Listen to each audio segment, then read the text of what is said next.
corporate reviews and what's the word? Like basically just general information about the Shinzui Corporation and trying to sleep. He's alternating between those three things. He's going to hear rapid knocking at the outside window of his hotel room through the curtains. Gonna fucking jump up and open the curtain half naked and kind of give the what the fuck look. Right. Well, he's going to be looking at this car, and inside the car is going to be this gentleman.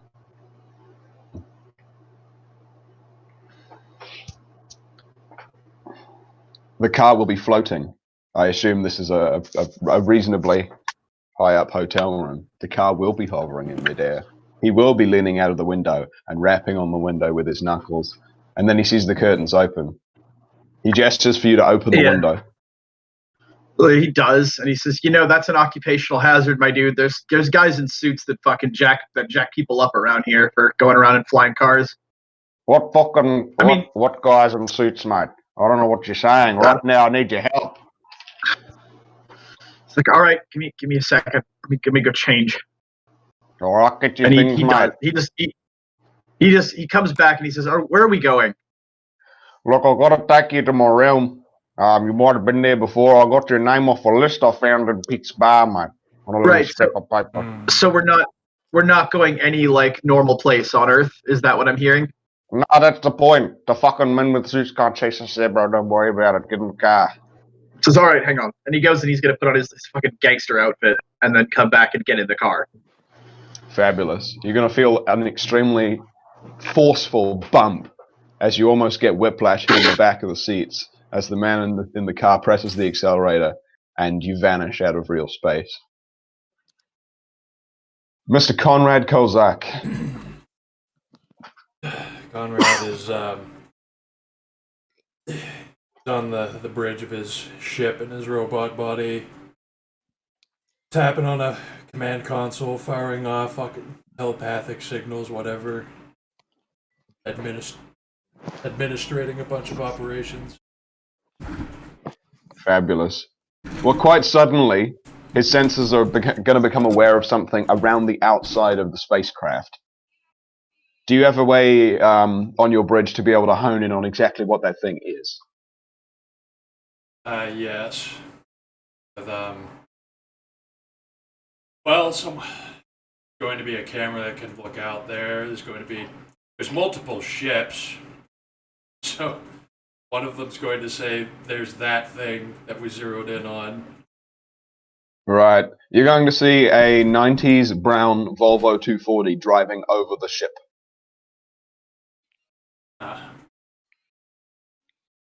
It seems like he's looking for a way in. He keeps reversing and doing U-turns and driving back around. Okay, so a smaller ship is going to drive up alongside the Volvo. And meanwhile, they're going to try to... Is there anything to ping? Any, radio shit? Yeah, there'll be a tape deck inside of there with a radio. Okay, well... Is your fucking AM, FM radio on? His FM radio is just doing static in the background, yeah. Alright, so they're gonna be trying a bunch of signals, and then they're gonna be yelling into a bunch of receivers. One of them will be FM, and Conrad's gonna ask, can I help you? Mate, I'm looking for Conrad Kozak. I got his name off a list. I really need his help with a big old problem that I got. You see, inside the ship, I can't seem to get past the shields. Speaking, what's this for? It's a game, bro. I got a gift for you. You want it? Yeah, I think I want a gift. We'll let you in. And then he's gonna say, look down and east or whatever, and then a hangar door opens. You cruise in. All right, we're gonna do that. We're gonna park up, pop the handbrake on, and hop out. Who's coming in to get in the car? Who's coming in? Okay, so Conrad and a bunch of robots show up, wheeling a bunch of boxes, and he's gonna look inside to see if some spatial fuckery is going on with it. Is it normal? What, the car? Is it normal inside, or is it like Scooby-Doo's doghouse? It's not Scooby-Doo's doghouse, but if you get inside the car, you'll be able to figure out that for some reason a considerable amount of people can get in the back of the car. Alright, so he's more than should be allowed. He's going to ask, what's the mission? Is this a combat mission? Is this a siege? Is this discreet? I mean, it's probably closer to a siege if that's what you're thinking. Basically, right? Pete's realms got taken over by this astral projecting ghost, and we need a crack team to get rid of him.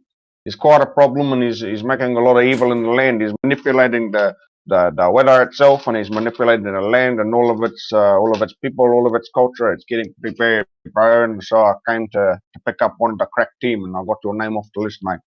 You say Pete's realm because, you know, my technology doesn't work there. Well, I'd counsel you to at least give it a try, because with this fella in control, the realm rules have been breaking down one after the other, day by day, mate. So it might be the case that Crowley's fucked with the rules somehow, and you're able to get your robots inside, and you maybe even yourself. Well, before we get crazy, let me do a test first. He's going to run over to a pocket gateway. He's going to pull it out. He's going to open it. Conrad waves at Gengyo. And then Conrad's going to pull out this some kind of radio uplink device and chuck it into the portal, and it's going to appear in Pete's realm. Does he get signal back from it? He does. Alright, he's going to run back and say, well, it seems to be working now, otherwise there would be no signal coming back. Oh, that's good. So you're getting signals back from your transponders, so it means that I was right, yeah? And it seems like it's safe to tread there, but I don't know for how much longer. If we save the realm, I don't know if that will do something disastrous. Well, as soon as Pete's back in control, I imagine he'll start fixing things. But point is, he's not there at the moment. Crowley's got him somewhere, so I think you're all right. All right. If we're doing a siege, though, any weird rules? Can I come back and restock, get some things that I need, in case we don't have heavy enough equipment? If you're able to get back, then yeah, but basically the place that I'm sending you into, right, I don't want to tell you too much about it, but it's his own labyrinth, mate. It started appearing in the north of the land. Labyrinth. It's like yeah. Not good. Nah, no. That's why I got you. Alright, well, this is going to be... This may call for heavier equipment if this is a labyrinth, then. So like a larger, almost a mech, is going to come into the fucking hangar and say, can I fit this into there? How big is it? It's the 10-foot tall one. Is it the one with the skull head? Yes. All right. You're gonna try and get inside of the door, and miraculously seem to be able to do so. Is it fucking stretched like rubber or something? Well, it's just like you go to lean in towards it, and it's like the closer you get, the bigger it seems to become, and before you know it, you're sat inside of it with Gengyo. All right. The giant robot gets in. Conrad's robot body gets in. A few more robots get in, dragging boxes. And then they're going to all sit down. Splendid. All right. Well, let's get the show on the road. I've got a few more people to pick up. You're all going to hit the backs of your chairs as he presses the accelerator and bumps out of real space. Franklin, Where is Hank the Goral? Is he at home taking a shit? He's in the woods Taking a shit. by his house. Does a bear shit in the woods? Does a bear shit in the woods? That's the question. Well, while that poop is sliding out of his sphincter, he's going to hear a loud noise. Sounds like a car crashing into a tree a few feet away. And there'll be a loud rustling in the trees. A small man, dressed all in rags, will come ricocheting out of the trees at high speed, running. Sorry, mate, I think I just crashed into one of your trees there. I'm looking for Hank the Growl. The bear man is gonna walk over. I don't think I've seen this harbinger before. Nah. So he'll stand up, like grasp at a sword. Do I Wipe know his you? ass. Yeah. No, mate. No. You don't know me, mate. Basically, I'm not really a harbinger. I just sort of picked this game up because I need your help, right? You ever met this guy called Pete, the Australian? I don't think he. He's been mentioned. I think. Heard some people talk about him. Yeah. Well, basically, what's happened is he's got this own little that he usually hangs out in. That's probably why you haven't seen him for a while. And this place has been taken over by this evil guy. You might have heard of him. His name's Alistair Crowley, but he's not. He's like an undead Alistair Crowley, bro. And I've been trying to unfuck what he's doing. And so I need your help. I've got this sheet here. Gets out a scrunched up roll of paper out of his pocket. Yeah. So you're Hank the Goral, eh? Yeah. Oh, sweet. You want a game, bro? Sure. What type of stuff do I need? Give me the bring rundown. whatever you can, bro. It could be quite dangerous. I've got a funny feeling. All right. Hank's gonna whistle, and when he does, like, 25 guys in camouflage are just gonna emerge out of the woods. Oh, you want to bring all of them? I mean, I don't know if you have room in your car.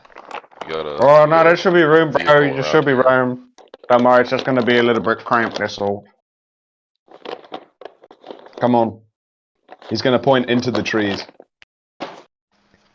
You guys will follow Hank into the car. Splendid. Well, he's going to open the rear door of the car, and your 25 bear men and yourself are all going to be able to cram inside. It's going to get very manly and very musky in the back of that car suddenly.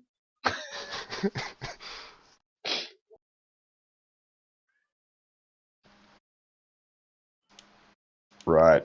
Joe's going to hop back in the driving seat. Couple more guys to come and pick up, okay? So just don't, I don't know, spray some air freshener or something. He's got this can of air freshener under his seat. He's going to throw it backwards and then hit the gas. So you're all going to hit your seats. Dark blood. Currently, provided it is nighttime, he is hanging out, checking out the hospital's construction. Like he's at the fucking construction site. Obviously, nighttime, so he's like on one of the upper floors of the hospital, just looking at shit. Wonderful. Okay.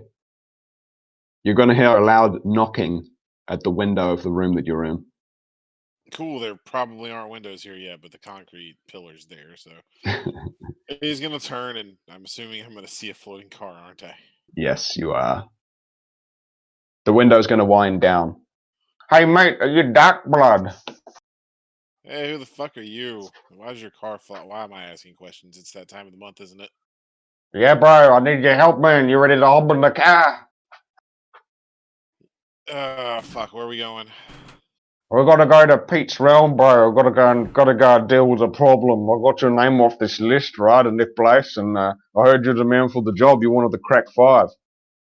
Does fucking anything change there? I haven't been there since shit went down. Anything change there? Cause I got an allergy and it gets real bad there. Yeah, I know, bro.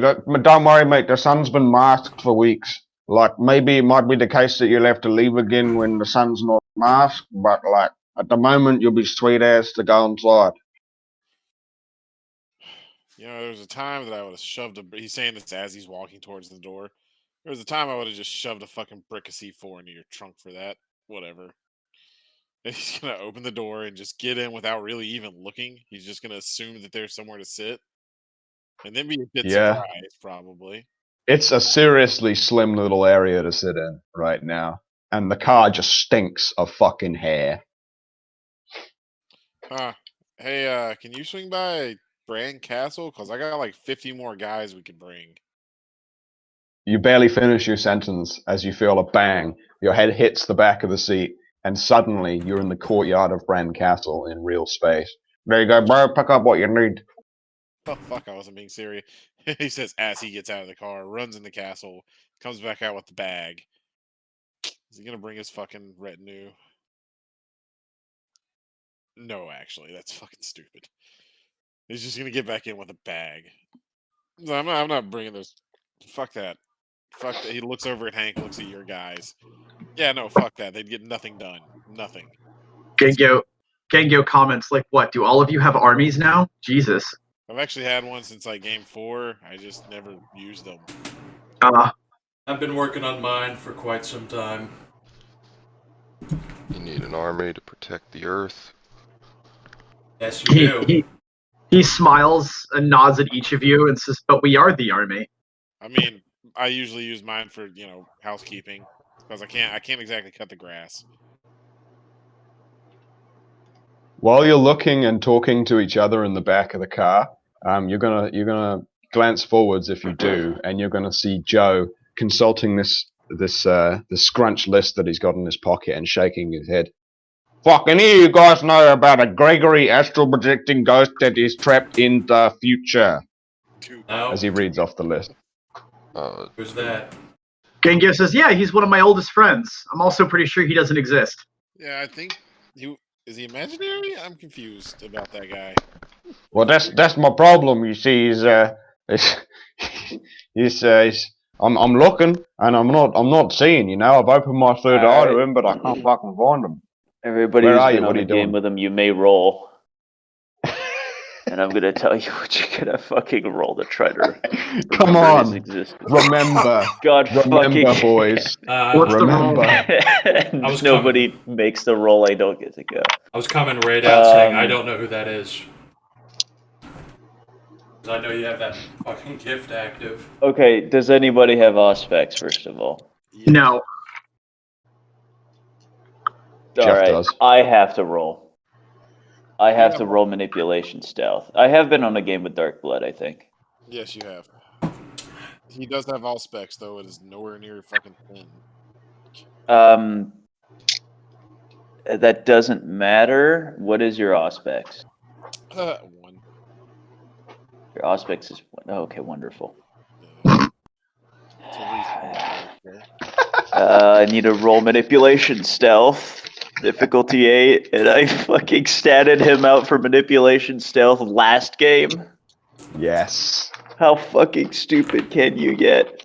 Just one more level. And if I get tons of successes, you guys don't remember me. It's just automatic. I was prepared for that. Let's see. Yeah, I want to point out Gengyo saying, "Yeah, he's one of my oldest friends, and I'm pretty sure he doesn't exist," is because he associates the name Gregory with saying that phrase. He has probably no idea what he's actually talking about. Yeah, I get that. All right. And I'll post the obfuscate 10 It's vague fucking memories. screen cap so you guys know what I'm rambling about. It's literally vague memories of what that bitch said. The gaslighting. Yeah. Why did it have to be 5? You made a character whose purpose was to not go on games, and now he's fulfilling his purpose. Well, I mean, it doesn't see you. Doesn't mean we don't remember you. All right, I'll roll per character actually. But do you make computers forget about you? Make computers forget. I think that's Yes, what- that's with the obfuscate. With Obfuscate 10, yes. So if I bring up a record of what I did on an operation where it says Gregory, There's like a blank spot there. Possibly. And I think you get 25 rolls for all those bearmen. For all those bearmen. The bearmen haven't been on a game Wonderful. with Gregory. 2 successes. 2 successes. The individual. Actually, 3 bearmen successes haven't. because fucking. Hank's Actually, you know done what? one. Charmed existence is electable to remove the one. I elect not to remove the one. That's 2 successes for. We're feeling right now Gregory's will to play games and for Hank. crap Exactly. from across 18,000 years worth of space. Hank, you're pretty sure you know me, but you don't know anything about me. Could it be that guy we saw in the? We went to the future with all those robots. I'm gonna look over at DB and Kozak. Hold on, I thought it was just there was just 4 of us, right? And my I thought that guys. guy was a psyop. Was Wasn't the guy there? not a psyop? Wait, so who was the guy? What was the deal with the flower pot? That wasn't any of you. That fucker was heavy. I mean, kind of heavy.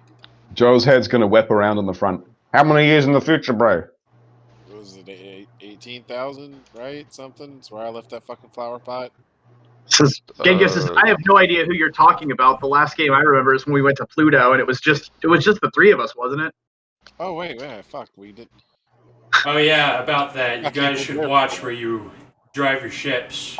Put a hole in the wall of my station. Look, man, I wasn't driving. He noticed, boys. We didn't put a hole in your station. Yeah, you guys hit Club Ninja.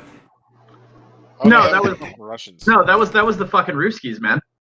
Did you not notice the thing that hit you had like a fucking shovel on it for some reason? Like a Yeah.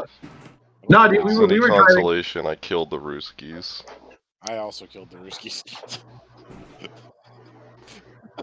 You guys killed everyone. Well, I mean, they shot first. Fuck off, Greedo. Yeah, they wouldn't they wouldn't just surrender their ship, so... I mean, they were chasing us. They wouldn't just give up. They wouldn't just peacefully surrender their ship. wouldn't So I have had killed to them if they jump out of surrendered. the deep umbra into it and rip them into shreds. But anyway, yeah, no, fuck, I forgot about Pluto. That's how Mafia works. Fuck, who set off the explosives there, by the way? Was that you? And I look at Hank, because I didn't do that. Which explosives? No, you set off the explosives. Didn't I? I just remember setting them down. Oh, God. He's Yeah, no, you set that shit off. He's like, yeah, okay, cool, fuck, I am out of it. Sleazy's been cooking a lot lately now that she can, eat. And, I mean, I can't, but I don't want to tell her no. Where is Greg right now, 18,000 years in the future? He's golfing. He's golfing. he's turned the far idyllic future into a golf course. Yes, he's taken like a nice little village out there, and he has made them. They don't know he's there. They just like one day woke up and were like, I should build a full resort with a golf course and a really nice heated pool, and they did that. And that's where he lives now. Joe, everybody in the car. Okay, guys, strap yourselves in. This is going to be a little bit of a just be. We've got to go 18,000 years in the future. He's going to hit the gas. Greg, you're going to make a big driving shot. You're going to be pitching that golf ball all the way up the course, right the way towards the hole. So you're going to look. Your hand's going to go to your head to block the sunlight, and you're going to be watching the ball. And just as it passes over the sun, it doesn't seem to come back down again. Instead, a 90s Volvo 240 seems to come crashing out from the sunlight towards you and lands on the golf course bumpily next to you. The window's going to be wound down. Hey, bro, you Greg?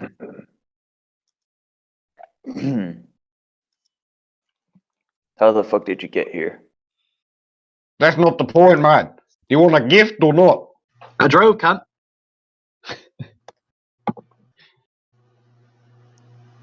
Right. Right. Yeah, sure. So I just get in the car? Yeah, bro, just jump in the car and I'll drive us back. Well, as long as it works, and I'm going to get in the car. Oh, boys. Gengyo's gonna wave at Gregory and be like, "Hey, what's up? I've never seen you before. First game." And you know, the wonderful thing is, I believe technically that's his body is still back on Earth, right? I thought it was part of the game. No, his physical body is left in 18,000 years in the future. His physical body is 18,000 years. As far as I remember. Reading that. Yeah, I remember. Because they shipped your physical body there as part of the game, and nobody took you yes, back. that's right. That's right. I had to bring the fucking flower pot with me. Fuck, that's good. Yeah, first game. Yeah, first game. Oh, nice. It's weird. Everything. This makes my head hurt. Can we go? Yeah, bro, don't worry about it. I'm on him. He's just looking at his nose. I mean, this was a tough one, mate. It says that you did it in your first game, bro. This is like the 14th game. What the fuck is up with this? No, we're not. This is my first game. Listen, we're just old friends, all right? All right, who gives you the papers that keeps track of us? Mate, I got this paper from under the bar when I got back to the bar, mate. So apparently, And I am going to make that roll again to actively make any references to me on that paper fucking unreadable forever. Successfully. Right. Well, anyway, he's going to shove it back in his pocket before even looking at it. Okay, boys, that's it. Are you ready? So are you taking us straight to the labyrinth, or are you dropping us outside of it? No, man, I'll take you outside of it. I'll show you what I got for you to get inside. Basically, we've got a bit of a problem getting in there as well, because the entire front is consumed by an inferno. So I've had the boys working on some kind of a vehicle to get you in the front. I'll show you, mate. It's not this car, but it's a different car. I might be able to help you with that. Driving through infernos is no problem. Well, I'll tell you what, I'll get you back there, and we'll sort it all out, eh? This is quite a busy car. Being as there's 5 high rollers and 25 bearmen and several robots and a giant robot suit sat in the back. By the way. They've still got this smell, I imagine. Oh, yeah. This fucking bear. They're bearmen in the sense that they're all hairy, broad-chested, big-shouldered motherfuckers. They're bears in the gay sense. Yeah. All right. You're all going to feel a bump. And you're going to be flying through what appears to be some kind of, Doctor Who style warp for about 3 seconds before you feel another bump. Your heads go forwards into the seats in front of you, and you're parked on what appears to be a long desert road. It's very dark. There's a lot of clouds in the sky. The sunlight appears totally obscured by smoke and clouds. The horizon is dotted and dark to either end. And to your left appears a ramshackle bar with a number of people around it, outside of it, doing different things. There's a car parked away to the right as well. Oh, this isn't Roblox, never mind. You must paint picture of bar.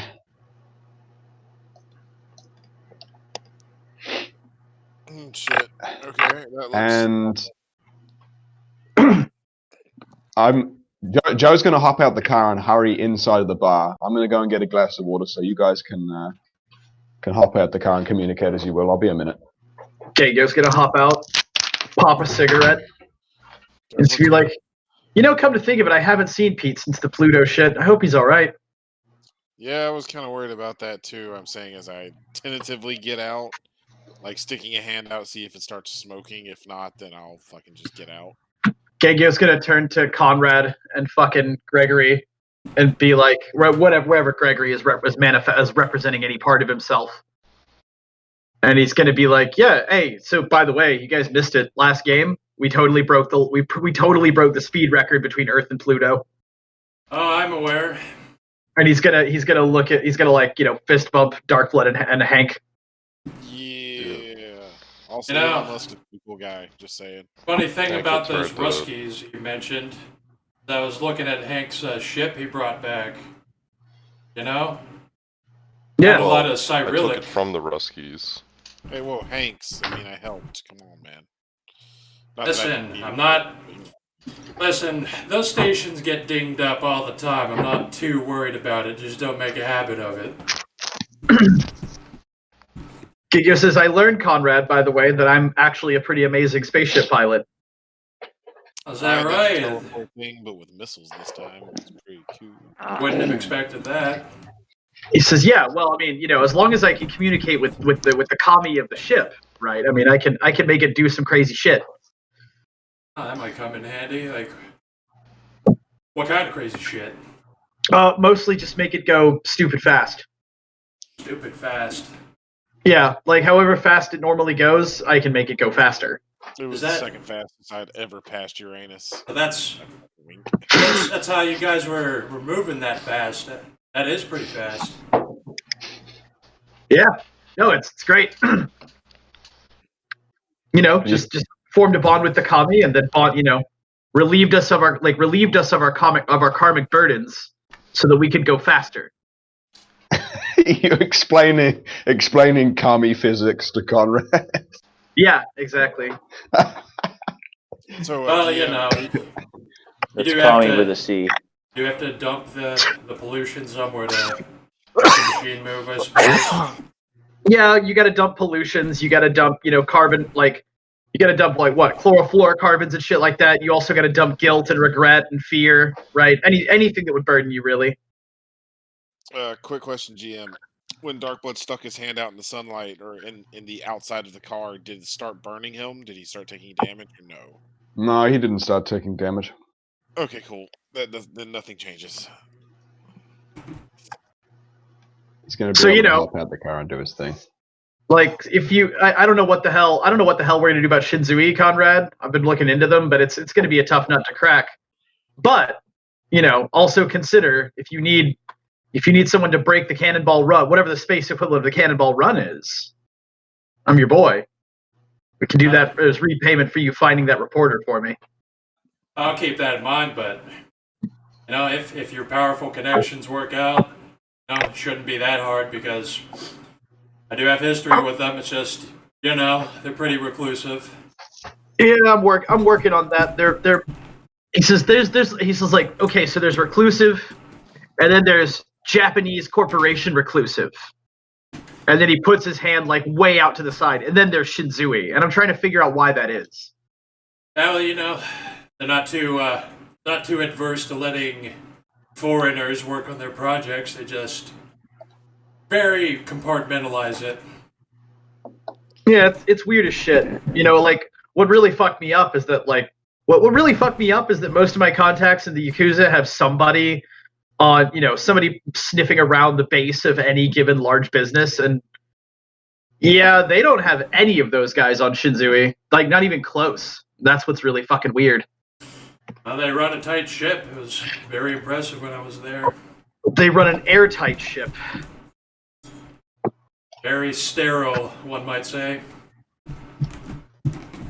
Yeah, well, I've contemplated just starting to break into a couple of offices myself to get the papers we need, but is what it is. Don't want to do that. I'm not a young criminal anymore. Well, if your guys made a few calls, like any word on that? Any of your connections getting to put some pressure on them? I mean, it's hard to say, right? They're really non-committal. You know how fucking Japanese people are when they don't want to give you a straight answer. And he smiles. They're really non-committal. They don't give me anything except oh yes, we'll take that under advisement, sir. Oh yes, thank you for calling us again. We're still considering it. Yeah, that whole Japanese run around. Now I did run into a couple of them in person, and I kind of mind fucked them a little bit, but it seemed to wear off. Like they're so fucking dense and they're so fucking boring that they can't even be properly mind controlled.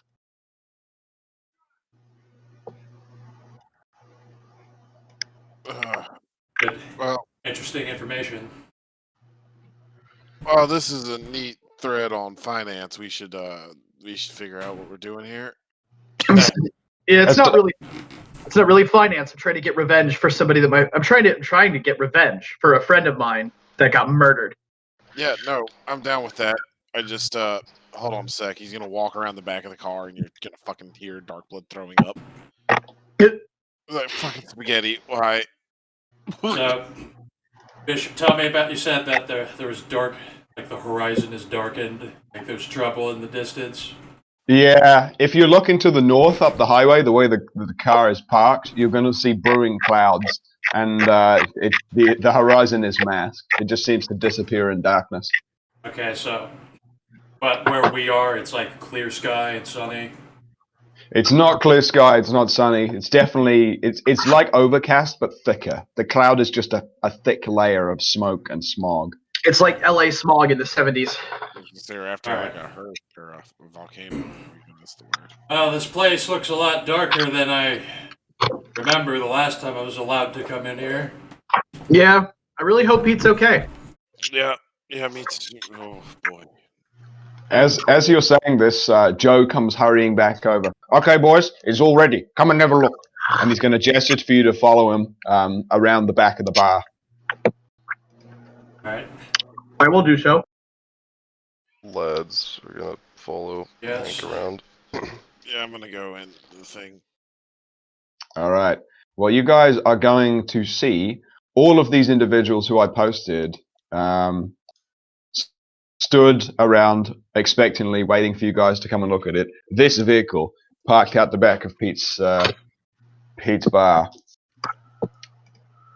Okay, guys, this is what we've created, right? We found a bunch of notes left behind from Pete's bar. They were dug into the ground where he used to have his little workshop, right?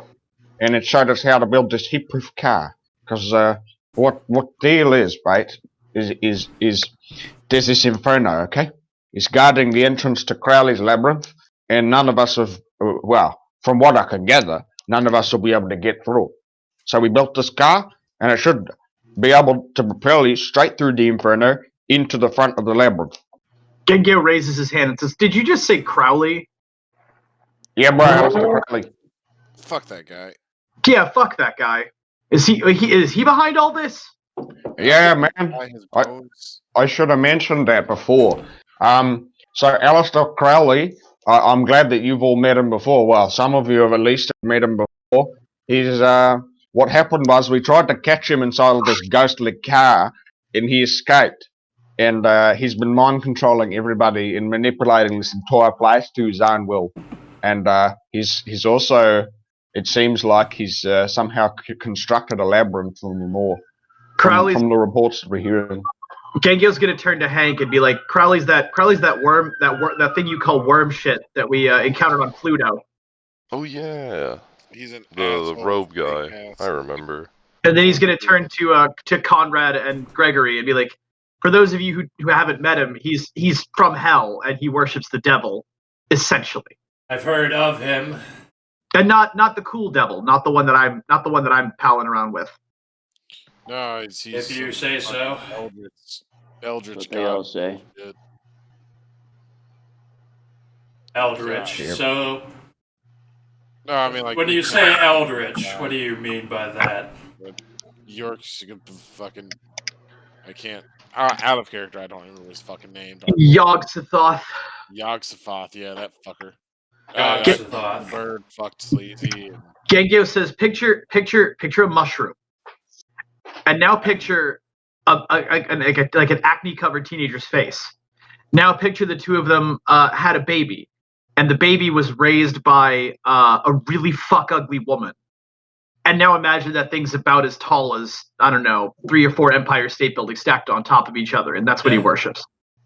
As I am familiar with the entity, it's just that it tends to stay beyond our system.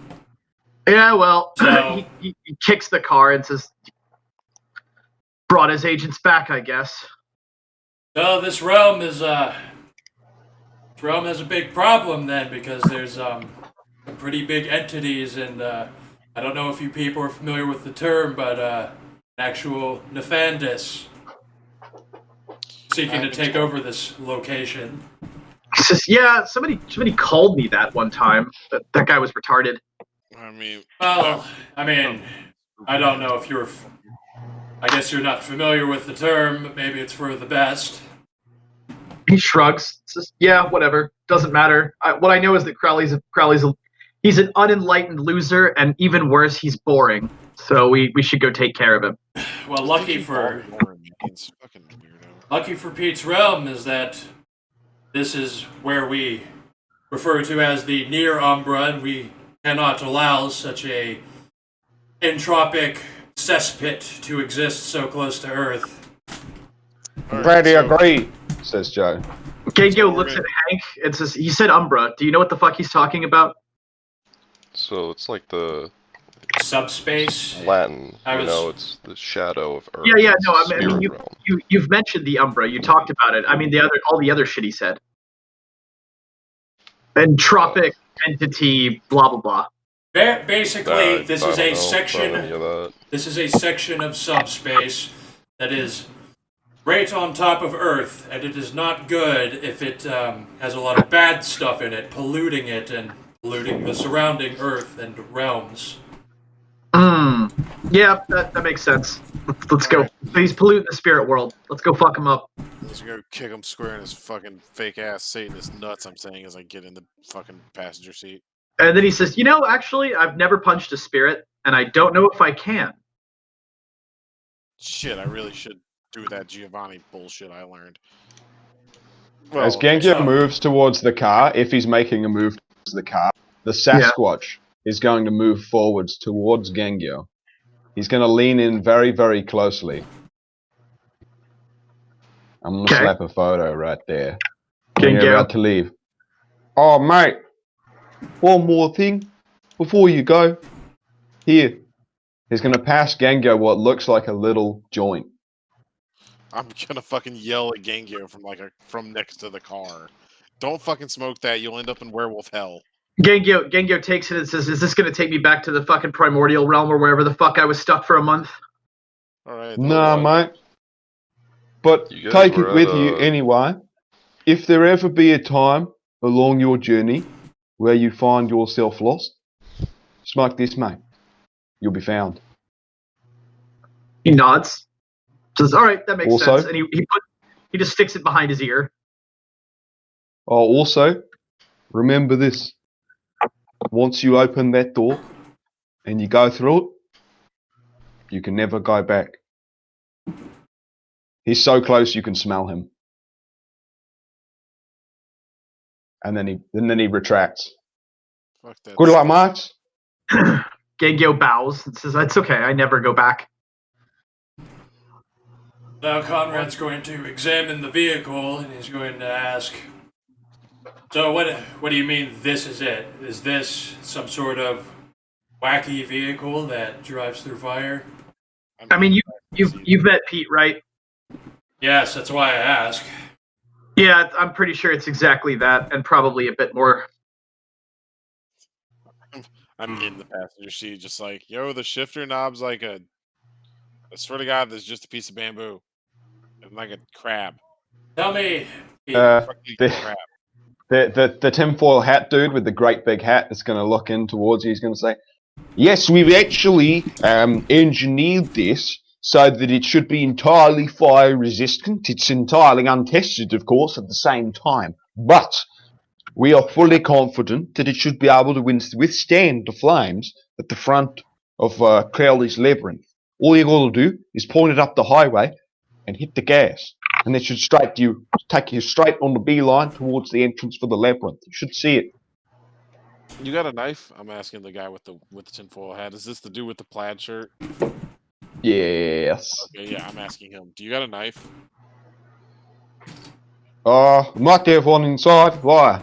I'm just gonna fucking reach to my bag and pull out what the hell would it be? It's a small sword, so it's gonna be a little clunky. And just go cut off one of your sleeves and give it to me, unless you got a bandana on you.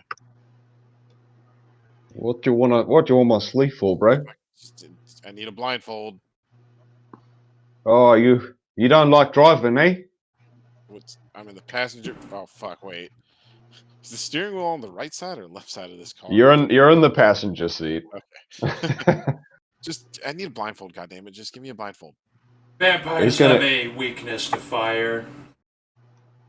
Oh shit! The Sasquatch is going to lean into the car where Darkblood is. Here you go, mate. He's going to pass you what looks like a white. It's like a white pair of pants with hearts all over them. He's gonna look at them and just fucking terrifying, and like just rip one of the legs off and start working on it. Make it work. Start putting it over his head. It's like I'll just this and closing my eyes, and I shouldn't have to worry about it. Tell me about the fire. Is it normal fire? See, we're not sure. We've basically only heard reports. Some of it's green, mate. He picks up on that fact, but some of it's not. There's both kinds of fire, but nobody's been too close to it. It's been burning all of the trees, and there was this town. It's called Old Town. A bunch of refugees came down the road from Old Town, right? It's burned half of Old Town, and it's like half a mile away from Old Town, and they're still burning the buildings. It's pretty hot. Has anyone observed people being burned by this fire? Does it just burn, and does it have the same properties as normal fire when interacting with normal material? Well, nobody seems to have got too close to it.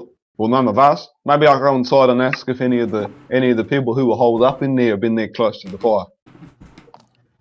I mean, we can just drive through it, the car, right? Just don't try not to drive through the green shit. I'm pretty sure that shit gives you cancer.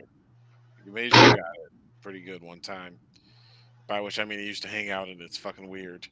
I'll drive. I can drive a stick. Cool. It's literally a stick. Fucking A. What do you mean? There's a crab. Oh yeah, and a crab. Yeah. So you can add Sasquatch joint to your inventory, Gengar. All right. Sassy bandana pants. Sassy joint.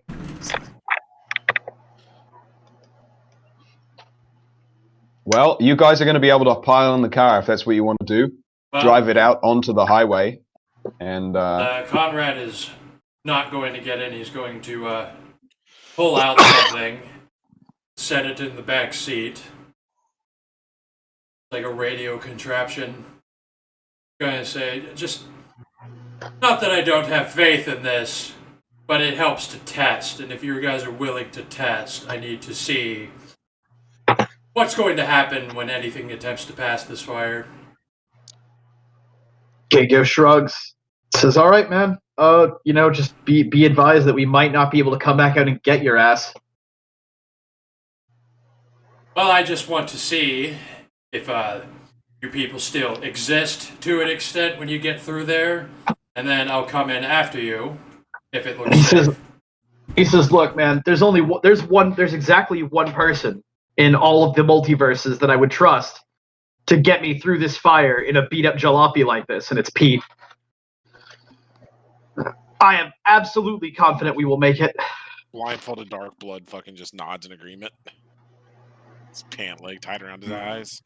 Like, This car isn't like something I hadn't considered is if there is spatial distortion, so perhaps I should come along. Yeah, dude, just get in the car, man. What if we can't? What if we make it through, but the car is super fucked up and we can't come back and get you? That seems fine. Does this car morph to become a clown car for a bunch of people, or is it a normal interior? it seems like it's an ordinary interior. Noted. Unfortunately. Okay. I'm gonna go tell the bear army to just wait here. Hang out with the The robots. bear army. The bear army and the robots and the giant robot. Yeah. Appropriately, Gregory is completely silent. I've already forgotten he's there. It's funny. It's if you don't keep your attention on him, it's like he was never there. Right. Well, as Conrad gets it, he's going to signal, he's going to requisition for a ship to land here. Land next to the gas station, and then it's going to park. Yeah, whatever. While it's on its way, we're gonna who's going is going, and Gengyo's gonna drive us through the wall of fire. Yeah, I'm sitting in the passenger seat. All right. Fucking power armor on, covering everything. It looks like some weird Dark Souls bullshit right now. Yeah. So power armor, Dark Blood is in the passenger seat. Gangyo's driving. We got Hank and Greg in the back, and Conrad's transponder. Hank is wearing body armor for this, All right.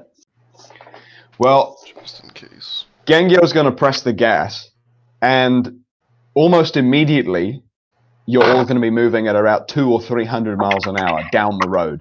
The bar is going to immediately disappear around you, and you're going to be roaring down the highway. Hey, Bishop, how much does the car weigh? Wikipedia. All right, is it a lot, or is it like a medium-sized car? Well, look at that image of the car that I posted, and so you'd say weighs- it probably weighs as much, like 3 times as a normal person, yes, five times as much as a normal person. I don't know. yeah. 500 times. 5 times. All right. Well, if we hit any bumps or anything in the road, like any of that, the car is flying. We are flying. I have canceled the effect of gravity on the car for the most part. All right, so you're flying down this highway right now. And he's gonna lean back at Conrad and see this flying car shit. I'm doing this. This is what I can do to spaceships. I can cancel gravity. Yes, canceling gravity in space is very helpful. I mean, is Conrad in the car right now? Yeah, it went along. Swag. So canceling yeah, gravity in space is super useful because then you don't get hung up in gravity wells. You can use it to do some crazy shit with slingshot maneuvers where you cancel gravity and then you re-add it and all that stuff. Yeah, it's sick. Has an atmospheric entry and re-entry. Yeah, like it's you could literally Tokyo drift on planets. It's hilarious. Oh, it's a great idea. And I'm gonna pull out my iPod and fucking key up that song, the Tokyo Drift song. Never use this thing on games. A Bluetooth speaker and an iPod. nice. First time's the charm, right? 18 gifts, and he uses this Bluetooth speaker. The goth kid has finally put in his headphones and ignored us all. Oh no. Yeah. He's got his pants on his head. He's ready. So you're flying. You're flying right now. Yep. And as you're flying, the sky around will seem to get darker, slowly but surely. Any shrubbery that you were seeing on the desert floor will vanish, and the smell of smoke is going to begin to enter into the car, for those of you with noses that can smell things.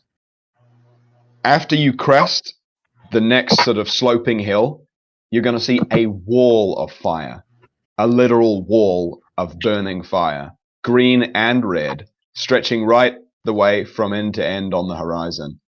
And looming behind it is this great big black mass. It's darker than the sky around it, so that's how you can pick it out. And it appears like it's some kind of massive wall, stretching right from the ground all the way up to the clouds. Gengyo whistles as it comes into view, and he goes, "Man, that looks pretty fucking terrible." I bet. I can't see shit, thank God. He says, "It's well, I'll tell you what, DB. It's not the fire that's scary. It's the thing behind it." Just an exacerbated fucking sigh. Yeah, that fucking figures. As you're getting closer, you're going to see in the wall what looks to be some kind of entrance. The flames of the inferno are thickest, and the wall seems to part. And what you're able to perceive beyond is an area of it's almost blacker than the wall itself and the sky. And just the side of it seems to send shivers up anybody whose spine can shiver. Yeah, I'm going through that bitch. That's my target, apparently. Well, you're going straight towards that, and you're coming at the fire rapidly. And before you know it, the car's going to be inside of the fire. The fire whips around the car, covers all of the windows. Seconds go by, and you can see nothing but flames. Oh, as we're like breaching the outer layer, Gengyo screams, "Come on, Pete! I hope this works!" And it's crunches up in his fucking seat. The heat does increase in the car. You're all going to start sweating quite profusely. If you have sweat glands and you're not a robot, you're going to start sweating. And Conrad's pretty nonplussed. He's just sitting there. Yeah. He's just watching the heat gauge climb. He's just looking at everyone else screaming and sweating. He's watching the heat gauge climb, but the danger indicator stays green. Essentially. And all of a sudden, you're going to come out of the fire after what was maybe 30 seconds.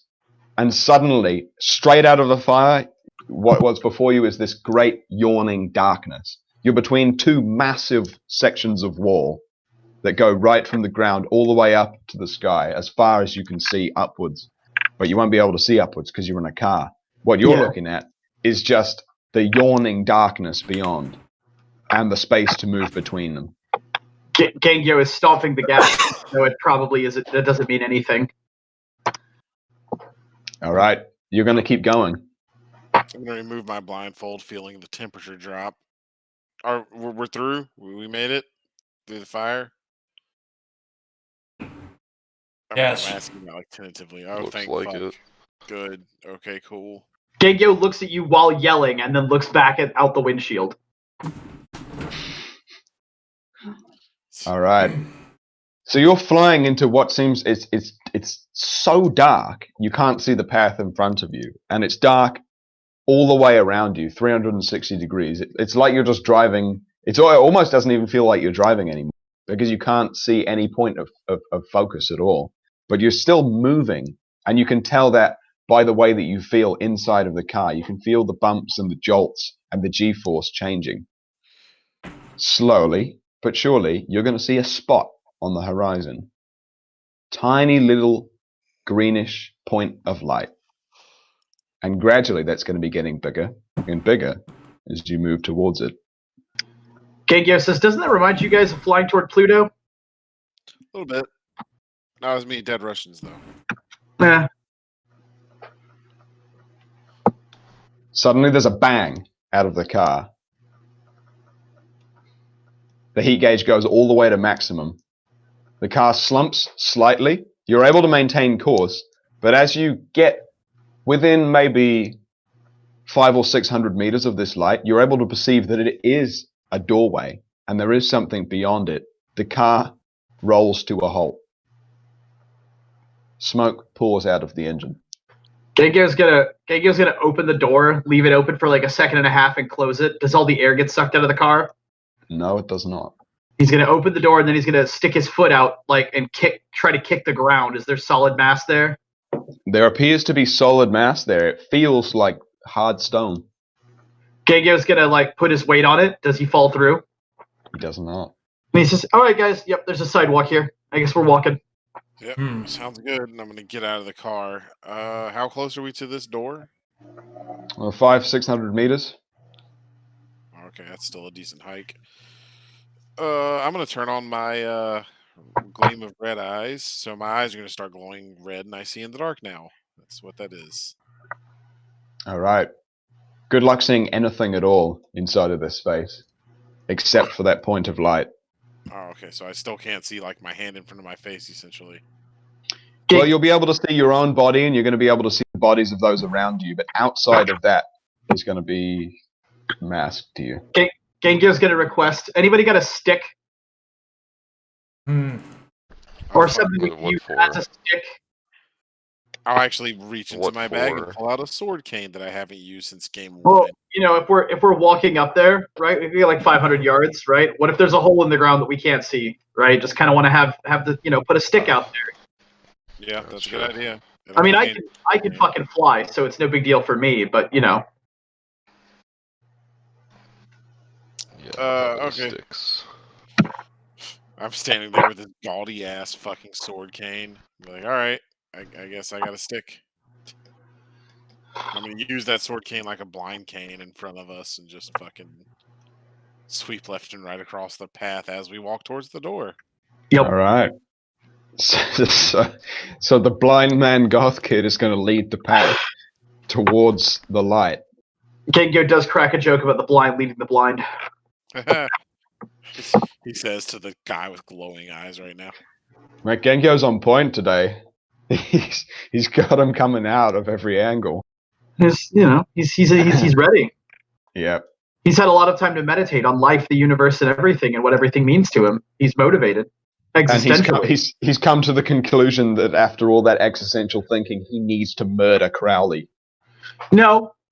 His existential meditation actually didn't change any of his opinions on Crowley. He just wants to beat Crowley's ass because Crowley was a pretentious asshole. Well, boys, you're going to come towards the archway, and you're going to stand. In fact, as a side note, right, one of the things Gengyo intends to say to the Oracle atop K2 is, I used to hate you guys because I thought you were pretentious, and then I met that guy, and I wanted to say that I forgive you.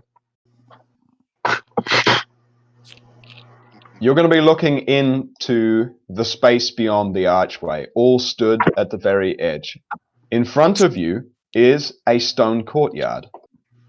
It's, 30 meters by 30 meters. In the center of the stone courtyard is a fountain akin to this. In front of you is a large industrial building, dark brick. At the other side of the courtyard, straight ahead, with small little windows. To the right appears some kind of ramshackle, almost looks like a store. It's made of wood. It's got some kind of Eastern-looking windows. And on the left is what appears to be some kind of church building. It's got large stained glass windows, a big wooden front door. All of the doors are closed. The only other point of note is there's a great slick of blood coming from the building in front of you all over the entrance. It seems to be just flowing out of the door almost onto the ground. And every now and again, you'll hear a high-pitched scream coming from that building. Gengyo's going to say, well, you guys want to check out the screaming building first, or does anybody want something from the store? I'm gonna do the thing. That's in character, by the way. And I'm gonna fucking put the cane goes back in the bag, and I fucking just spend the 2 points of blood and go horde form. Takes 3 seconds. How does that interact with your power armor? So it's nano machines, and it can change shape. And so yeah. Now I just look like a really big fuck off. Actually, I changed descriptions of his horde form, so I'll go get that reference picture and yeah. Tight. Hank's gonna draw his sword and rest it on his shoulder at the ready.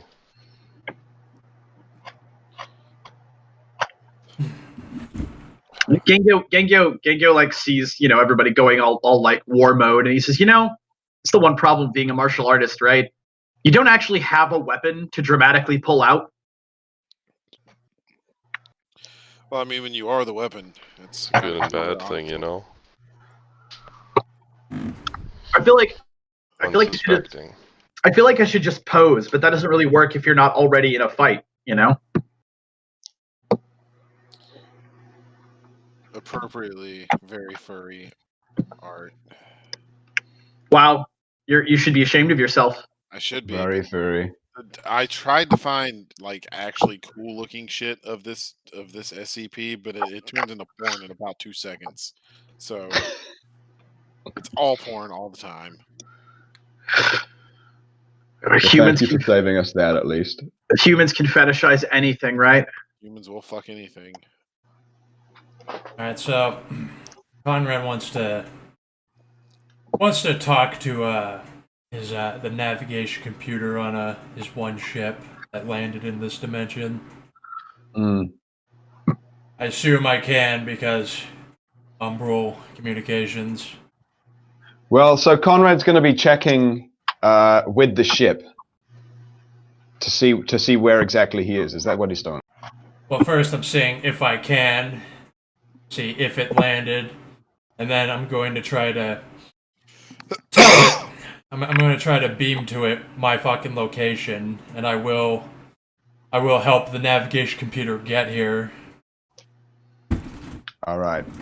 Well, the navigation computer is going to have a job because your location as you stand right now doesn't appear to be in the same dimension as where you just left.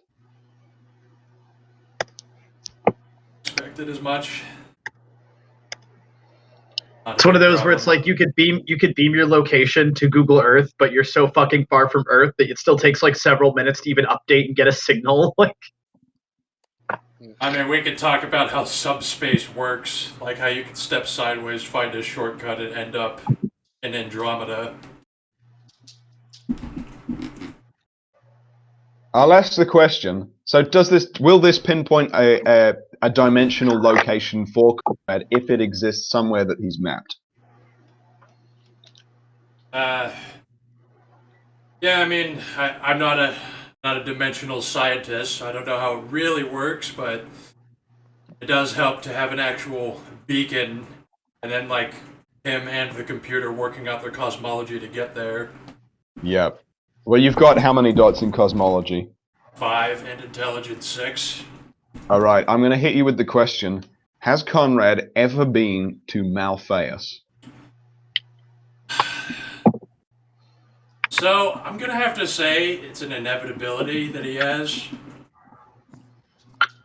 I feel like he hasn't been there. More like he saw it from a distance and was like, "Fuck that." Yeah, it's like I don't know if he's been there, but he's definitely at least seen it and said, "I'm not going there." That's an entropic hell pit. Yeah. It's like, it's like saying, I saw Somalia from the ocean one time. I took my binoculars and looked at the shoreline and knew I wasn't docking there. And then I heard the AK fire ricocheting off my boat and I turned around. Yeah. That's like, well, how much space is here? You've got about 30 meters by 30 meters in this courtyard. I don't want he's gonna have requisitioned like one of the smaller ships that he uses for scouting. He's gonna try to calibrate that to come here. All right. So you're gonna calibrate your ship. You go ahead and calibrate that thing to plot a course. Your sensors are going to be able to tell you that you are now much closer in the direction dimensionally of Malphaeus. Additionally, the robots back then. On second thought, Hank, will your bears come along? If the robots say, "Do you want to go there?" I thought they got in the car. Yeah. No, they did not get in the car, so it's like the big robot, the 10-foot tall war machine, is going to say, "We're going in if you want to come with us." Yeah, he'll tell you to tell the robots to tell his men, just to say some archaic phrase, and they'll know what it means. Alright. He'll do whatever that is, and like they'll pile onto the ship, and then that ship and Conrad are gonna work together to fucking bring it in there. So is that going to pass out of a dimensional gateway that you've set up?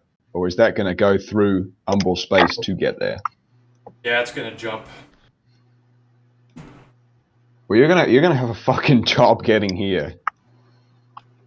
Why is that? Your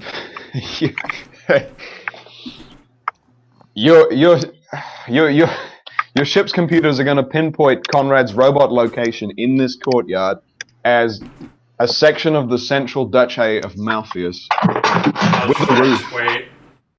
Okay, so the computer's gonna come back and say, "This is the central point of Malphaeus," and then Conrad's going.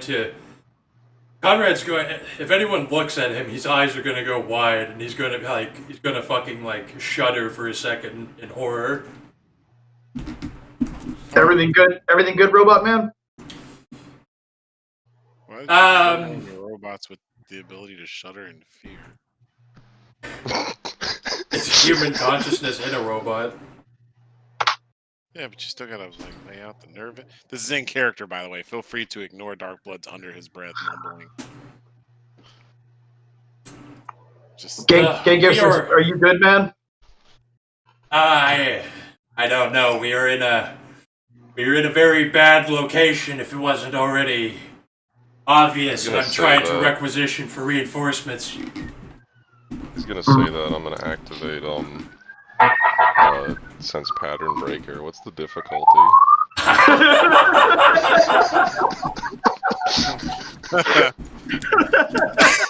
this place about to smell. It's difficulty 3. if you get 20 automatic successes. Yes. It is absolutely difficulty 3. Bear in mind, you're all still stood in the archway a foot away from this courtyard. You haven't actually stepped onto the courtyard yet.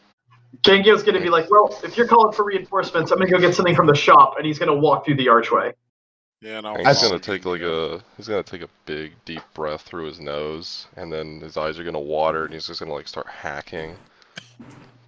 Yeah. Holy shit, it stinks. It absolutely reeks of worm. It's like you stuck your nose straight up the worm's asshole because you did.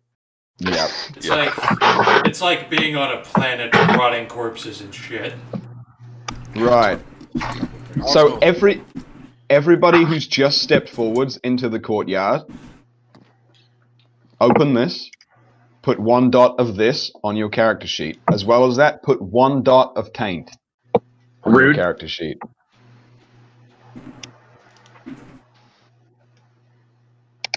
Rude. Very. Permanent taint? Yeah. 1 dot. Oh damn. This is 6 point fucking flaw, god damn. Jesus, yes, fuck. sir. God damn. Well, okay. The fucking dimensional right. the dimensional scientist in the Grawl at least knew to not do anything yet. Right. Well, this includes Conrad as well, because Conrad's controlling his robots using his own vision, his own senses, and so he will be beginning to hallucinate as well as soon as he crosses that barrier. Oh, did I go with them? Or I never said I'd do anything. No, you and Greg are still stood there. You haven't moved. Greg's still in the fucking car. Greg's going to earth meld into the car and then astral project. Well, all right.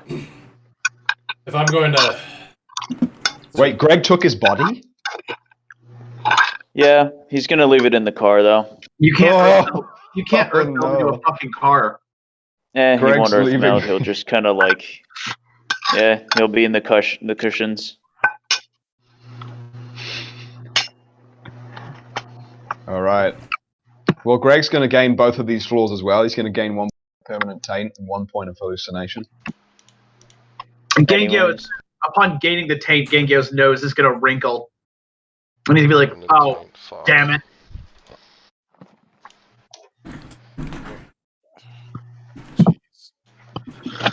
Something fucky. Of course it's something fucky. Why do I feel like I just waded through a sewer? Sounds accurate. So, Gangyo is going to be making his way towards this wooden building on the right of the courtyard. Darkblood is going to be following him. Is Hank following him? Hank's assessing his taint right now. Yeah, there's he's probably with Conrad while they shit themselves because they know where they are roughly.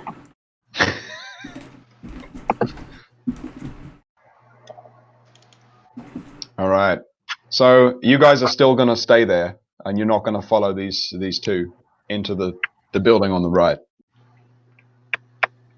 If Hank starts moving, then Conrad will probably follow.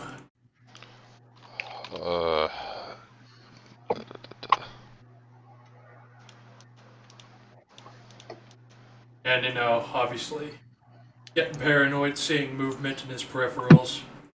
All right. Is Gregory going to follow? Mm-hmm. All right, fabulous.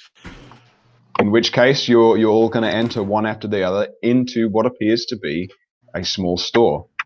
Stood behind the counter of the store is a man with a long mustache and a rice picker hat. And as you all walk inside of the store, he's going to lean on the counter, and the door is going to close behind you. Sat on the counter in front of you are these. He's leaning on the counter, facing all of you. Welcome. Danger lies before you, while safety lies behind. 2 of us will help you, whichever you would find. 1 among our 7 will let you move ahead. Another will transport the drinker back instead.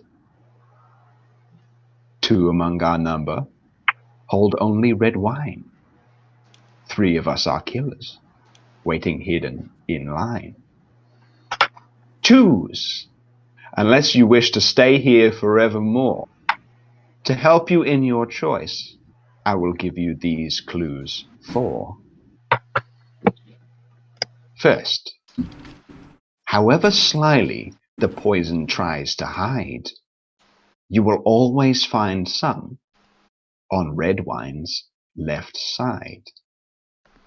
Second, different are those who stand at either end, but if you would move on, neither is your friend.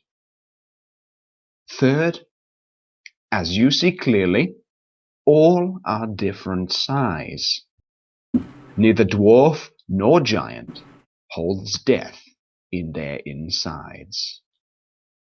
Fourth, the second left and the second on the right are twins once you taste them, though different at first sight. Does anybody have eidetic memory? Yes. All right, I can paste that then for you guys.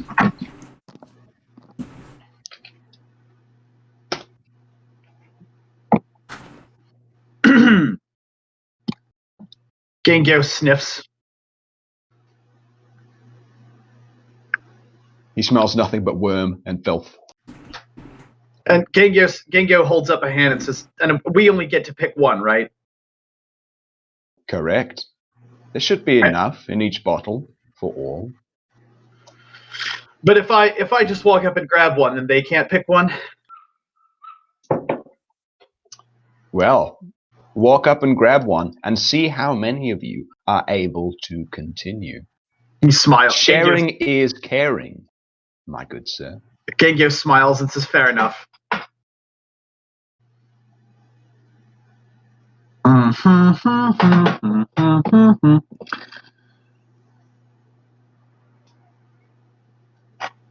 I would like to use.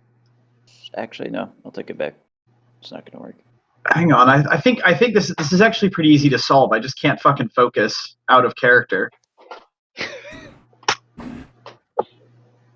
Let's hear it again. Yeah. I mean, it's pasted in the chat.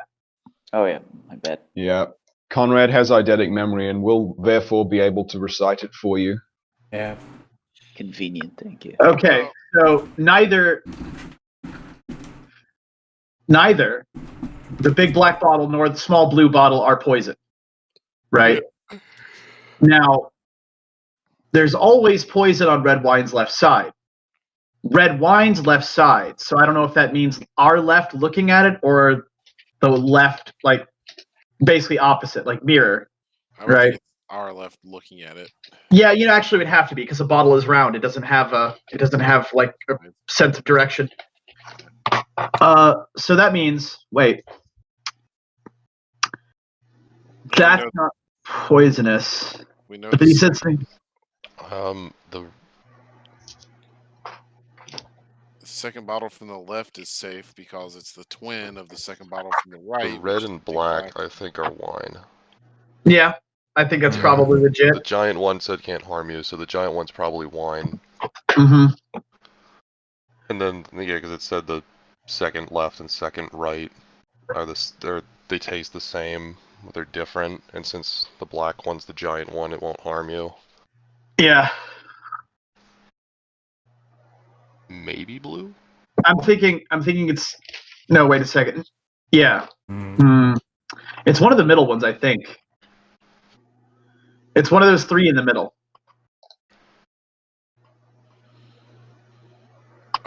Wouldn't go with the it's not the smallest one.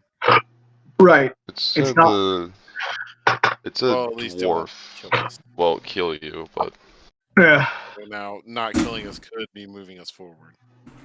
Right. Or it could be throwing us back to the entrance. Like, Also true. because it does say you get yeeted back to the fucking beginning. Yeah, although it says entrance, and it's like, is that just across the courtyard? Because that's a short. No, dude, it's back on the other side of the Inferno, and you fucking know it. Yeah, probably. If you fuck up and pick the one that sends you back, you're taking 5 XP and no gift, and you get fucked. That's fair. Well, all right. So, Hey, Gregory, I'm out of listening. character, do your thing. You cheat, right? Out of character, do your thing. Yeah, that's what I'm saying. Out of character, do your thing. I know your character is built to cheat. To cheat. I'm actually mapping out the different bottles, but how do you expect me to cheat exactly? Read his mind. Read his mind. See, I had that idea. But what's this dude's the shopkeeper? I have a feeling that's a terrible idea. Yeah, probably actually. Whatever, we can solve this. This is not that bad. I just need to think. I need a hang on, I need a fucking pencil and pad. What's the shopkeeper's willpower? The stop keeps willpower will be 10. Jesus fucking Christ. Willful ass shopkeeper. What are you up to, Jeff? Thinking.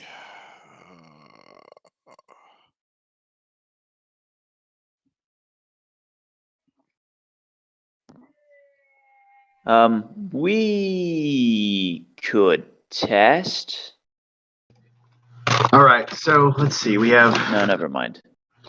1, 2, 3, 4. We could always have the Bearman try out the different wines. Well, he said he said that whatever one of us takes, all of us like we only get one choice, is what he said. You will always find someone Netto Wine's left side. Different are those who stand at either end. Do we know what Different. fucking Netto Wine is? It's probably the. Made of stinging nettles. It's Well, probably the. Oh, yeah, probably I the fucked wine. up there. On 2 sections I have written red wine and written nettle wine. It's about the Yeah, same. I'm gonna edit that. it's red wine. I- He read it as red That's wine. my bad. Yeah, that's my bad. That sounds painful. Fuck. 2 are red wine. Hang on. 2. Right. There's 2 correct 2 are answers. red wine. Two of them on It's I imagine the red wine is the dark bottle and the red bottle. We don't know. Although those 2 are the same liquid, so probably. Or they're deadly poison. Well, no, because the big bottle can't. It says Yep. safe. Yep. So the Either 2 their safety or their passage. Right. So the one all the way to the left. And By the way, uh-huh. I have a gift, a girl gift, Ursa's cleansing, which is resist toxin. so you go up against Malphaeus poison. It lets you, like it nullifies all conventional poisons, and then it lets you add dice to your stamina for resisting worm shit. By the way, could I use that to have resisted the taint? I mean, you can try. Neato. Okay. Then what difficulty would you assign? Because it just says stamina survival for resist toxin. Yes, whatever the correct roll would be for resisting a I'm asking worm 'cause taint. it doesn't say the difficulty. If it doesn't Right. say, I always assume 6. Yeah, Is so it- that it's Those 6. are different are those who stand on either end. Like, is it resisting worm taint or resisting worm poison? Because worm shit toxins are really bad, but It Putting says the poisons Sudoku and poop toxins, together. I don't know.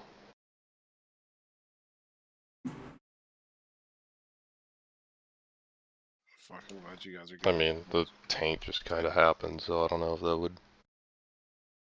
that's not trying to fuck Okay. you, but it sounds like we just got spiritually resonated with taint from being in hell, basically. You did. Whether he's able to resist that with what he's got, I don't know, but I'll allow him to attempt to try if that is within his gift to be able to do. You tell I mean, me. I'll post the shit. He really doesn't want to be worm tainted. No, I don't, because that's gonna go Fine. and make me have to go and do a fucking cleansing spirit quest. And I don't want to bother with that if I don't have to. That will transfer the Drake. I'm gonna go to the fucking void engineers and get a shower. All right, I'm willing to bet that the one on the far left is poison, and the red one next to it is red wine, and that makes the black bottle also red wine. Hold on. Which- Let me keep track of what you're saying. Which one is which? Okay, I think that the one on the far left, the brown round bottle on the far left, is poison. Right, Seems like it could be so. and then the red bottle and the large black bottle are red wine. Yes, it seems like they would be just the mundane red wine. And that means that the green bottle right there is poison. You will always find someone. Yes, that's what I So- have mapped out. And the purple one on the far right is something that's not going to help us. So the one that we need to take is either the blue or the brown one in the middle, right? However, let's see, what is it? Dwarf or giant, right? Hang on. I need to do one more round of like solving Sudoku for a second. Yeah. We just need a way to qualify somehow the dwarf or the blue bottle or the gold bottle. Stand at either. It says different are those who stand at either end. Keep that Yeah. in mind. Yeah, I think Although I think the purple one sends you back to the entrance, and the one on the far left is poison. All right. So that leaves the only one that could probably be the one in between, the one to the left of the big black bottle, right? That's poison. Oh yeah, no, that one's poison. So that just leaves the little blue bottle, which we're told would not harm us. Either end. Mm-hmm. But because it's told in the riddle that it won't harm you, does that mean it's actually the right one? Yeah, Yes, or probably the one that either does nothing or sends you back. I think purple sends you back. Hold on. Yeah, I think purple actually might be helpful. Why do you think it's sending you back exactly? Because what is it? Hang on. Another will transport the drinker back instead. Different are those who stand at either I end, saw but that. if you would move onwards, neither is your friend. Sending you back is not moving you onwards. yeah. Okay, so that makes sense. It's probably not the purple. The purple's probably not the one. We probably need to drink that small blue one then. I'm interested in The middle one is, I have a doubt because the middle one could be poisoned. The one on the far right could also be poisoned as well. Sorry, wouldn't be poisoned, but could be safe actually. Whereas the one in the middle could be poisoned very easily. I was saying the one on the far left is poison. Far left is poison. Yes, it's one. Now you've got another Left and two to right find. are both not good though. Like they're not gonna help us. You never know. The one way on the right could actually help you. Yeah. There's nothing saying that it's the one that teleports you. It just says that it's different from the poison, which is helpful. It's not going to kill you, but it doesn't tell you it's the one that'll teleport you. That's fair.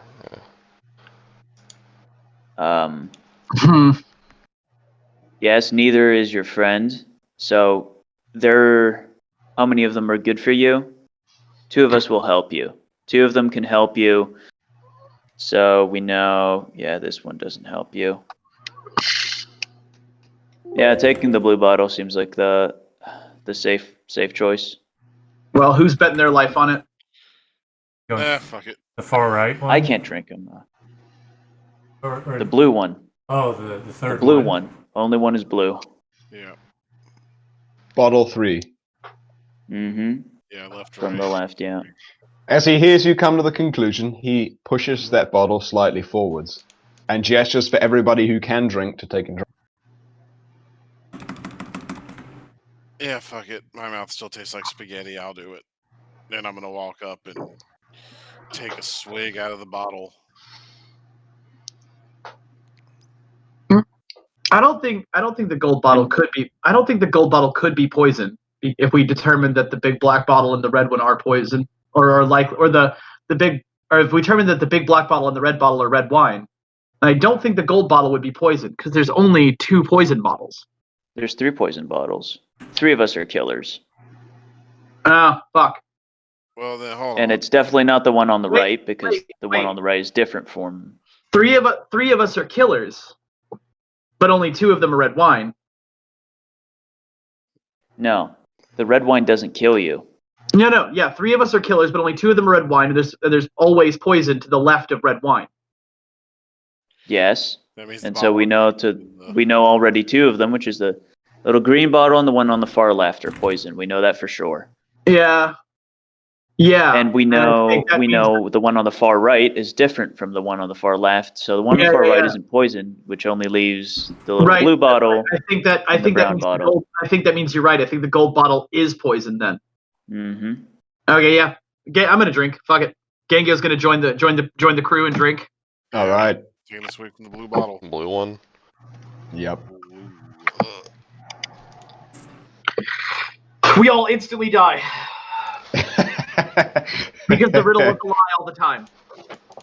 All right. So everybody because the who red can bottles drink weren't red wine. is going to drink. They were actually fucking Crowley's own blood, and you got immediately dominated and then raped by a Bane. What's his Is that generation? all? Fuck him. So Implying anyone can dominate me. But yeah. Dominate. So, you guys are all going to drink from the blue bottle. The shopkeeper's going to smile. And he's going to gesture his hand towards the door behind him. Behind the counter and out the other side of the shop. With no words. All right. Gengyo's going to start walking towards the door. Yeah. Well, someone should grab the little purple one as well. You know what? Fuck it. I'm gonna take them all. I'm literally gonna unless the shop stops You me. never know when you need to be transported back. Yeah, we're gonna keep all these, and I'm gonna start dropping them in my bag of holding. It's just gonna be full of all of these bottles. Gengyo says, He's gonna stare at you intently, deeply unhappy. You want to go in the bag too? Because I can put you in this bag. Put you in the bag. Gengyo says, "Hey, can I get that? Can I get the one that sends you back? Can I hold on to that?" Yeah, I'll pull it back out and hand it to you. Thank you. I wouldn't do that if I were you. You're gonna give me a good reason why? No. You solved my riddle successfully, and therefore you are able to continue. But I do not like the way you speak. I do not like the way you address me. Be gone! I'm gonna hold up one finger and just say one more fucking word, and I point at the bag. Gengyo immediately puts his hand up to Darkblood's face, like in a shh, right?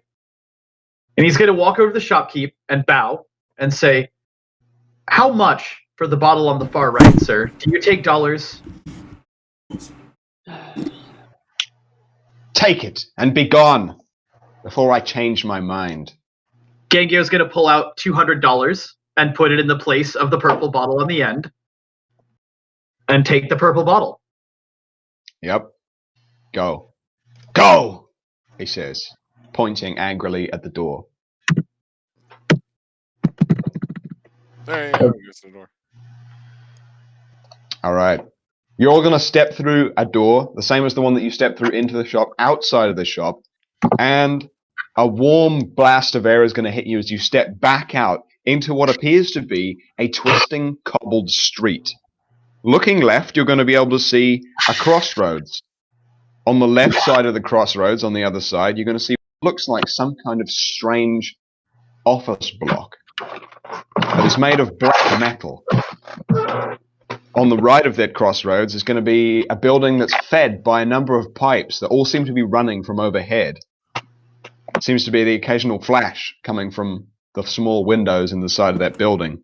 Straight ahead of you is what looks like some kind of old rickety train station. Every now and again you'll hear the sound of what sounds like a rushing train. Which one do you guys think we should go into to try to get to our boy? Well, I know that the train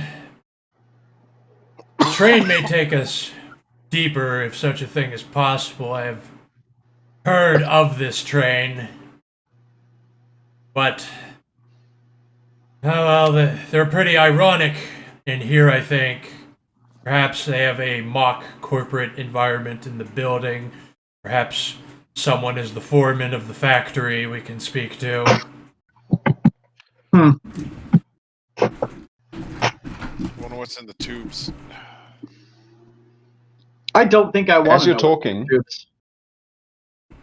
you hear a noise, and a man, a pale man, with what appears to be no nose, wearing nothing but rags, staggers across the crossroads, looking madly either direction. Sees you and attempts to continue going straight from the way that he came. He came from your left. He's going to make his way towards the right after he sees people. He's shuffling that way.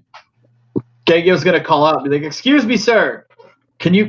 We're in need of directions. Can you help us?" The man's going to pause. Who are you? What do you want? He says, "I am Zayasu Gengyo, and these are my friends. And what we want is to find Aleister Crowley." And why would you come to this place? Why would you come to this place at all? Don't you know where you are? Gengyo says, "I know. Yeah, we know where we are, and we're here to find Aleister Crowley." And That name means nothing to me. Astral projecting ghost man. Very pretentious. Very pretentious. I've seen many things since I stumbled my way in here. I've been looking for a way out, and you seem the most sane people I have met in days. Where did you come from, and how did you get here? Show me the way out. Gengyo says, "Well, actually, I do have a way out." How And he's gonna be like, How long he's have gonna you come been here. here? Days, maybe weeks, I don't know. I have no idea. I get the Time feeling seems to now. mean nothing anymore. As have you been assaulted in a substantial way here, or are you just allowed This- to run the streets? This place is nothing but assault. Some buildings lead to places, others don't. Others lead to nowhere. Some lead into tunnels that lead back to the way you came. None of the geography seems to make any sense in here at all. I've been trapped in here. "How did you get here to begin with?" I don't know, that's the point. The more I think about it, the more I see things that aren't there. The more I see things in the corners of my eyes. Where I are get you the feeling from? that I'm never going to get out. Where are you from originally? My name. He seems to ponder for a second. My name is Vladimir Svarev. I came from the United States. And what year were you born?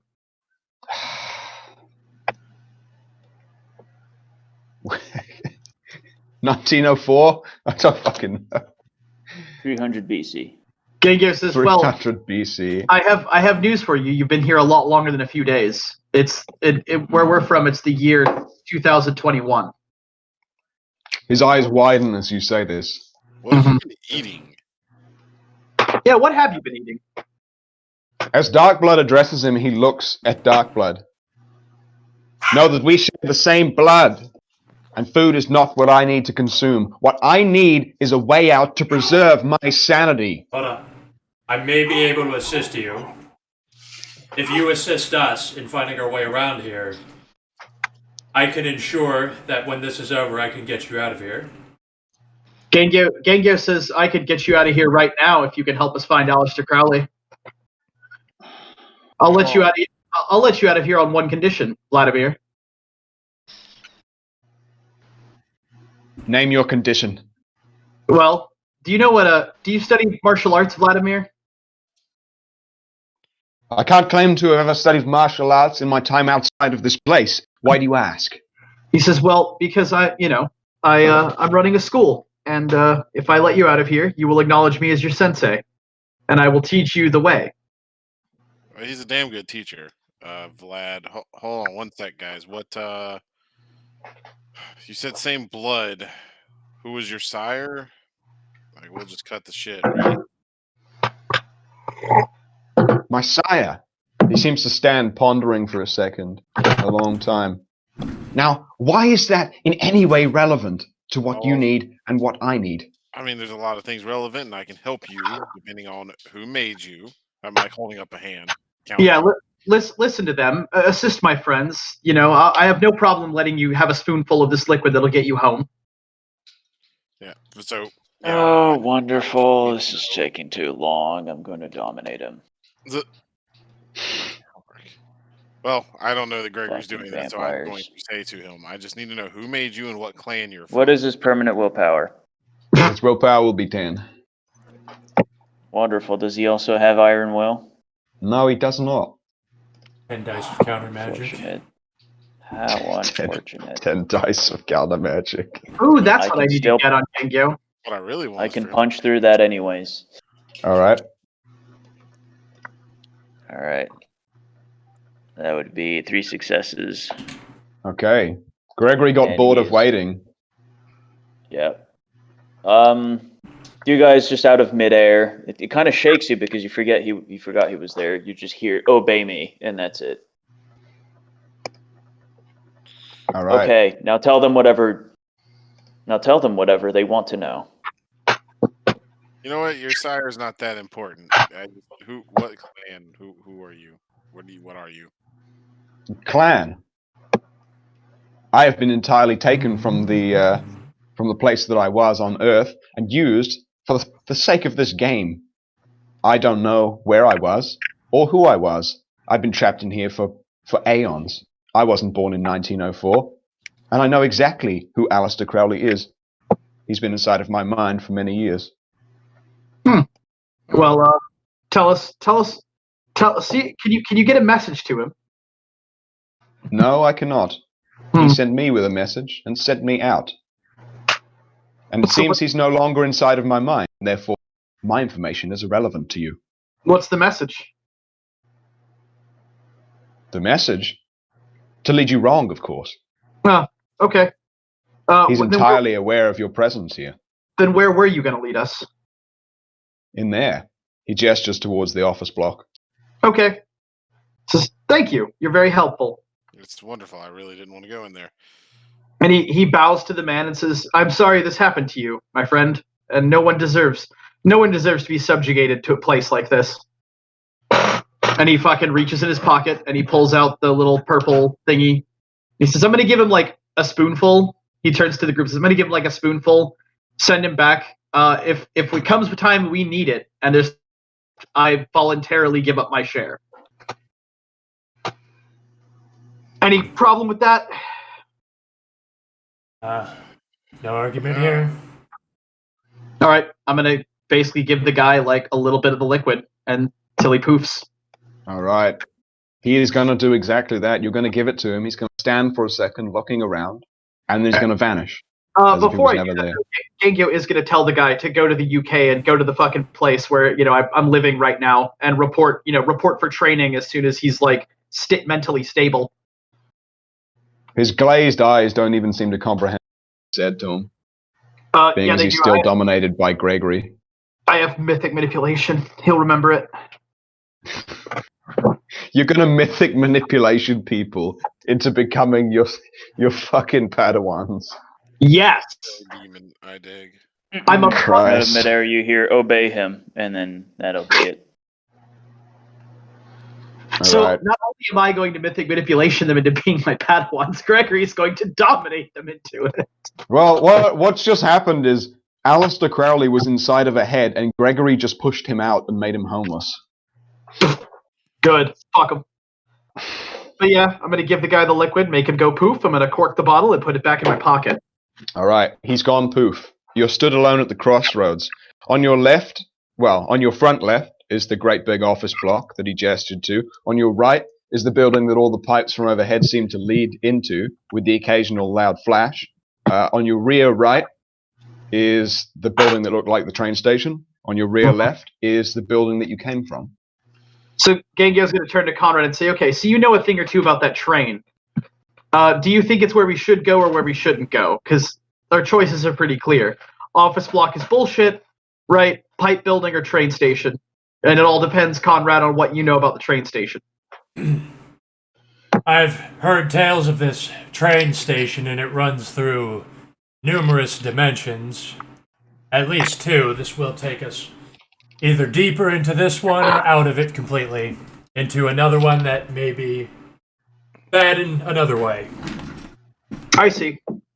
So is that do you think we should do that or check the pipe building first? Oh, well, I suppose we should check around here before we potentially leave this area, so the pipe building. All right. All in favor? Yo. And so, yeah, Gengo's going to start striding towards the building with the pipes. Are there windows on that building? There's small windows about, where the second story should sit. There's small, slim windows, and it seems like every now and again there's a flash. All right, so what I want to do, first of all, before we enter the building, is I want to activate my Lore of the Fundament power, Manipulate Adhesion. And Right. I want to climb the fucking building. And I want to look in through the windows. All right. Go and make your roll. I mean, I'm gonna make it. All right. I don't like that the game makes me roll this because it's honestly such a gimme. Willpower. Yeah, I make it. I can climb the building. All right. So you're going to be able to climb the building. You're going to go to. And by the way, when I say climb the building, Gengyo doesn't Spider-Man up the building. He just casually walks up the side of the building. He steps onto the wall. Yep, Suddenly his body is horizontal and he's the building. Yep. Splendid. All right. Well, you walk up to where you can see a window, and every now and again you'll see a flash, and you'll peer through it. Roll me perception alertness. Bear in mind that your perception rolls are taking a... -1 die penalty. That's right. I'm with you.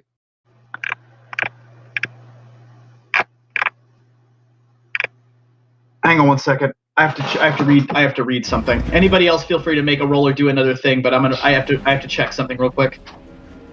All right. Okay. Well, I assume you guys are going to stand there waiting for Genkyo to walk up the side of the building, right? Okay, wait. I'm gonna spend a point of confidence and activate my heightened senses per my apocalyptic form. Yep. That might outwardly manifest as Gengyo's eyes glowing as well. And so, what's my difficulty on this perception alertness roll? It's going to be 9. Willpower, it's 7. All right. Ooh, that's a 1. That's not fun. Hang on. Do I have charm existence on this fucking character? I don't think I do. No, I don't. Okay, I have 1 success. You have 1 success. 1 success, you'll be able to see inside. What you're going to see is a catwalk that appears to run around the outside of the roof. It's a metal catwalk. And all the pipes that are going into the roof seem to lead down towards a point beneath that catwalk. There's a green glow coming out of it, but that's all you're able to perceive. Yeah, Gengyo's gonna walk back. Well, Gengyo's is gonna drop and land gracefully on the ground because I can also manipulate gravity, right? So he's gonna float back down, and he's gonna say like, "All right, Seems like it's some kind of resource depot for all that shit in the pipes. Looks like it might be some kind of big smelting foundry or something. Huh. Any sight of personnel? I didn't see anybody in there, but I also couldn't see much. It's a small window and it's fucking thick and cloudy. So, hold on, let me see if I can pick anything up. Conrad's going to walk over to the building, and he's going to internally flip on the X-ray thermal imaging and see if he picks anything up within 50 feet. All right. Within 50 feet, he's going to pick up an intense section of heat towards the middle of the building. Okay, what does this signature look like? Does it look like fire or just like power? It is a fire of some sort. Okay. I'm just picking up the smelter. I'm not picking up anything else. Well, the heat signature is so strong. It's it's an intense flaming heat right in the middle of the room. Yeah. I don't know what else you're looking for with that. For sure. I'm just looking for like silhouettes of humanoids or something else moving around that doesn't look like it's part of the fire. Outside of the fire, Yeah. Because nothing. all right. I guess there's just must be automated somehow. Huh. Damn, didn't we know a guy who could fucking do shit where he just went into places and looked around? I don't fucking remember. God, fuck, my head hurts. All right. It's okay. I'll go do that. Do I hear As I hear the irritated mumbling of Dark Blood. Let's take a look around. All right. So Gregory's going to go no clip through that wall. Yep. All right. Gregory's going to go through the wall. I'm also All right. going to activate every level obfuscate I have. Okay. Gregory is going to go through the wall. As you pass through the wall, I want you to put an extra dot on your point of hallucination. You've now got 2. Oh boy. Only Gregory. Noise. As you pass through the wall and enter the room, you're going to see all of the pipes and the catwalk that I described to Dawn. The catwalk running around the outside of the room, the pipes feeding down from the roof into the center of the room. In the middle of the room is a great big pool of green fire. It seems like all of the pipes are throwing this green fire out from different places into one intense pit. Now, inside of this pit, every now and again, you see a little bit of movement. A limb or something else seems to protrude out of the fire and then go back inside again. And now that you're inside of the building, you're going to become aware of fucking really loud screaming.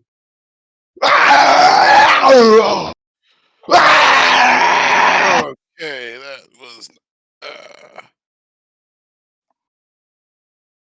Wonderful. Are you done? Charming. I'm immersed. I must say I'm highly intimidated right now. Alpheus is a wonderful place. Fuck my head in real life. Okay. Okay.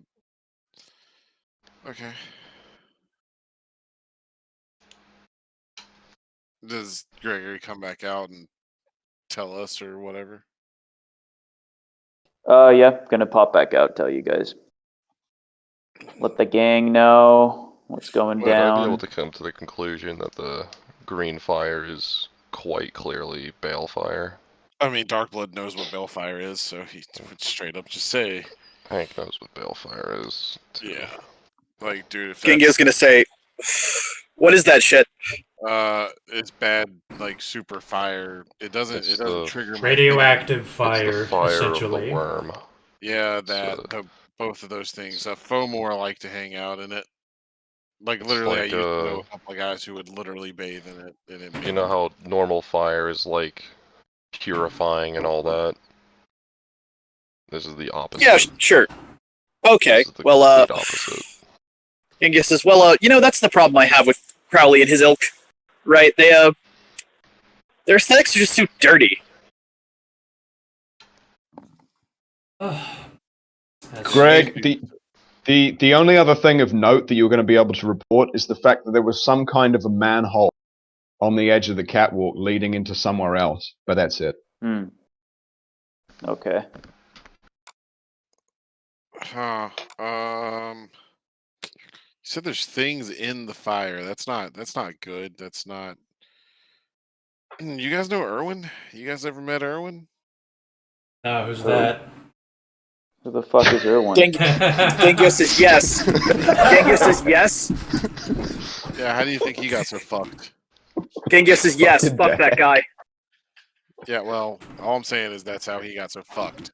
Because he and Meiju and Pajit all got in the fucking balefire hot tub, and he fucking makes vague motions with his hands. So yeah, we should not go anywhere near that shit.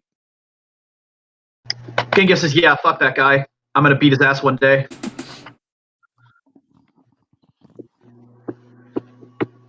I mean, I'll fucking watch that. I'll bring popcorn. But yeah, let's not go near the Bellfire. I wonder where that manhole cover leads. Think that's the way forward? Let's go check it out. I'm gonna go try. Greg started tripping out very slightly more than anybody else, whether he'll report that or not. I'm gonna go attempt. Yes. Yeah. Oh, this place is making my head. I'm seeing things. Have you guys been seeing things? I think I'm seeing things. Gengyo says I'm mildly hallucinating. Yeah. Right, that word. Yes, that's the one. There are things in my peripherals, but nothing beyond that. Just a squigglies. So you guys are going to be stood outside of this pipe building, the pipe works. To your right, on the other side of the crossroads, you've got that big office building. The opposite side of the crossroads on the right is the building that you took the potions. Opposite side of the crossroads on the left is the building that looks like the train station, and the street extends to the right and the left. Although it does appear to now be moving slightly, for those of you who are trying to focus on it. Being as you are seeing things. It's what's funny is that this is Malpheus. We're probably not actually hallucinating. That's probably just how the place actually is. Yeah, probably. Well, fuck it. Well, let's check this shit out. Gengyo's gonna try the door. Which door? The door to the fucking pipe building. Gengyo's gonna open the door. Alright. You're gonna become aware immediately of the screaming. I'm not gonna do it again for Jeff's sake, because Jeff is a sick man. I might throw up if you do, so please don't. So you're going to see, after the metal door, a short staircase that leads up to the catwalk. The screaming is audible, and you're going to be able to see the green glow. Genghis gonna say, "All right, watch my back. Let's go, or come with me. I don't know, whatever. Just let's not get caught with our pants down." And he's gonna walk up he's gonna start walking. I'm gonna make my way into the building, crouch towards the door and shit. Making his way toward the manhole. All right. So you guys are all going to be up on the catwalk, walking up on that metal catwalk. The sound of your feet on the catwalk almost seems to make the screaming cease. It falters. And then a limb comes out of the fire. And what comes out of the fire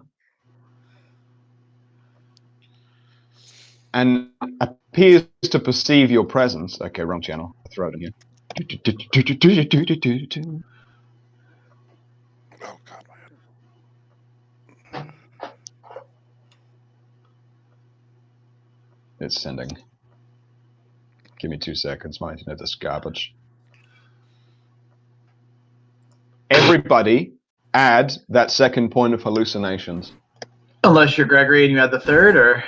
Nah. Oh, great. Well, actually, ooh, yeah. Go on, Gregory. Now that you've seen it. Hit a third, Greg. 3. You know what? Never mind. Oh, we'll talk about it later. Let's get going. This thing comes out of the green fire. Whoa, what the fuck? Okay. Like I said, The Balefire's fucked, man. You don't want to get near that shit. How far this thing's in a pit, right? Like it's a distance away. It's down in the pit, and it's making its way out of the pit up towards the catwalk. It's the pit creature. Do we want to worry about that, or do we want to just try to leave? Gangyo is already running toward the manhole cover. Oh, You don't have to worry about it. It's worrying about you. Roll initiative. I mean, how far?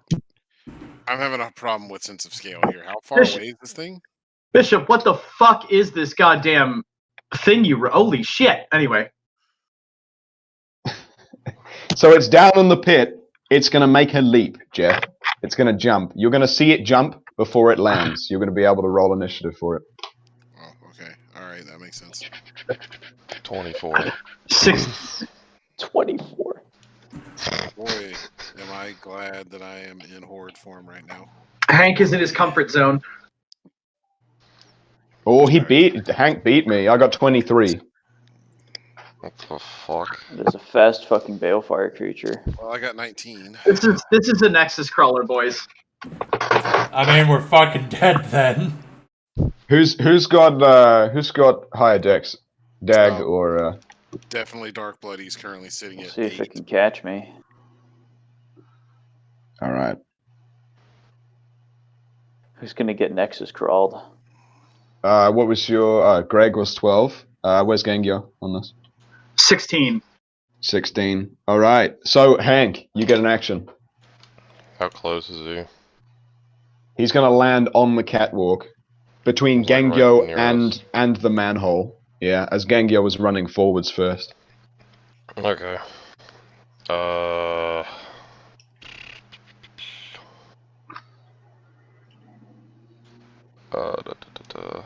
already said my sword was at the ready, right?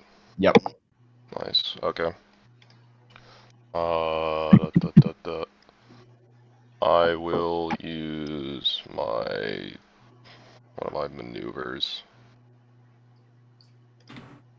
All right. This simple one. I'll post.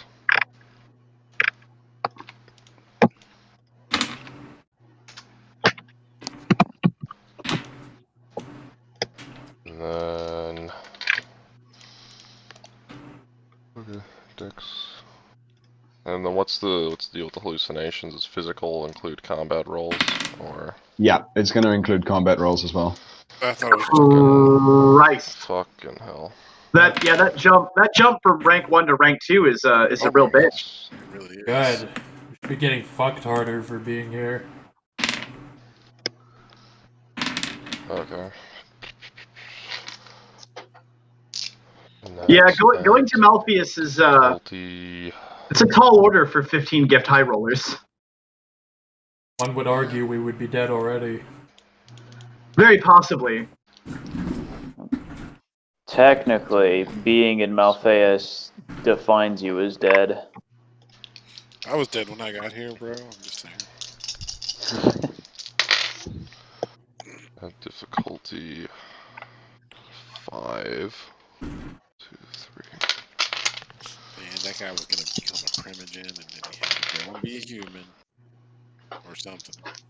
4.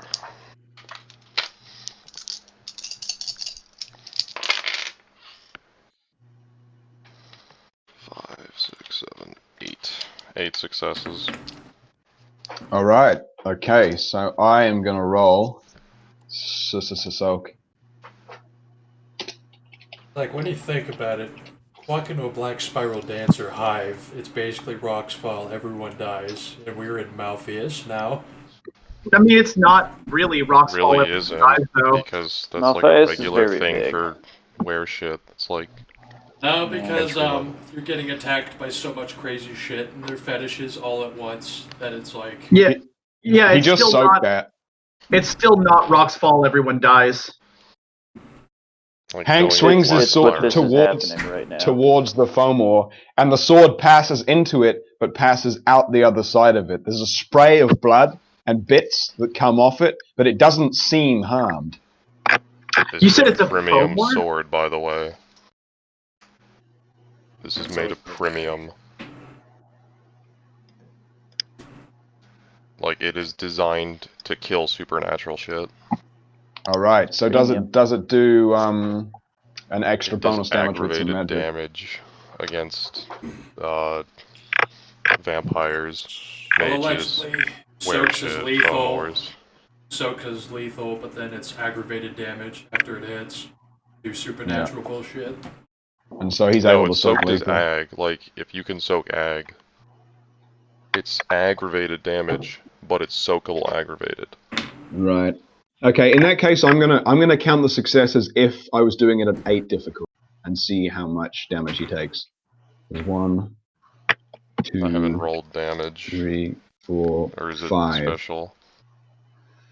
Oh, so you see, I was rolling soak there. I thought you'd rolled damage already. I thought you were telling me it No, was that 8 was damage. the hit. No, that was 8 to hit. No, No, he's damage not is gonna going to be dodge. even As- fucking Hank does higher. 8 damage. Assume you hit with 8.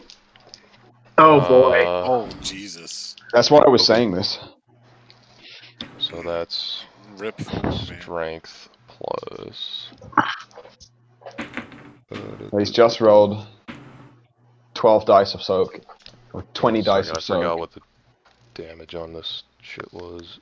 It is strength plus 8. 12, 13, 14. Okay.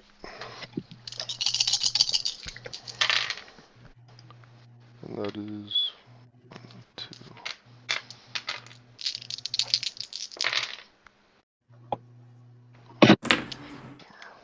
Hey guys, the tabletop RPG Demon of the Fallen is officially old enough to legally consent. Damn. And potence. You would if you could, Matter Dylan. with that. Which one you just said? Oh, it's 14 now. 9 I aggravated. thought that. 9 aggravated. Well, he It's rolled 12 12 now. dice It's of legal in soak, Cuba. and he is able to soak aggravated. Do you soak all of it, or Yeah, I rolled 12 successes. what the fuck? Okay. So it's like I said, your sword's going to pass into it, bits are going to fly, blood is going to spray, bits of green are going to hit the catwalk, but he's not going to appear to be damaged by that swing. It's going to be his turn. So he is going to go ahead and roll. Being as Hank's right next to him, he's going to go straight for Hank. He's going to take... He's look like. attacking in melee. Yeah, he's got this gonna big parry scorpion him. tail on his back, so you're going to try and parry his tail. Yep. I'm going to allocate an extra action dedicated to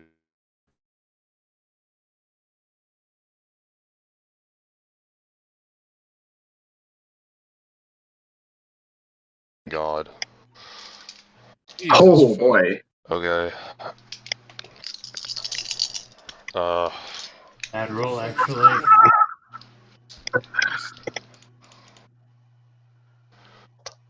And then, alright, willpower.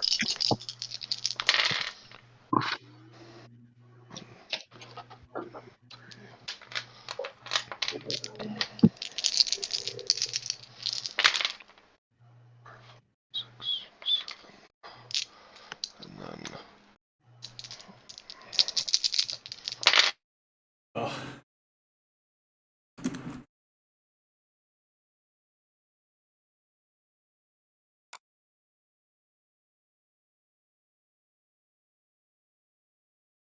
Right, so he's got 2 dice to hit, so he's going to hit.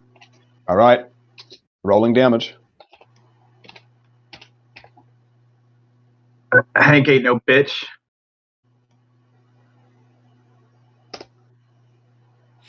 What the? oh my fucking god. What the hell did it do that did 30 fucking or can I do can't even 30? do 30 damage with my fucking retard combo. Okay. You should narrate what his attack is for clarity. So he's got this great. You see in active game. Is this He's got this big, aggravated? What is this big is he scorpion attacking tail. with? This is lethal. He's attacking with right now because he's got this. It looks like a fucking phallic ass scorpion stinger on his back. Can you see that thing over the top? And he's just plunging that straight into Hank right now. Alright, so let's roll soak. It is a Nexus crawler. 10. I had armor 15. It's not a Nexus crawler, but it's just really strong. Oh yeah, Nexus Crawler would have just deleted the reality around you, and then you would have been dead. If a Nexus crawler No, it's okay. exists in the Umbra on the other side of the universe, you're in danger. I've got a trick for this retard when my turn comes around. So, 1, 2, 3, 4.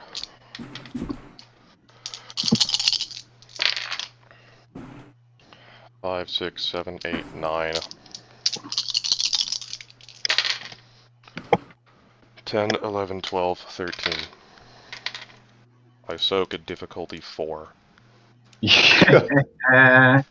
Oh my god. I Iron mean, Mountain, baby. He punches He'll you. need that. I mean, no. I'm not gonna argue that soak is a physical roll. Remember that +2 difficulty is going on all physical rolls because you're all at 2 dots of hallucination bar Greg, who's at 3. Yeah, so does That's not. like an innate quality. Yeah, that's what I mean. It's an innate quality. So you're able to soak all 13 of the damage from this. What you are going to have to add is a poison, and that is going to deal 2 aggravated per turn from now. It didn't like do any damage though, which means it didn't like penetrate the flesh. But it touched you. I'm wearing armor. Oh, Is never it the mind. kind of worm? There goes the poison. There are some worm toxins that they do just have to touch you if that is what's happening. And Link the resist poison gifts. Yeah, I also have like, can I reflexively resist the poison? Yeah, we'll not go there with the poison. The poison that's on that thing isn't going to be able to affect Hank, so I'm not going to make you roll for it. We're going to move down in initiative order to Darkblood. Jesus fuck. This thing just got slapped with a sword and didn't give a fuck.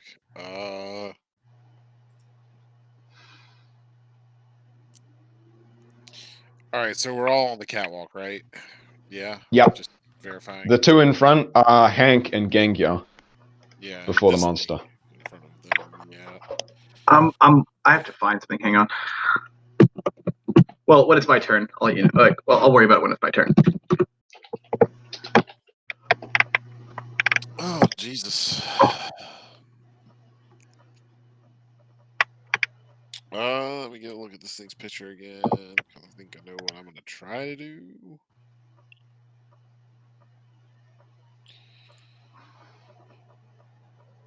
Alright, I can fucking clearly see that I'm gonna do a claw. I'm gonna take a swipe at that stinger thing that it just tried to use. All right, so you're gonna do a cold shot on that thing so it can't use it. Remember that's going to be at +2 difficulty. Yep, -1 because mastery. So that's going to be difficulty 9, surely, because it's a cold shot, so it'll be 8.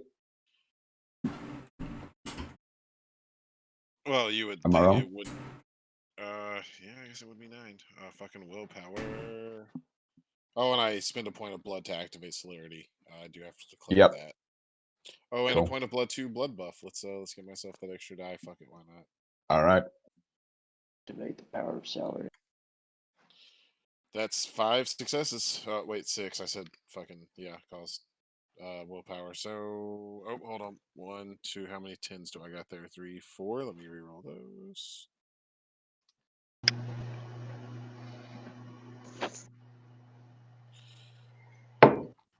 All right, so make that 7 total successes to snipe this nigga's tail or whatever.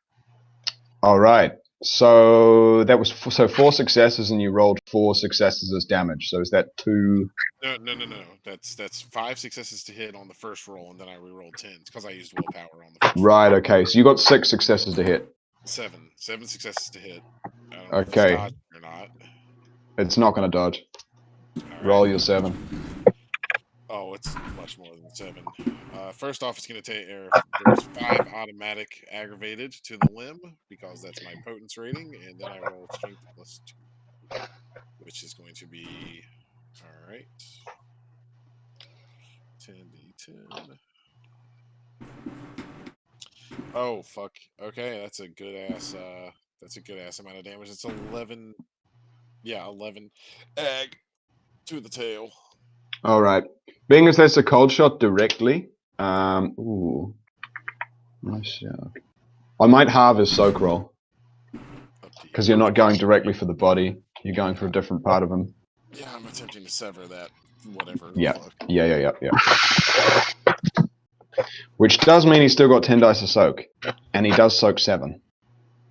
What a baller. He's still going to take, it was 11, so... Right, so he's going to take how much egg to the tail? 4. 4 egg, okay. So Darkblood's going to claw swipe at this dude. It's going to go into his tail. There's going to be another big spray of green all over the wall. And this is he's still intact. Did I manage to sever the thing? You did not, I'm afraid. Fuck. Right. Darkblood, you touched him. Well, I mean, I swiped at him. I am wearing armor and shit. What do you want me to roll? Oh, you're wearing armor. All right, go ahead. Yeah, no. We'll move down initiative order again. We're going to Conrad. I mean, okay. So we're just on one catwalk. There's like a line of people in front of me. Yeah, that's right. And then the monster. So there's no, a catwalk doesn't wrap around the room. There's just this. It does wrap around the room. Yeah, it goes all the way around the outside. No, but I can't run around the room and get a better shot on the thing. You will be able to do that. Yeah. All right. Well, I've also got 5 extra actions, and for this action, Conrad shifts his consciousness into a subcomputer and allows the robot to take control so that it can have all of its buffed up stats. And I think we do extra actions at the end of the turn, so. Yeah, and you're not losing dice from you're not increasing difficulty or losing dice from perception or well you'll lose the perception dice, but you won't increase the physical difficulty. Right. Because Conrad's not controlling anymore, right? Void Engineer should just send battle mechs into fucking Malthius. Mm. I mean, they tried, probably. Occupy Malthius. Occupy Malthius. Problem is that it's technically kind of like an infinite thing. Can't even fucking occupy one part of it. But either way, he's popping into battle mode, and I don't know if that takes up my action. Does it? Well, what's he actually doing? Describe to me what he's doing. No, this will take up an action. I'm shifting my consciousness to another fucking part, so yeah, I'll just pass. Yeah. Yep. Okay. Cool. So we've gone down, and we are at Gengyel, who stood by the monster.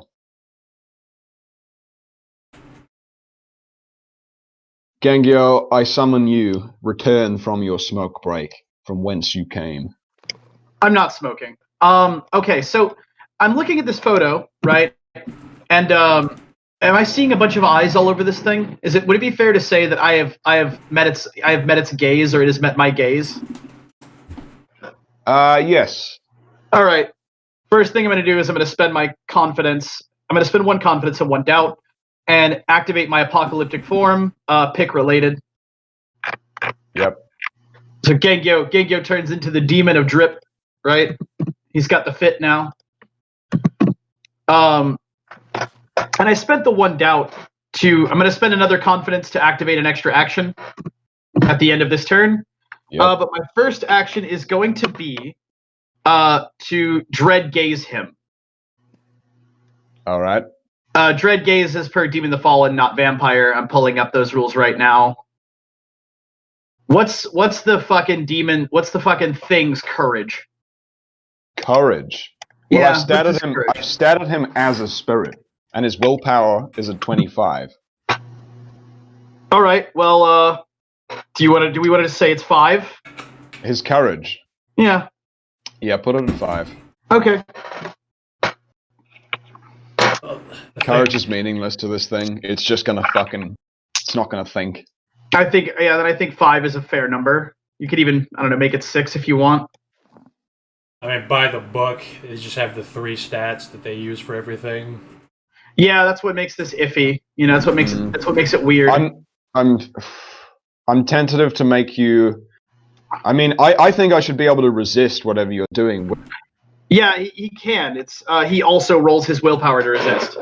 Fabulous. In that case, I am going to roll his willpower to resist. Difficulty 6 to resist, yeah? Yep. 14 successes. Jesus Christ. Alright, yep, he resists the fuck out of that. He sees the drip demon and he doesn't seem phased. Yeah, I'm not dealing with anything with a consciousness. Alright, cool. Gengyo's gonna be kind of mad. Alright. In that case, we will move down initiative order to Greg. But did I get 4 successes? I did. What is the thing's wit's alertness? Just to say the sum of those 2 stats. Alright, well, for mental rolls, you use Gnosis, and his Gnosis is 30. I need the wit's alertness, and Gnosis 30 doesn't make much sense. Wits plus alertness, 30. Okay. Because it's looking with the Gnosis, seems.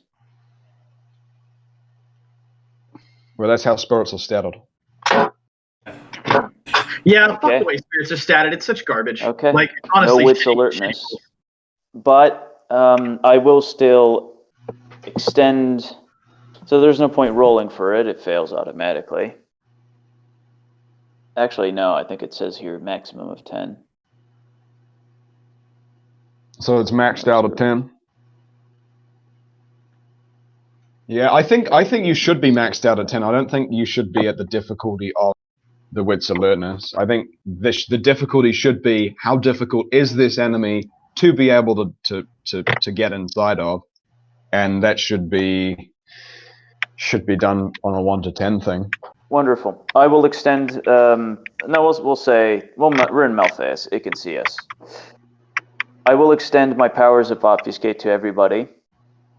However, the now with every attack it has to make, it needs to make a perception alertness roll, which I assume it would do for everyone, which is to say for the crowd. Difficulty 8. Yep. If it has like 30 dice for that's fairly meaningless roll, but yeah, if it fails, it has a +2 difficulty to everything it does to any character around it. All right. Ooh, sexy. That is spicy. Now, if anybody can somehow get out of its sight, you will then have 10 levels of obfuscate applied to you. Conrad is out of its sight right now. Okay, then Conrad has 10 levels of obfuscate applied to it. Because Conrad moved round the So, catwalk, I believe, and changed into battle form. That's his action. Yep. Yes, and so the thing is going to have to roll directly against that obfuscate until Conrad breaks obfuscate. All right. Whose extra actions are we doing first? Does Hank have extra? Yes, he does. All right. One Spirits of them just don't have mental stats now? One of them was. They just have willpower.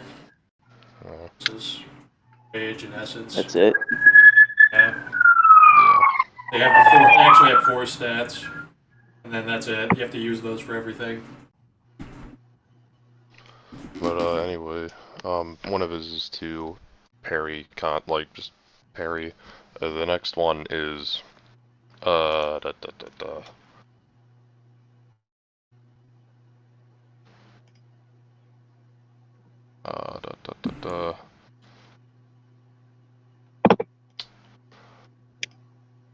go Arnhem. Spend a point of rage and go Arnhem form.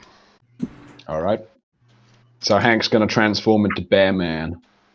No, right. It's like the that's 8 foot Krynos. tall.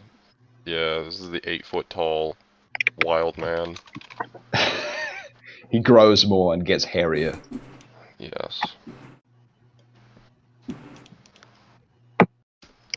Fabulous. Is that your only extra action? The other one I spent to parry for the entire turn. Like the like I don't remember what it was. It was in the new rules thing. Yeah. No, that's cool. So Darkblood, how many do you have? I've got 5 total. All right. Actions. Go and tell me what you're gonna do. All right, I'm gonna keep on keeping on and fucking. I can't split these, just so you're aware. Not that I split the first one, but I'm gonna do that same roll again. Bloodbath lasts for a scene, so gonna attack All right. that fucking stinger thing again. Go ahead. Oh, come on, dice spot. I really don't want to. Okay, are there any 10s in there? Just one. Roll that one. 10. Reroll your 10. I have all my dice sat here, but I'm finding it more useful at the moment to use the rollbot because I can actually look back and read it off. Well, it is easier to use a robot when you have 30 fucking dice. Yeah. That's 4 total. 4 total. All right. So, well, he's not going to dodge. Remember that you're doing that at... Yeah, so you did it at the right difficulty. So, roll damage. Yeah, this is going to be... I will actually put it... Wow. Twice in a row. 11 aggravated. All right. He's only able to soak 6 of those. So you're going to do 4 straight off the bat. All right, and that's back at the... You mean 5. I did 11. All right, 5. Yeah, okay. All right, so that's 5 more ag to that finger. I guess. To that thing. Yeah. All right, with 9, you're going to sever it. Yeet. Good job. Yeah. All right, that's my extra action. Now it'll be whoever, because it's it goes in succession. Okay, Conrad had 3, right? 5. 5. Okay. What does Conrad burn to get those? I just have a cybernetic that gives me +5 extra actions. Oh my god. All right. Yeah, do you think? All right, so I'm not making up the thing that I'm about to do because I gave you my sheet. So I love when it starts with that. This is totally true. because what I want to do is this robot is going to open a compartment in its chest, and it's going to it's going to beam from a ship that has a GAU-8 pointed at a gateway. Yep. So you know. Oh my fucking god! I see where this is going. He's doing the Portable thing. warship cannons. Yes. So the only thing I'm concerned about is I want to make sure they don't get hit. I'll spend as many actions as it takes to like use my fucking ridiculous fucking skills. This is going to be all of your actions. But how large is this portal right now? This portal is about it's about basketball sized in his chest. Okay. All right. Okay. Well, that's enough that you'll be able to aim it at the monster rather than have a great big AOE around everybody. Yeah, I'm not getting the recoil, and that gun is fucking firmly fixed. Yeah, a GAU-8 is not like a cannon. It's just a fucking minigun. Yeah. It's big as fuck. And that thing is strapped to like a titanium floor. It's just going to fire. All right. So roll its damage. See, Well, that's the thing. I don't really know what its damage is. I would do success. I can find the support weapons thing. also, wait, like you said, you're gonna spend an action to fucking get into position first, right? Yeah, I'm only concerned with this robot can do some crazy shit. It can jump around, but maybe one action to ensure no one gets hit by the spread. Yeah. GAU-8. It's a 30mm. Yeah, I can see that's it. what I'm I can thinking. see it That's on the his sheet, but closest. it doesn't state any damage. on your sheet, Conrad. No, it's a 30 millimeter. It's on the support weapons chart. Yeah, but see, GAUs aren't 30mm cannons. They're like Fact. No, they're 30 millimeter. They're big. really. Oh yeah. Yeah. I also Also another problem. I don't know how many shots I'm allowed to get out of it. It's a belt-fed fucking weapon, dude. Just assume you have to reload it. The rate is on there. Yeah. No. 42. I'm so. I had to. You see why I had to preface this with the saying, I gave you my sheet. You know it's there. I'm not making shit up. Oh wait, I want to know how much it weighs. I'm gonna fucking just have Hank carry one around in Krinos. Is he firing a bullshit cannon? He's firing a bullshit cannon. He's firing a bullshit cannon. Rate of fire is 3,900 RPM. Just letting you know. Christ on a bicycle, that's a lot. 3,900 RPM of the biggest bullet there. Yep. Big motherfucker. It's a centimeter cannon.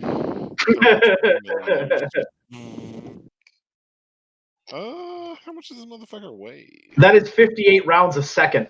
I love that. Yeah. So Right, so he's gonna get hit with 58 times 3 rounds. Right. It's like a fucking nuclear power plant. But 100 It weighs 174. 620 pounds. I'm Fun giving. fact. I could Darkwood could carry that shit. Fun Yeah. fact: if you bolted one of those to the roof of a car and pointed it backwards and fired it, you'd be breaking the speed limit in less than 3 seconds. Not just dark blood. It's so big they built it and then decided, well, we should probably make it fly. Unless you were in Escape Europe, where they don't have velocity speed limit. retardation. Americans, God, I love us. Guns in Europe, sir? Do you wanna rephrase that? Europe has guns. I don't know what the fuck you're talking about. Oh yeah, it's just Yeah, Britain, and we killed and each we're other not in with Europe them. anymore. So Yeah. now there are no guns.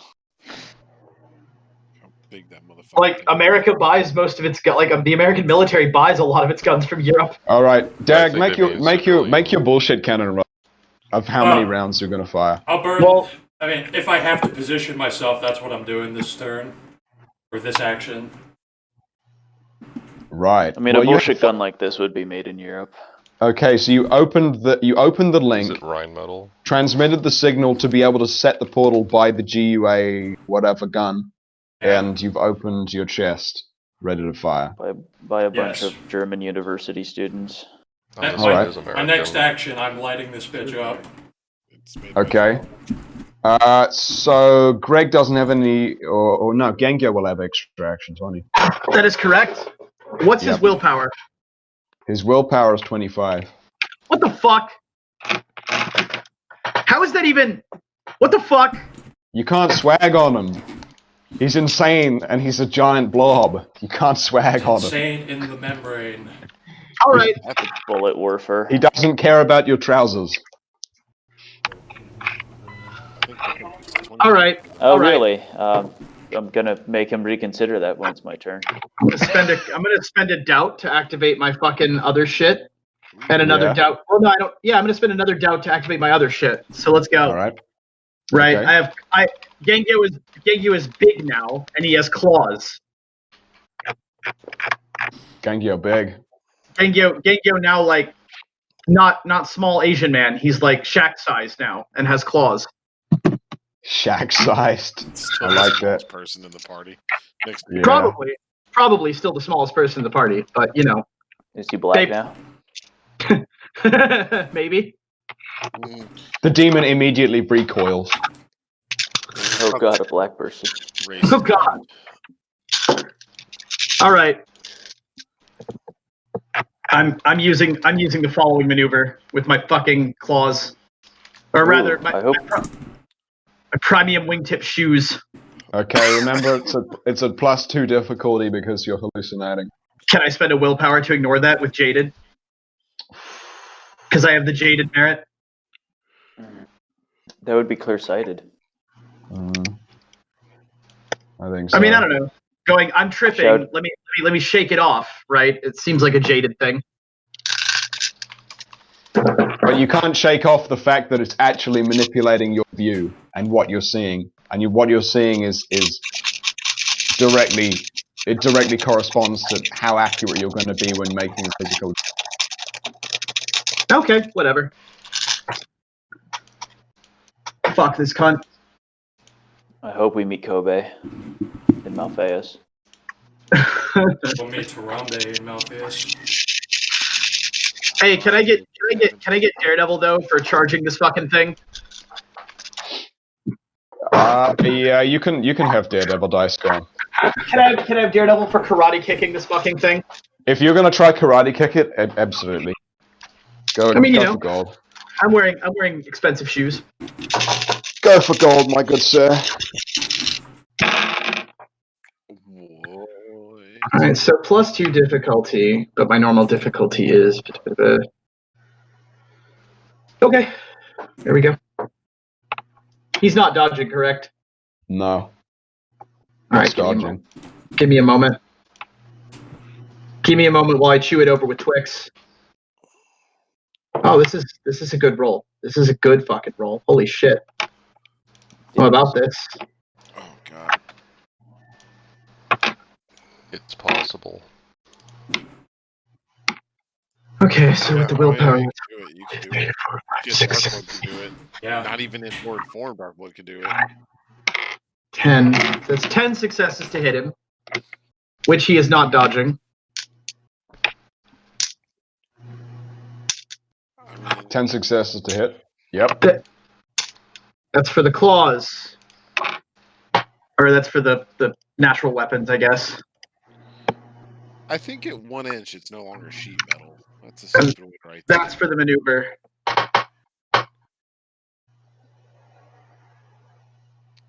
And then another 5 on top of that. Okay. Okay. What? Wait, didn't I buy my potence up? Let me double check that shit.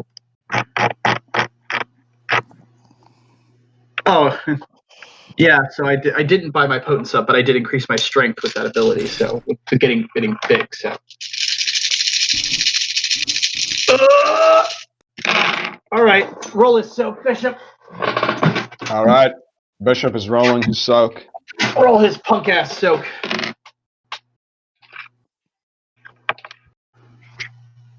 We're gonna do this the hard way. 10. 10. Yeah. Ooh, spicy. That's a significant amount of soak. It is. 1, 2, 3, 4. He's gonna take 5 aggravated because I rolled 15 aggravated. All right. And as per the maneuver, did I link the maneuver? Let me link the maneuver. As per the maneuver, it is knocked prone. However you want to interpret that shit, it's fucking on the ground. It's fucking sprawling. All right. It is knocked prone. Fabulous. Well. Oh, dude, and I'm a fucking idiot. I forgot that I had a further -1 difficulty on the maneuver, so I actually shorted myself. Okay, whatever. Fuck it. All right. It's knocked prone, but you're aware of the fact that it's still going to be able to attack. As it's got these weapons and eyes coming out of all angles of it. There's still things that it's going to be able to use. That's fine. It should still take a difficulty buff for being knocked off balance. It will. All right. Greg doesn't have any extra actions, right? No, not this round. All right. In that case, it's going to shift back around to Hank. Oh boy. All right. Wait. Between the last round, looked at the minigun popping out of Conrad's robot chest. Oh, damn! I should do that. And then he's going to perform the same maneuver he did before. Okay. Yeah, Zverch. He's going to go ahead and take that big old swipe. Also, Bishop, I want to spend a confidence to get another extra action. 7 minus. Well, it's moved around now, so you're gonna have to do this at your turn. That's fine. When you say move round, you don't mean this is another round. This is just the finishing up of the extra actions, right? Because I said 4. Yeah. Oh, I see.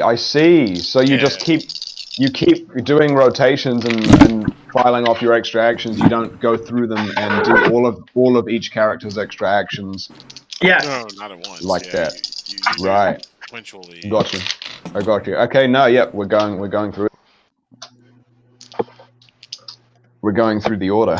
We're gonna have to do this the hard way, because this fucking cunt has 25 willpower, and I can't get 15 successes on that roll. 6, 7, 8, 9. 9 successes to hit. Is he dodging? No. What's Do I dodging? I should have asked if I got a difficulty reduction before, but whatever. I don't Well, have remember you're successes to getting damage, you're so- getting the difficulty increase on your slash with the. I know, but I have stuff that decreases it already too. Right. I was trying to think if I could decrease it more, but it doesn't matter since it hit. So now my strength is higher because of the form. So 7 plus 8 plus 2.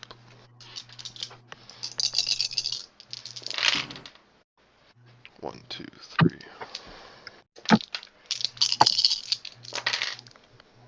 4, 5, 6. Shit. All these dice. 7. Good thing, clank, clank. It had us in the first half, not gonna lie. Clickety clanking 11, with and me. then potence is 13 ag. 13 egg, rolling a soak. Mm. Oh, Oh, please, no. yeah. Fuck. Yes. So, Hank swings his sword back around, makes a great big arc back through the creature as it's lay on the ground, and again the same thing happens. It Can I sprays get a point of through. rage for the frustration? Go on, you can have one. Thanks.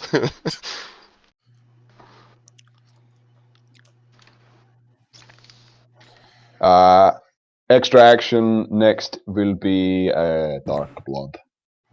And he's gonna fucking target. Because I'm gonna continue with the call shot shit. I don't know what that flower does, but I don't like it. I'm gonna cut that off.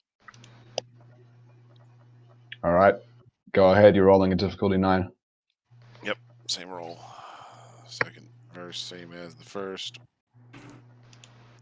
Wow, that's a shit roll. Let me reroll 2 of those 10s.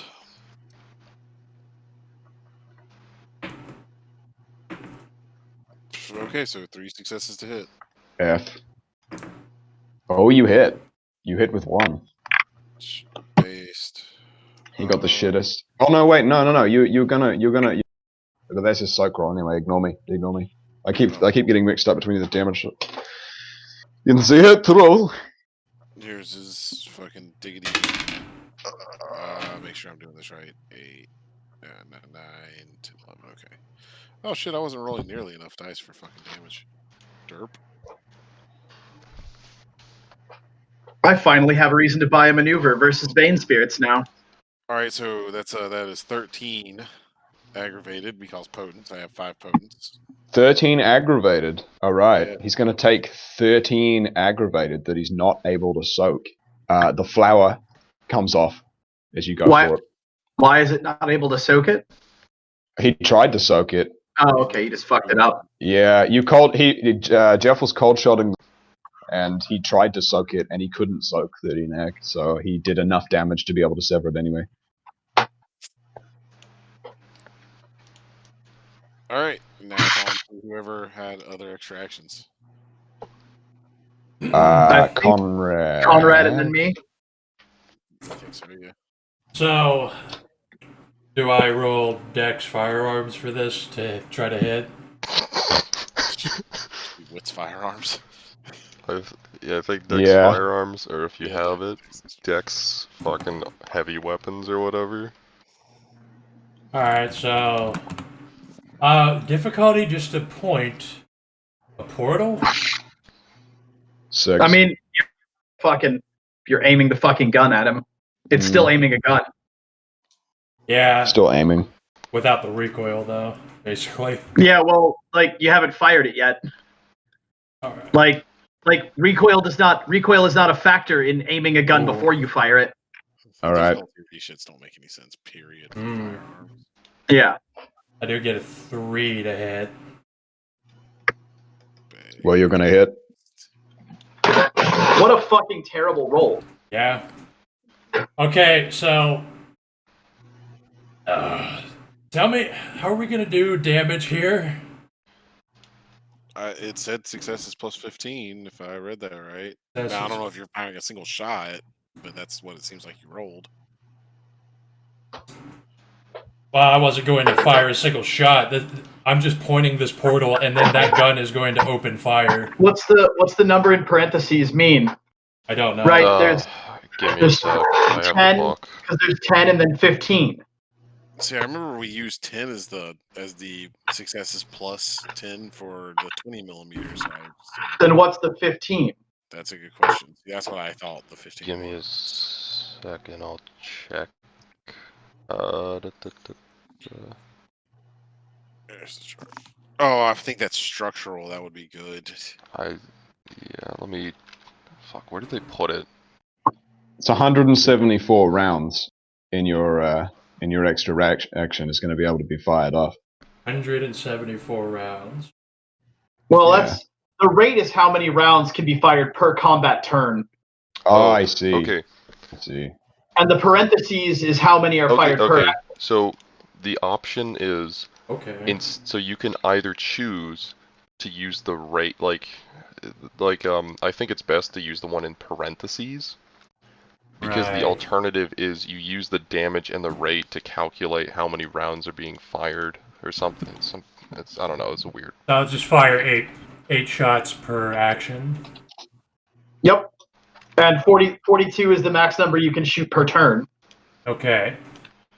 So, is it But what are the fucking damage parentheses? I send what it is. No. many of those weapons have outrageous rates of fire, so you may decide to use the damage and rate that's given in the prison. Normal damage rate beats rolling 40 different attack rolls. So I just roll 15, like 8 for. You Well- would roll. Well, technically it's firing fully automatic, so you're technically using the mag dump action, so you should technically get fucking 18s plus successes. 18. Alright. Okay. Because that maneuver was written based on somebody firing a weapon that they're holding in their hands, so I would just say that you get the benefits of it without the difficulty increase, because it's a fucking in-place weapon. Yeah. And I'm fucking telling you, Conrad's ready for war. Oh, man. Alright. Does your suit have mortars? It should. He can tell the robots on the ship to get some mortars. I got Drop a 8 mortar. lethal. Wow, 8 lethal. how sad. He's gonna probably soak that if it's 8. Yeah, goddamn. That's The bullshit. actually Yeah. sort of pathetic. That's really underwhelming for that gun. Yeah, Yeah. well, bad roll. You missed a bunch. That's all on the bullets. Yeah, most of the rounds impacted Use the somewhere else. premium Oh, well, I got- and forge premium bullets. I got 4 tries. 4 more The tries. bullets are too big and they hit each other. Right.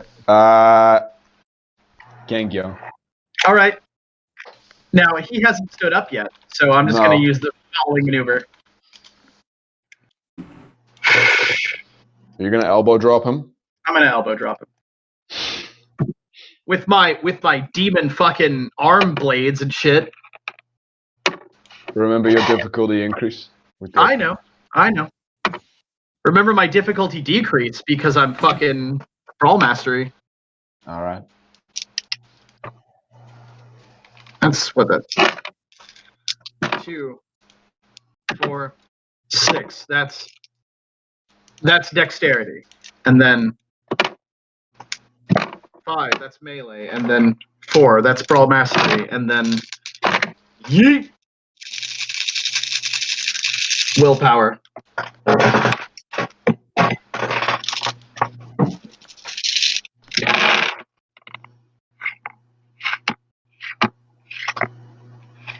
Oh wow. This is amazing. Oh wait, no, it's 7, not 6. Hold up, if I can take those out. All right, I have 1, 2, 3, 4, 5, 6, 7, 8, 9, 10, 11, 12, 13 successes to hit. Wait, re-rolling 10s. You've hit it. 14. 14, then plus willpower is 15. All right, cool. So 15. That's I'm gonna fucking. Where's the roll box?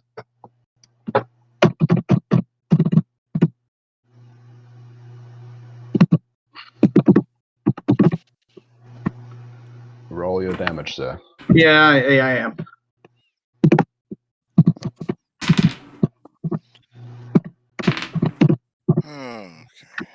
18 aggravated. Nice. He soaks 8, fucked. he takes 10. That's Get a big fucked. elbow drop, dude. That's a big How is he one. not fucking dead? Because they have like an ass load of essence. He's got 40 essence. Well, now I just knocked off 25% of his fucking health. Well, yeah, I can tell you that you've done 10, 20, 30. You've done 37 damage to this motherfucker. And I'm going to say that I probably did touch him in the course of the elbow drop. Can I soak the incoming aggravated damage? Because I have fat ag soak. Roll for it. All right. That's for the scales. And this is for the confidence. What am I rolling to soak? Like, what's the amount that I'm soaking? 2. It'll be 2 ag from that. I soak that shit. Yep. All right. I get a willpower back. I get a confidence back. I'm a god.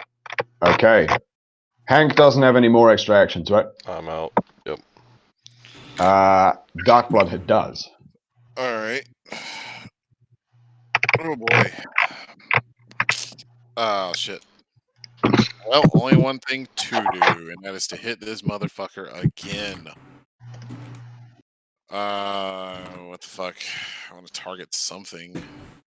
Is that a head right below where the flower is? Oh, you know what? The flower's coming out of a head. Well, he's down. You're closest now to his legs and a great big sack that's coming out of his crotch, covered in mouths. I don't want to touch his crotch. I don't. You don't want to touch his taint, bruh? No, not particularly. Come on, bruh. You know what? I'm gonna rip at the skinnier of the 2 legs. Okay. Cold shot. Mind you, he's not even standing up on them. Yeah. It's still prone. By the way, is there a difficulty reduction for him being prone? I usually it's -1 if you're in melee. Well, that's if I try to hit you, right? So it's not. No, you get a +1 if you try to hit us. We get a -1 for trying to hit you for difficulty. Right. Okay. Well, yep. So he'll be hitting at 8 then. And Gregory's bonus thing too that adds a +2 difficulty. It has a +2 difficulty to hit the players, yes. Yeah, so it's really a +3. All right, Jeff, roll damage. Okay, yeah, I might as well. It doesn't actually matter how many times I hit him yet. And that's 11. Okay, so.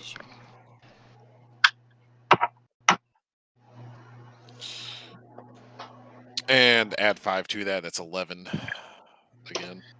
11. Really need to He get sucks 4, so 7. Yep. No, he's gone. Franklin, creatures like this are why you buy maneuvers that have the penetrating and devastating qualities on maneuvers. I'm gonna have to make new maneuvers. All right. With a last shriek, the creature flinches once after taking that blow to its leg falls off. There's a squirt of green liquid, and he lies still. Initiative is over. I'm gonna use my remaining celerity actions to just run my ass off to the fucking thing. I'm gonna look at the party. Does anyone look like? I'm gonna ask Is anyone injured? Well, everybody right now needs to roll me perception alertness at difficulty 7. Oh, funny. Smell based. Sight based. Willpower. Does it have a smell? Everything smells like worm. Nothing. What's about to happen does not have a like that's something in the book they say. It's like if there's such an overwhelming smell. 3 successes, Bishop. 3. Oh my god, 1? Just 1. One success. All right. Difficulty Well, you're all 6 or going to be able. 7? It's 7. difficulty 7, but I've got all specs, so I lower that. Oh, you lower that with all specs. I forget. Yeah, that's what heightened senses does. You whatever your all specs rating is lowers the difficulty. Oh wait, I actually on this because the robot's Gee. in control. I reduced the Gee. difficulty by 2. Gee. So Legendary roll. Got Roll, it. dude. Yeah. My God. Oh my god.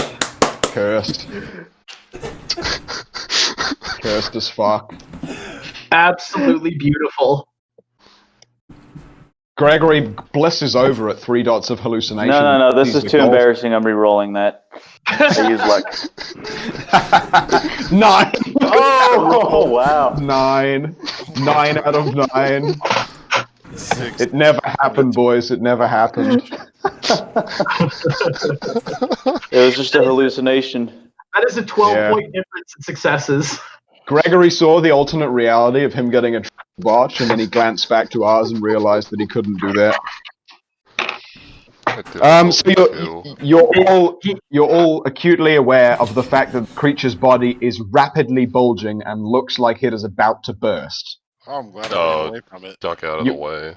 You all have a chance to be able to do something about this. I'm gonna spend a confidence, get an extra action, and flying kick my way through that fucking manhole. All right. Yeah, I'm using what's left of my celerity to just run my ass off to that. And Gageo's gonna scream, take cover! I have Mythic Deck, so I just constantly have extra actions. Right. I got 3 actions left. Okay. And Gregory is a ghost, so you guys are actually all going to be able to pile into the map before this thing bursts. I'm not getting goo cocky right now. Okay. Well, as you all climb down the metal ladder and the lid slams shut, you hear a great big bang of what sounds like the Goo-Boo-Kaki going on as you descend into the darkness. It is pitch dark down here, and you find yourselves in what appears to be a tunnel. Act accordingly. Pitch dark, you I said. explore everything. I mean, I never turned my eyes off, so is it supernatural dark or is it just normal dark and I can see? It's ordinary darkness. You will be able to see down here. Yeah, that I can fucking see. Yeah. Any of So you guys hurt? see 2 sets of glowing eyes. Actually, no. Gengyo pops back out of his apocalyptic form. He pops back out of Drip Demon form and pulls out his fucking cell phone and turns on the flashlight. Conrad is going to requisition the robots. What's the word? Install a large mortar near the GAU-8 and prepare that for rotation. Note, The cannon GM, wasn't big enough. my Reload. powers of obfuscation are still extended to the party. Anything that wants to see even their mind or their aura is going to have to roll for that. And I want to go explore in ghost form everything. All right. Well, you're going to see. Gengyo's gonna turn to Hank real quick and he says, "Are you hurt?" And Gengyo says, "Honestly, just my aesthetic sensibility." I agree. I'm just like I'm just gonna say out loud to the party, like I'm just annoyed that thing was that fucking squishy. As Gregory moves down the tunnel, he's going to be able to see that it twists and turns for what seems like maybe 2 kilometers before it comes to some kind of a sewer grate at the end with some bars. The only other thing inside of this tunnel of note is the water flowing into the entrance in a slight stream, and just away from the end, the sewer grate, there seems to be a person hunched over, sort of arms hugging themselves, knees up against their chest, sobbing and breathing heavily. He's got like a little satchel next to him. Fascinating. I am going to use old friends, because we are old friends, whoever this person is and I. What is this person's perception alertness, the sum of it? 4. That's it? Yes. Okay. Get That's fucking it. You bodied. watch that 11-point botch. Yes. Bring it to me. Where's my performance manipulation? Okay, they are now my old friend. I materialize in front of them and I say, Where have you been all this time? I've been looking for you. What are you doing here? What's in that satchel? It's a lot of questions. He looks at you in awe, as if he hasn't seen anybody in an age who was so friendly to him. I'm lost. I can't find my way. It seems this is the only safe place to be now. The slums, they're filled with spirits. The sewers, they're the only safe place.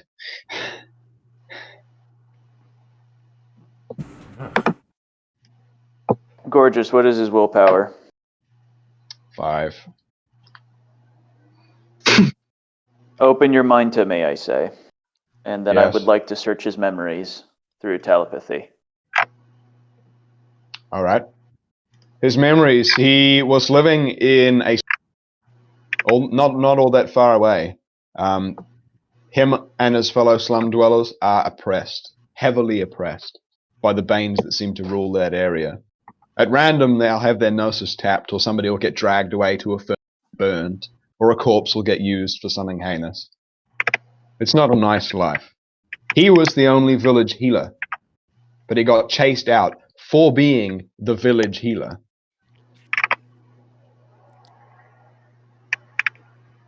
Okay. They And have I have a villages rough in layout of Malpheus? all this stuff. Of course There they do. are, They've in got fact, everything humans inside of Malpheus. Jesus. there. All It's in the right. law. I'm going to fly back to group and say... Yeah, I'm going to fly back and I'm going to say, I met a friendly dweller of these parts. Whoever wants his memories, open your mind to me. Gengyo says, can you just tell me the bullet points? And then I'm going to go through the bullet points, of course. Can't do the thing where you... I'm going to babble that shit at you. No offense, but I don't want to see what he's seen. Seems like a bad idea. Are these real memories? Like, are you sure they weren't Crowley fucking around with his head again? The guy got old friended, dominated, and searched for his memories. I think I would have noticed a Crowley in there. I don't know what you mean by old friended, but sure, okay, if you say so. I mean, shit, we've been Yep. friends forever. Yeah, I feel like we've been friends forever, even though we just met.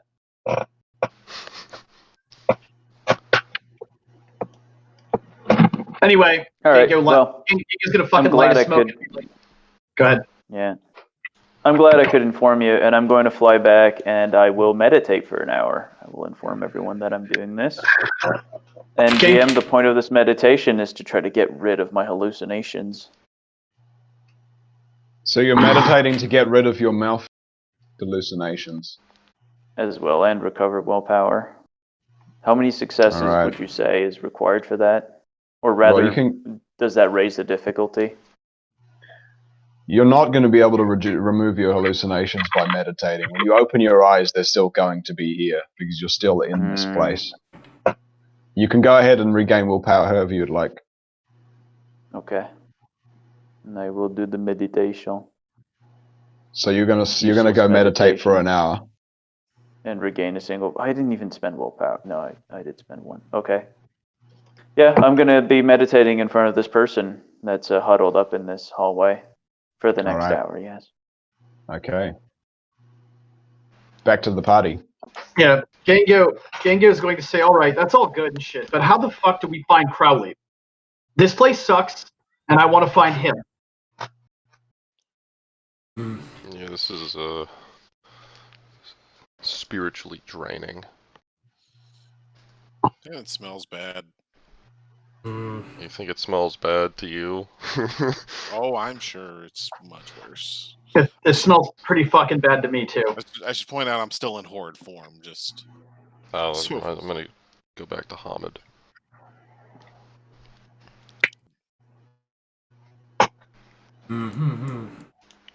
I'm pretty pissed. Let's fucking find this guy.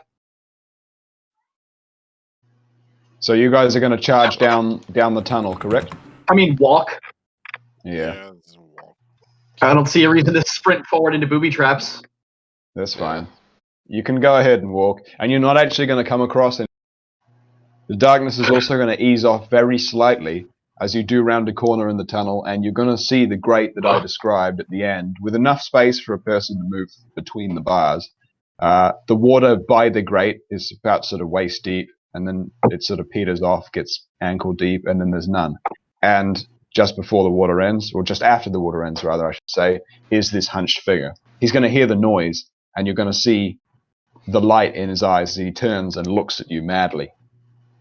As you round the corner of the tunnel. Gengyo's gonna bow, and he's gonna say, "Hello, good sir. We're looking for a man named Alistair Crowley, hooded fellow, astral projecting ghost, kind of a prick. You seen him?"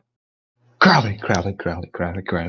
Means nothing to me. I know they worship an idol in the church, but nothing else. Which way to the church? The church is north of the slums.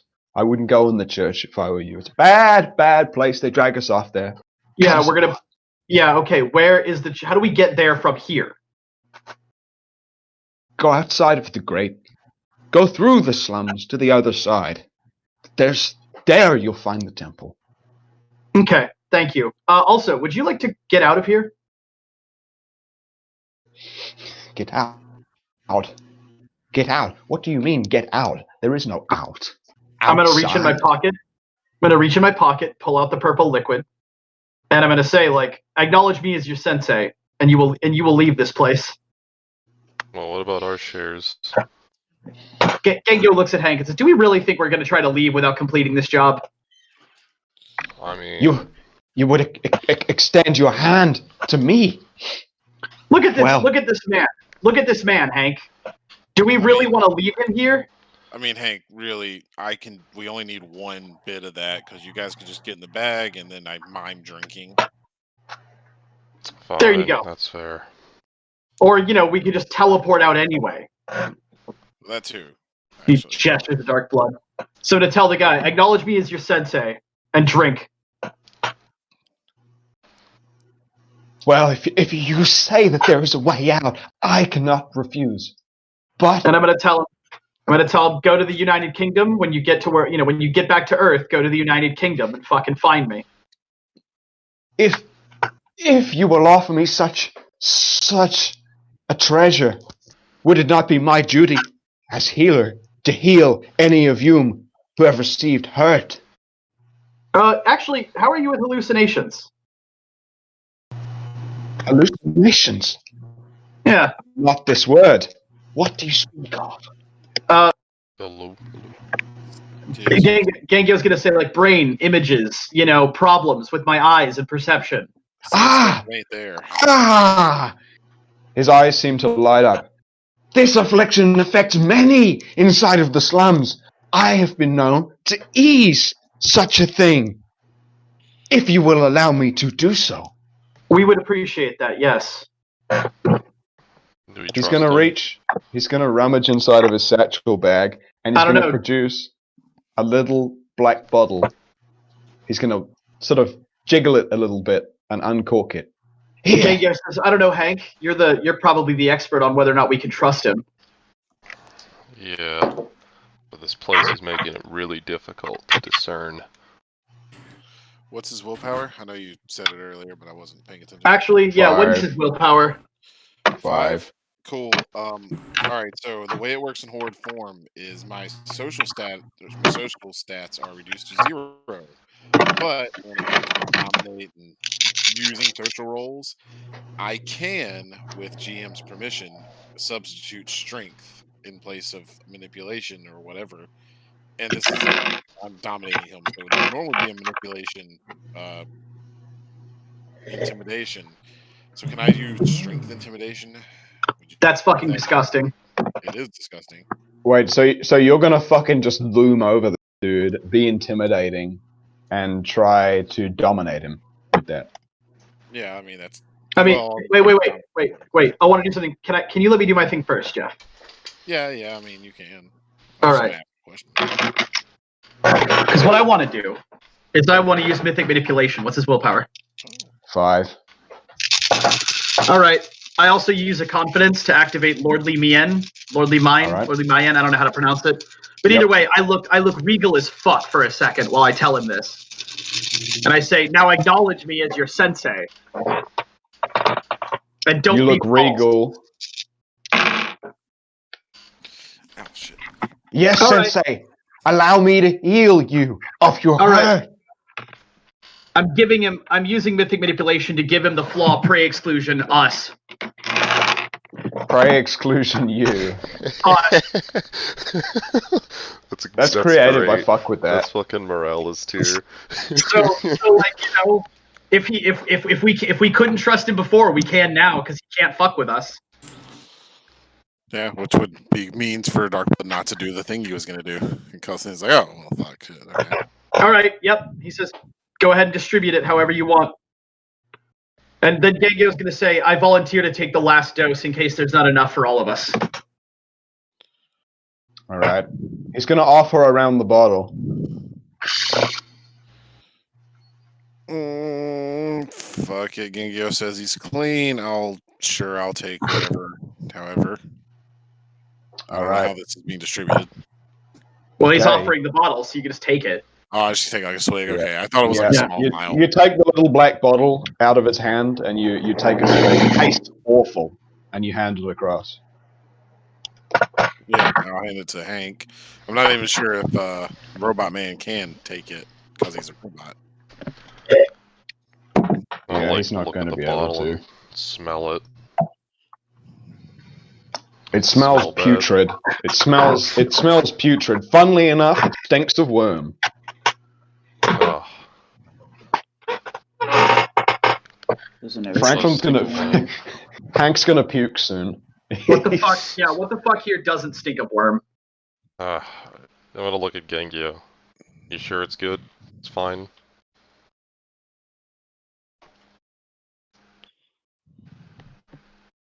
I mean, if it's not, I'm gonna eat that dude's soul. Like I just say that. High roller solutions. Alright. Bottoms up, and I'll reflexively resist toxin if it feels like whatever. I'll take a little. Alright. And you pass it across, and there is enough for Gengyo in there. Assume that Gengyo is going to drink. You may all remove 1 point of hallucination I'll hit that from your shit. sheet. However, you may all gain 1 point of permanent taint. I mean, Fuck I'm already you. arm painted because I'm a vampire, but okay. As well as that, you're all going to have to write down the disease St. Vitus dance. Is that a real thing, or Describe is that a that worm disease. shit thing? St. Vitus dance will increase the rate that you will hallucinate more rapidly. How does that interact with dead bodies? Because vampires are, in general, immune to disease. This is I a worm carry it poison. It So doesn't. can I roll All right. to So avoid Hank, the you're ill going to be able effects? you're going to be able to resist. You're going to be able to resist the disease. Darkblood, you're not going to take on the disease. Gengyo. Can I roll something to resist the disease?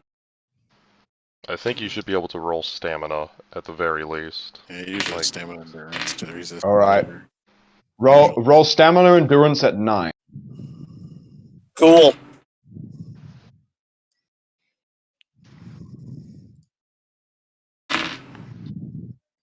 Endurance mastery is an underrated idea.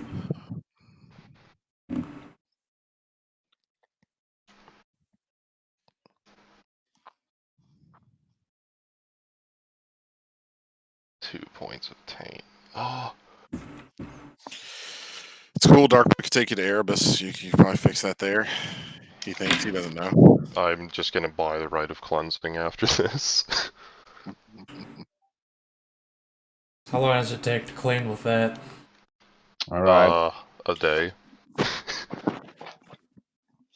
It's if you are if you're not a black spiral dancer or a vampire where the fail. taint is just inherent and you're repentant, it goes away pretty fast. It's like it's a day. Yeah, I've had that happen in Werewolf campaign. It's a baller, right? I can spend So- XP to clean it myself, but that would save me. So, Gangyo, you're going to have to write down Synvitis as a disease on your sheet. Your hallucinations will begin coming more rapidly, although you feel them after drinking. From now, that's the effect of that disease. Although you don't know that you've got it. Oh god. Yeah, I'll say if we get out of this, I'll try to deal with this residual worm stench on us. That would be appreciated. I don't want to ping as an enemy whenever I'm doing my space traveling. That would be bad. Right. So we give the guy the thing, right? He's going back to Earth or whatever. Yep. He's going to take a sip from the purple bottle if it's still going to be offered, and he's going to vanish with a look of glee on his face. All right. You're stood next to a section of water in front of a sewer grate. Well, he said go up the grate. So I'll fucking go up. Is there like a ladder leading to the grate, or can we just reach it? Well, by grate, I mean like it's at the end of the tunnel. It's facing you. You know, it's not above you. It's facing you. It's looking out. There is more light outside, and it's just the fact that it sort of goes down a little bit and the end is flooded. That's all. Okay. For what it's worth, I'm using manipulated adhesion to not touch the water. All right. All right. I'll open the gate. I just get down in there and just fling it open. You just get down on in there. Get down and dirty. I mean, how flooded is it? It's flooded enough that you'll have to go up to your waist to slide on through the gate. Is it flooded up and through the gate? Like as you're walking through the gate, you'll still be in the water. Yeah. Okay. There's really no way around. Wait, do I have a way around that? I mean, technically, I can see the ground on the other side. Do I see any dry land on the other side of this dark, putrid water? Yeah. So as you pass through the grate and look around, you're going to be stood in like a waist deep stream. It's filthy. The water is filthy, and on either side, it's maybe only a meter, 2 meters across. This little stream. It runs through the middle of a ramshackle shanty town. It looks like a slum. The dirt around is grey and mushy, and occasionally you'll see the silhouette of a shambling figure moving between buildings. Gengyo says, "Can everybody here fly?" No, I can teleport. No. Okay, wait. You can't fly, DB. Conrad, can you hover? I may be able to get something with a little bit of time, but not really. Uh-huh. He says, because I'm thinking, he gestures at the shantytown. I'm thinking, fuck this. I can fly, and I can carry at least one of you. Right?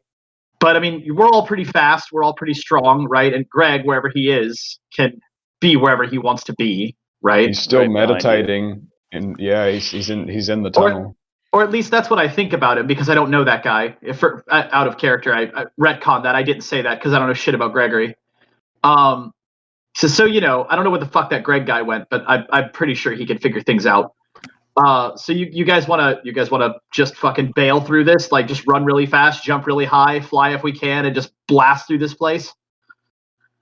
Yeah, I'm actually okay with that. He says, "All right, let's head for the. I'm gonna pop my wings out."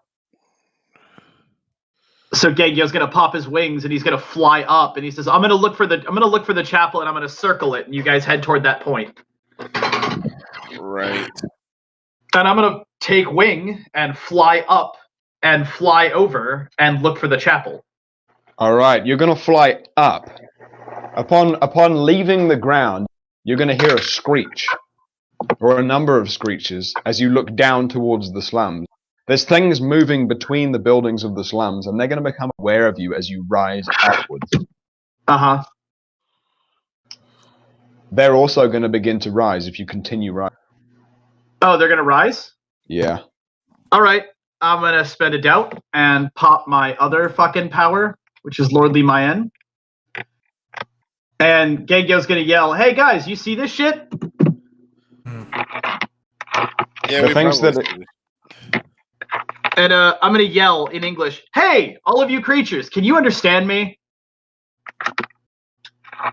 They're getting closer, and as they get, I'm going to see if I've got any imagery for this actually. Let me see. I don't, unfortunately, but they are massive, and they are horned. Their features are very skeletal, and they're moving up towards Gengyo. There's 3 of them. They don't seem to respond when you say this. They don't even seem to react whatsoever. All right. Gengyo's gonna fly. I'm gonna try to fly up even faster. Like, see if I can outmaneuver them in the air. All right. Roll to outmaneuver them. All right. Do me Dex Athletics. I'll do Dex Athletics for all 3 of them. I'll spend another doubt. Get big. Get fast.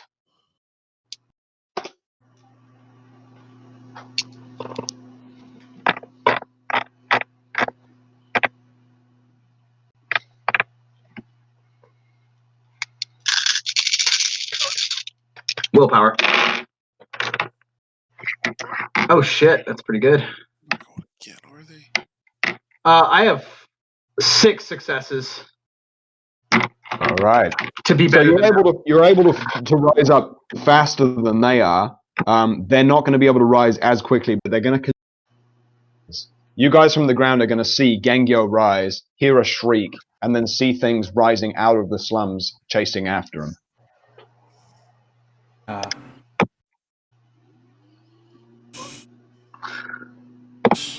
they a good distance away from him? Yeah. He's got a reasonable. Yeah, they're not in melee with me. Do it. Just fucking do it. I know what you're thinking. Just fucking do it. Yeah, I kind of want to anti-air them. Yeah. Hey, DB's got cannons. So does Hank. Let's go. I do. I don't have a cannon. Yeah, I want to. Deep. Got DB's Deep. with 2, so. Yeah. Let's go. I want this. Yeah, I kind of want to unsheath my my minigun and I want to spray at them. Try to fuck them up. I'm gonna Well, you're still on the ground right now. Yeah. look towards That's why I'm DB. shooting. Yeah, they're gonna pull out their guns and flak these bastards. I'm gonna Yeah. just reach I'm gonna in look the at- bag and pull out the 30mm cannon and hand it to you. Be Yeah. like, careful, this one's crazy. This one is my wife's. She will get angry. Well, I won't break it. I know. Hopefully. Alright. Dex. 13. I need to get some air combo maneuvers for Gengyo too. Holy shit. What's the difficulty for shooting at targets in the air? It's gonna be 9 to hit these fuckers, and they're a good distance away from you. Why is it gonna be 9?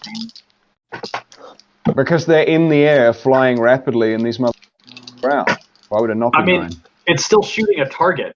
You know, like them being in the air means nothing as far as like aiming a gun at them. So he's aiming a gun at targets at a long distance that are moving through the air. Okay, he's aiming a gun at them. I could see difficulty 7 or 8 because also like distance. Like what distance are we talking? Well, you've flown way up in the air, right? You're probably 500 meters up in the air. They're probably 300 meters up. 300 meters is an That's easy not- shot on a human yeah. target. 300 meters actually. And these are much bigger than normal people, right? That's what it sounded like. Do me difficulty 8 then.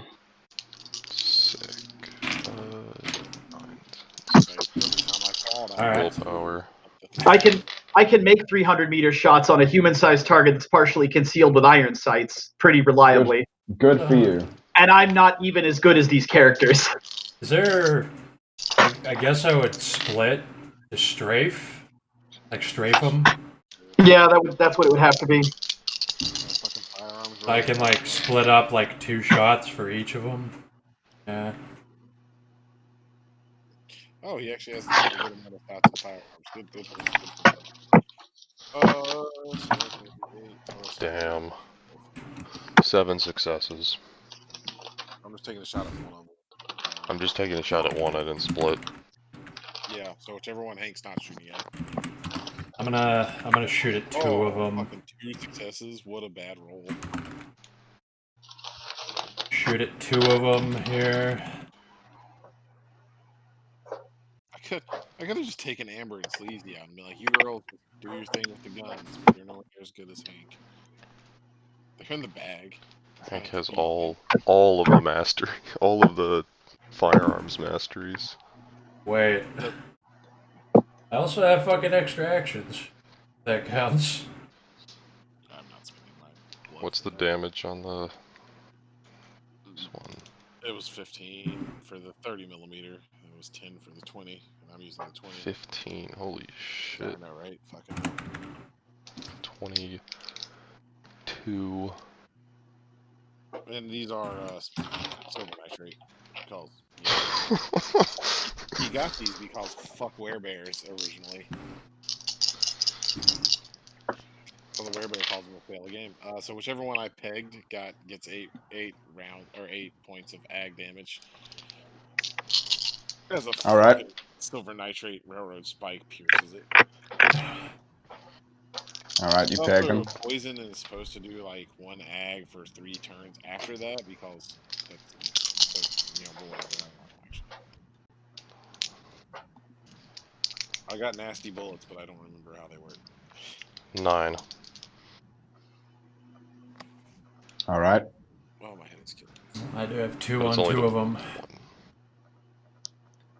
Okay. And how much damage did you do, Deck? 2. So is it just 15? Yeah. Plus the successes, yeah. I do that much. I do 12 and 7. All right. So Dag's doing an air strafe maneuver. Gangyo is, I assume, still rising. Yep. Hank has shot, and Darkblood has also done whatever he did. He can shoot. I have 2 big ass guns.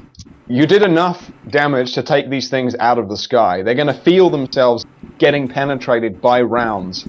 You're going to hear an enormous shriek from all of them, and they seem to effervesce back out of existence. They disappear, and there's just sort of like a black smoke where they were hanging in the air. I want all of you to add a dot of hallucination from that screech. It is ear-piercing. Done. I'm still meditating back there. Yeah, so Greg's not gonna gain one. Greg's meditating. Gengar, as you look down from where you are in the sky, and you're gonna see 3 of these things chasing after you, making eye contact with you, screeching, and then vanishing. You're As the gonna rooster become tail aware. of gunfire fucking rips through Yeah. them. You're going to become aware of the slums on the ground, a number of figures moving around down there, and as your gaze pans across, you're going to see away at the other side of the slum what appears to be a church building. It's got stained glass windows. Actually, roll me perception alertness. I want to see how much you see from here. Okay. Give it a Willpower 7. difficulty. Okay. 7. 3 successes. 3 successes. All right. So you're going to be able to pick out down by the entrance to the church figures entering and leaving this church. There is a slick of blood outside on the forecourt, on the porch. The doors are hanging open. One of the windows is broken at the front. The figures that are moving, some of them are wearing black cloaks. Others look like they're wearing rags, but there are people coming in and out slowly but surely. Yeah. All right, I'm gonna go fly over the cathedral, like in a loop, and I'm gonna start lazily circling the cathedral. above, like way above it, so that they can see where to. So the party can see where to go to.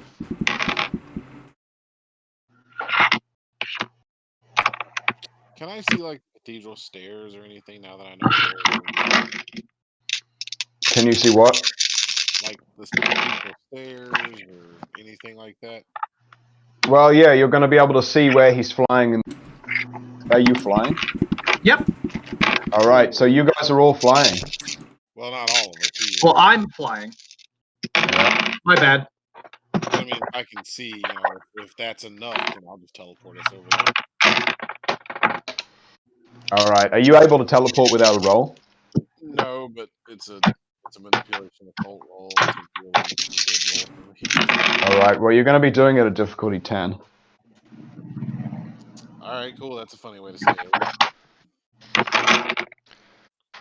And after flying around for about, I don't know, 30 seconds, I'm gonna fucking land on top of a building near the cathedral and unclip my wings because it costs points to keep in the air. Yeah, and we'll be teleporting next to Gengyo, like Onto the roof of this slum house that he's just landed. well, Yep. I mean, either that or if there's like a courtyard, I can see whichever is easier to see. So quick question, Bishop: are we in the dark right now? You're not in the dark right now. I mean, it's dark, and you're not able to perceive what is above you. It's not sky. It's a darkness. Okay, but I mean, if you were outside in this, would you go, man, it's kind of dark out here? Yes. Cool. That's a funny way to say that difficulty is actually 7. And yeah, are the figures in the slums that were like walking around? Are they like all looking at me or coalescing around me in any way when I land? Some of them seem to take note, but it's only a few of the peasants who are down by the shack that you've landed on. Everybody else over by the cathedral is maybe 200-300 meters away up this muddy track towards this cathedral. All right. Mark that willpower usage, and yeah, we're going to teleport. All right, Jeff, roll me your willpower. Okay, what difficulty? The willpower would roll difficulty 6. 6 successes. All right. Who else teleported with you? I would have offered it to everybody. Is everybody coming or no? Dag won't need to. Franklin probably will. Sure. What do I do? Why won't Dag need to? Because he's flying. No, that's Gengyo. Yeah, he said he's not able to fly. I asked him. Okay. I could get all a right. jetpack. It just takes a bit. Oh man, I feel terrible. Fuck. Okay, so roll. I mean, how would willpower work on a robot? I mean, Conrad's still not a robot. Yeah, but he's controlling a.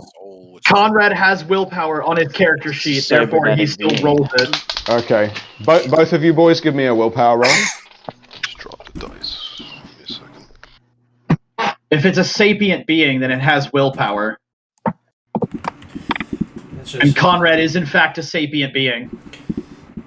Yeah, it's just. I didn't know that. I guess if you were hacking the robot or something, the robot's willpower would become important. But yeah, shit like that. What am I rolling willpower at? 6? 6. Roll at 6.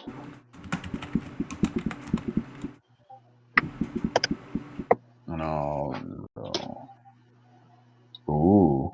7. Okay. And I'll roll one against Hank. 4. Okay. So.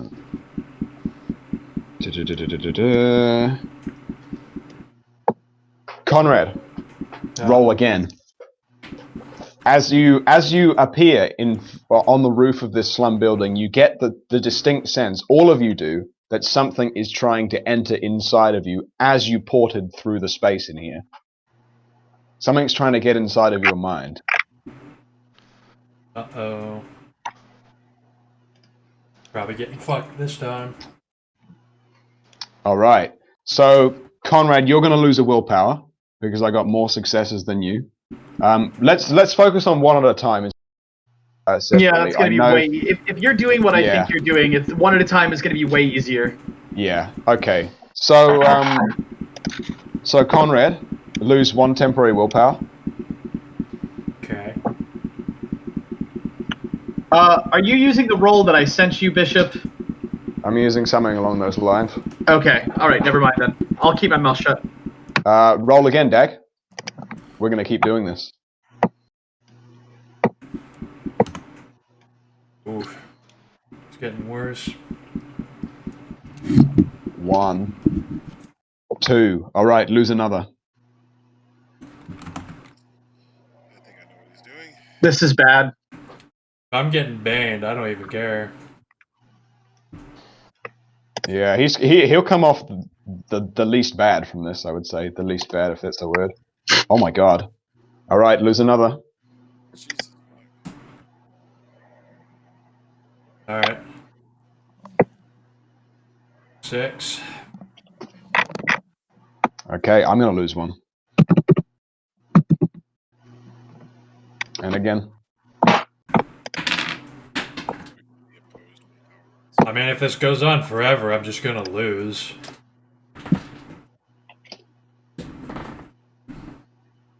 We drew that time.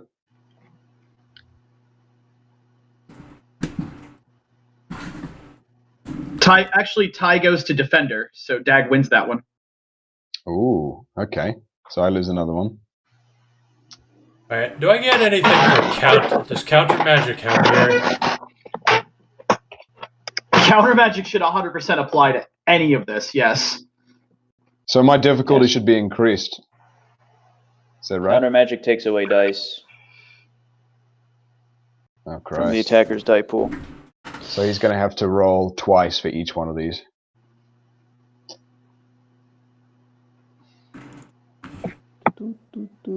Anything else? Okay.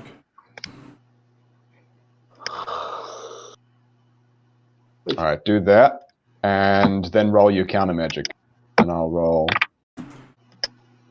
All right. By the how way, many. if you can get willpower as counter magic, that's what I want. Because why the fuck would I take intelligence as counter magic if that's the case? I have asked for willpower as counter magic and been told no. Yeah, it's like if you're allowed to have that, I want that shit. I would That's insane. I would approve it like just on a two gifts per, like half your willpower and Wow. then your willpower. All right, and again, Dag. Let's keep this ball rolling. Get fucked, spirit. Ooh, spirit fuck. All right, lose another for that, and then do me your willpower again, and we'll rinse and repeat the same process. Hmm. Wait, where the fuck did this go?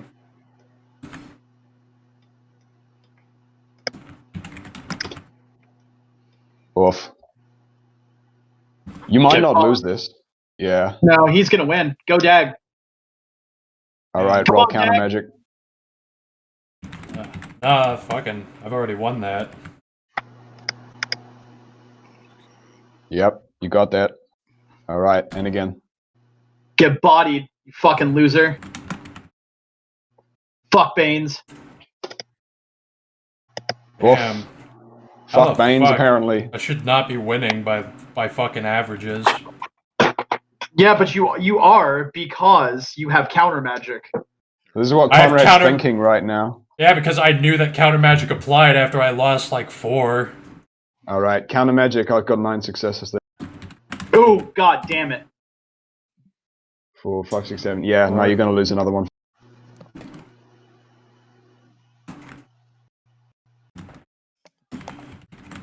Well, originally I wanted Conrad to be a Dark Mechanicus. Paratech. You have Charm Existence on Conrad? Yeah. Oh. Then wait. If you have Charm Existence, you just won that one. Unless the 9 was going against the 3 above it. I'll shut up. You guys know what's going on.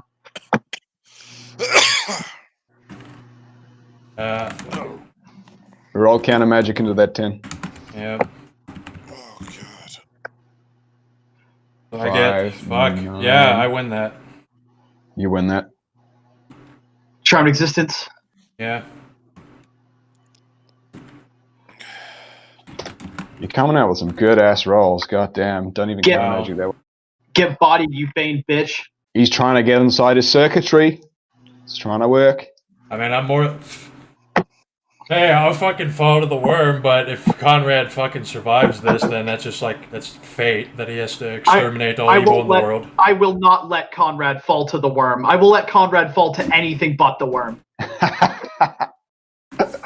Gengyo will go out of his way to stop that from happening. I want you to know that. Oh, roll counter magic on that one, bro. That's Oh, a biggie. fuck. 3. No, you lose one for that. Alright. 6. Counter 8. magic. Yeah. Yep. No, I lost one for that. Get wrecked. I got 5 left. You've already done my 10. If I had 10 willpower, you'd have won. I'm at 2. But I don't. Oh, boys. Let's go, Conrad. What's your Come nature? on, man, you got this. Explorer. Everybody's giving him moral support. Oh, you should I think totally he should get a an willpower. extra willpower. He's exploring Malthus. Yeah, honestly. Should be getting willpower back. Well, let's see whether he gets to the bottom first. I should get something, because I fucking lost 3 before I started using counter magic. That's true. That's All right, well, let's keep going. Honestly, though, that sucks, but it is your job to ask if counter magic applies before you start rolling. I don't know what the fuck he's doing. Like, All if right. you That's get why you asked. if you get attacked by a mage, like, it could be fucking anything. Counter magic that. Okay, Yep, so you got that one. Get wrecked. And this is like fucking the kaiju anime. Except with Banes. But with Banes. 6. Oh, mate, he's parrying this. The Look law. at this man parry this with his mind. The There's so many law. webs in there. It's hard for me to. It's hard for me to deconstruct. Oh! Damn. Damn. No, he won Yeah. that too because he's got counter magic. Fuck 2 you. left. 2 left. Fuck. Now we're even, I guess. This is literally like Conrad fighting a hacker duel in his own brain.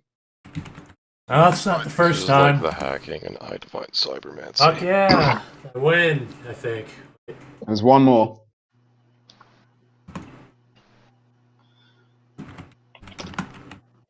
Yeah. Yep. No, you got it. Conrad writhes for a second, stood up, Conrad. and comes out of it. And Dark power- blood. power of Let's science. go. That's fucking gorgeous. Roll passed willpower. Okay. Oh, Conrad. Ah. I'm so pumped up. I'm so pumped for Conrad right now. I regret and take back every single bad thing I've ever said about Conrad. So you won the first one, Jeff, and we'll go Yep. from there. I sure did. I take back everything bad I've ever said about Conrad. Absolutely. Hold on, Right. Anybody You who don't have- takes it. Go ahead. You don't have counter magic, do you, Jeff? Sure don't. All right, so you're going to lose a willpower for that one. Yep, I'm working on it. I'm getting my.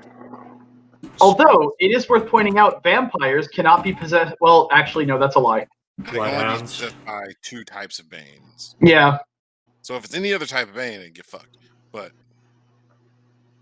But you're a vampire that technically has an avatar, so all of that shit goes out the window anyway. that's fair. Goddamn. Goddamn. All right, I lost another. All right, you got him there. All right, good. This is going to be a bit harder without the counter magic. Yeah. Yeah. Counter gonna magic struggle. strong. I mean, it's statistically unlikely he'll win. Especially with shitty fucking. No, fuck that. I'm luck rerolling that one. Oh, don't luck reroll too. I might. Oof. Well, I guess you have a limited amount of those. So that one that you just did was the luck reroll. Yeah, I failed both. Either way. All right, Jesus. do another one. Not Dark Blood. Fuck, no, not Dark Blood. Well, The savior Got him. was getting fucked. Dark Blood has one friend if he falls to the worm. It's okay. I'll fix him. I've been wanting to get a gift for Gengyo that gets him to knock the Banes out of people, and now I'm actually going to get it. God damn it.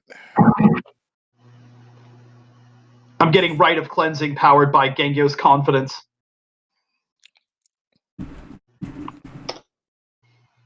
Got him. Powered by. Oof. No!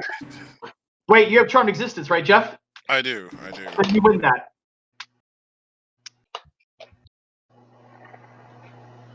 What he wins? He wins a 6 v 4. No, he wins the 3v4. A 3v. He That's wins the 3v4.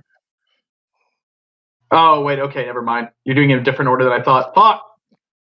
At least something like this is happening.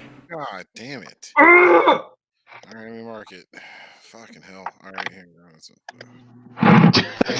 These Gengyo noises of pain, right? No, I should have went to bed.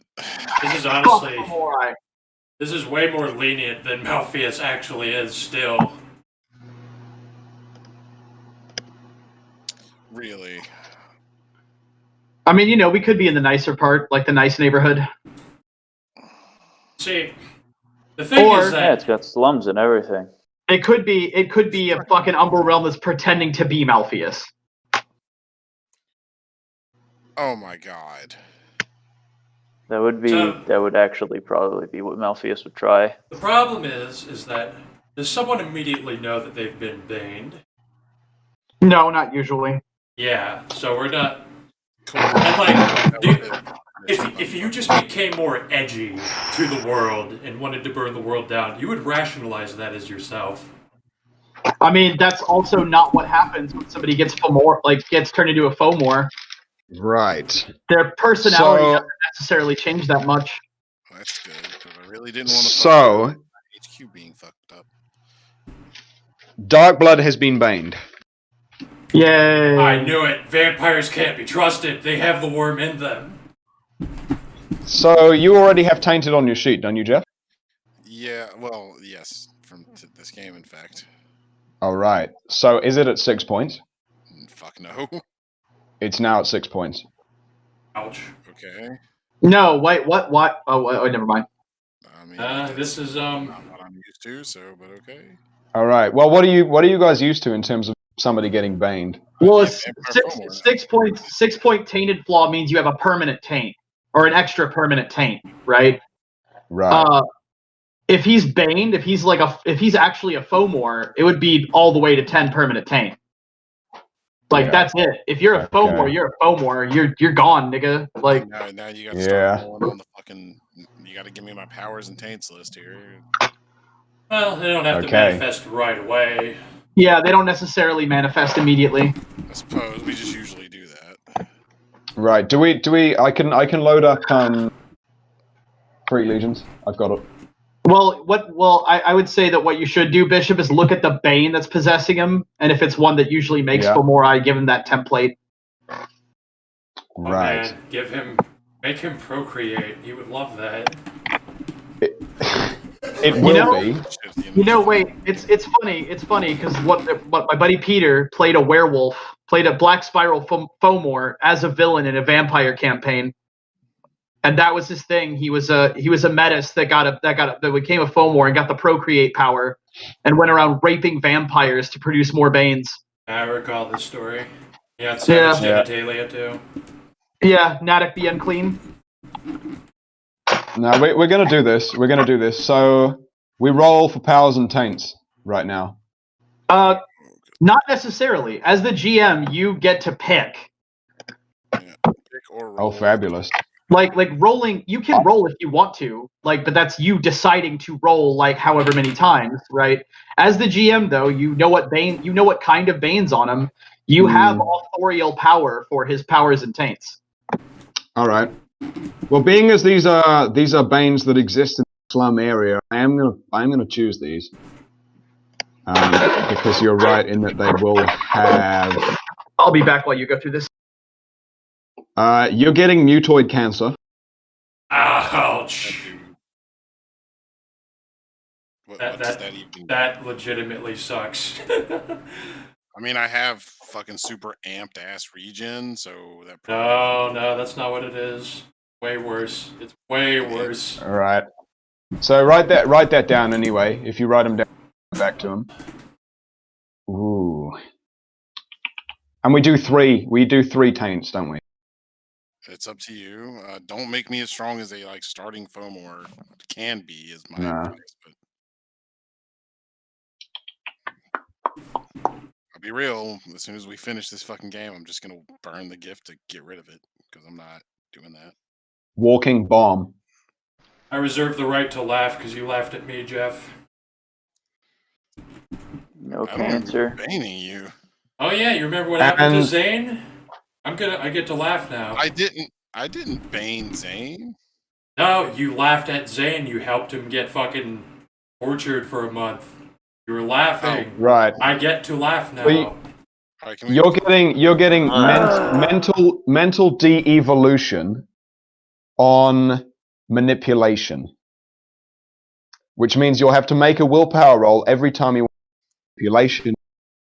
And if you fail that willpower roll at 6, you lose a dot on that stat.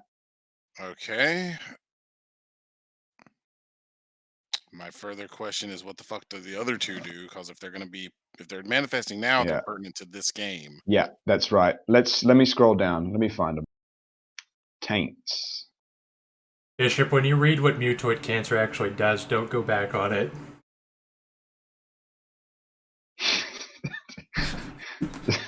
You got a proper mutant fetish, you have.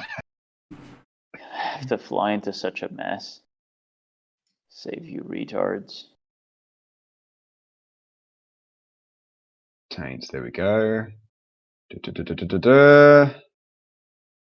What a mess. We should all be fucking Well- dead for just being in this place. If they will go, oh, I'm just gonna fly and tell around everything in Malthus. Well, to be fair, we got one challenge we were very prepared for, and this is one that we're not very prepared for.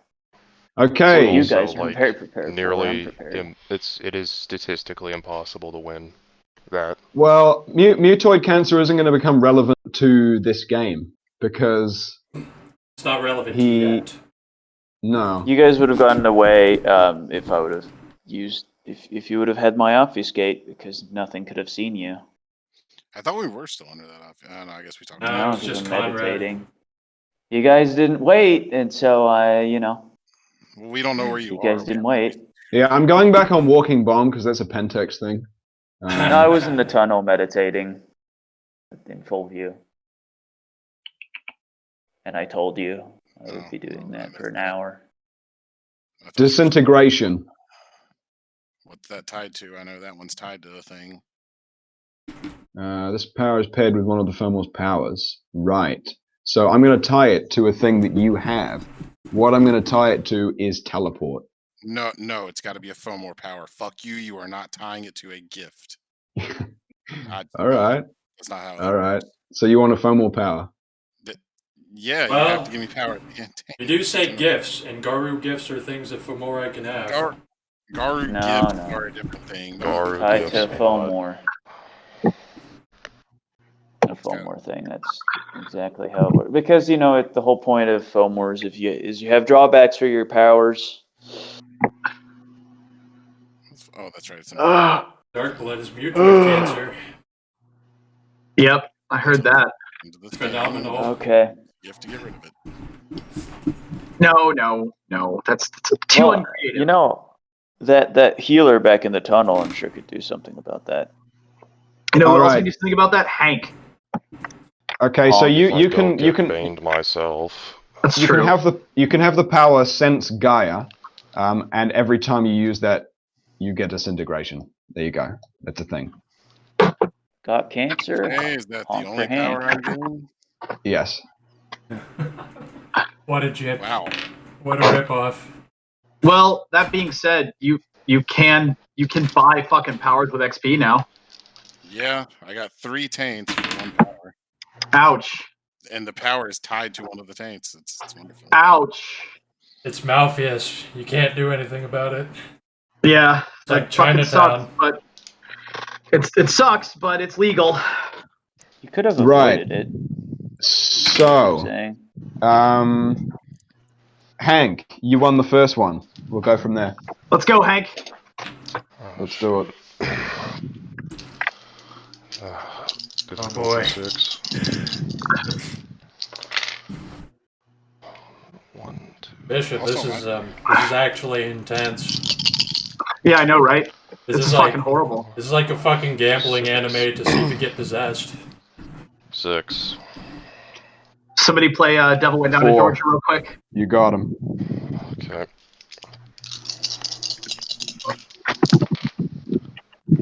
1, 2.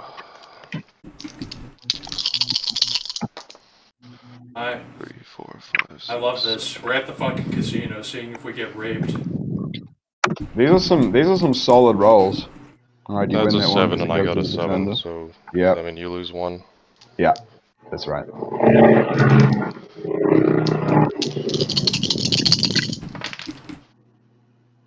Shit. 1 and then Cannot believe Conrad survived. He's I have born only to be a 5 crusader. dice, so I'm rolling them twice. Alright, Reference. 2, 3, cool. 4, 5. Okay, that's 5 total. Shit. You lost one there. We get out of this. I'm going to seriously consider By the true way- faith science. I have Gnosis. Yes. Can I,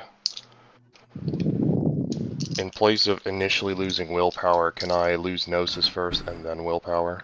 No.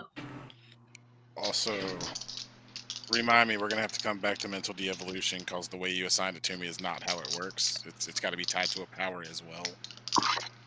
Alright, so you can't assign it to manipulation. No, Nope. it's not a power.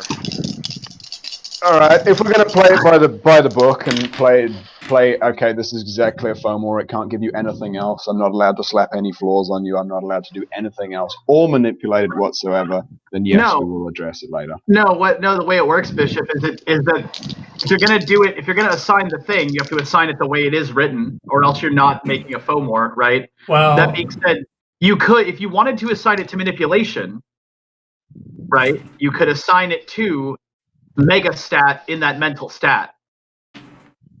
You feel me? I Well, recently you know went far more over it. better than me. Yeah.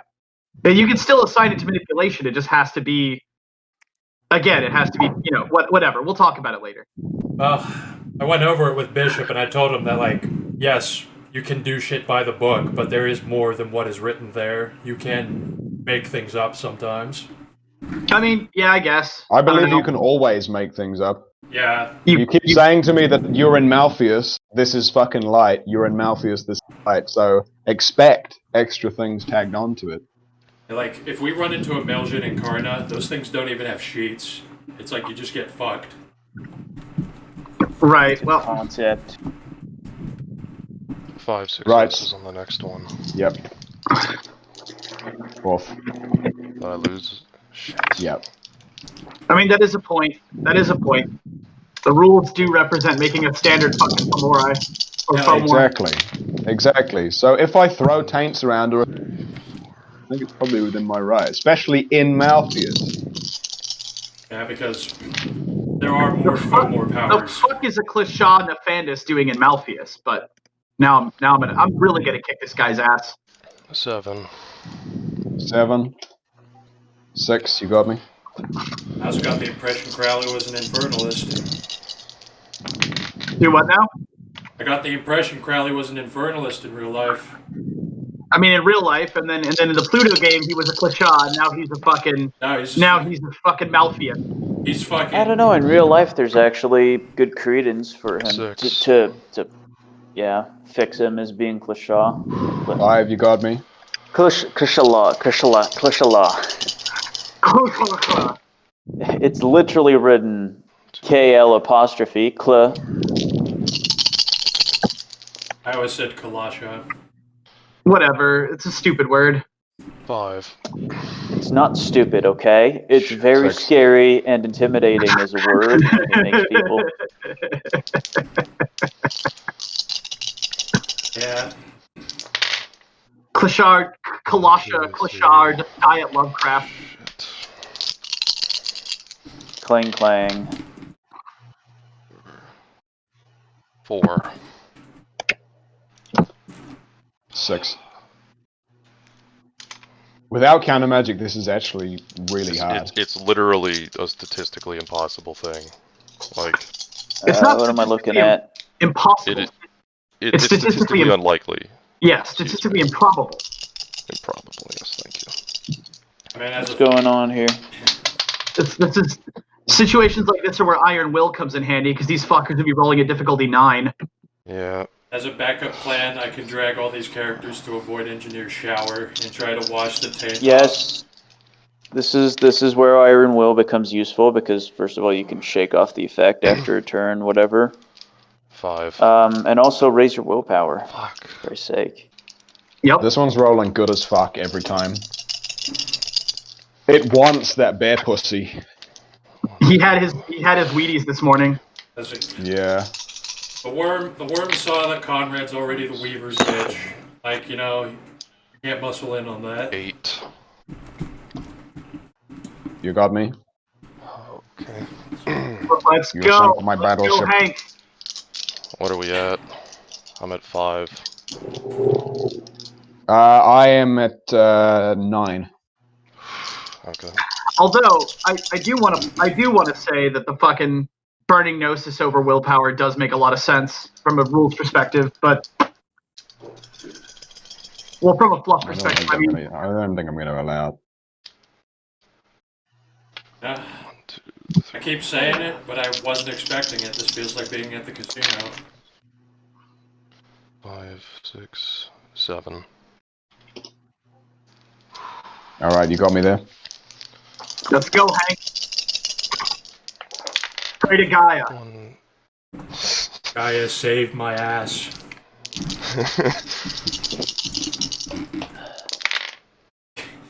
Like a 2, 3, 4. Like I'm picturing it, the bear is like shaking the dice in his hand and he like prays. He's like, save me Gaia, please, and then he rolls the dice. Just dropped one of them. Mark that down. I just dropped one. I don't know where it went. Save me, guy, save me. 1 dice penalty for I don't know dropping where your it dice. went, but I'll roll with 4. 1, 2, 3,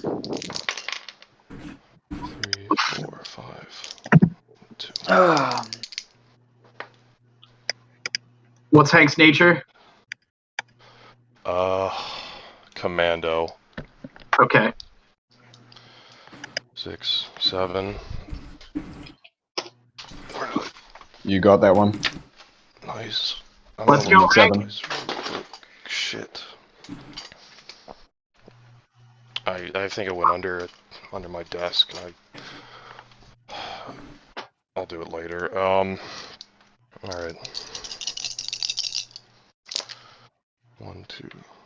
I wish fighting the Syndicate was like this. Well, I commend you, Bishop, on an excellent trap. I have a large part of a very long Syndicate 5, game, 6. probably a multi-part Syndicate game written out. You guys will be not You got this, me? but it will be 6 inspired. left. Come on. No whammies, no. Gaia. 1, 2.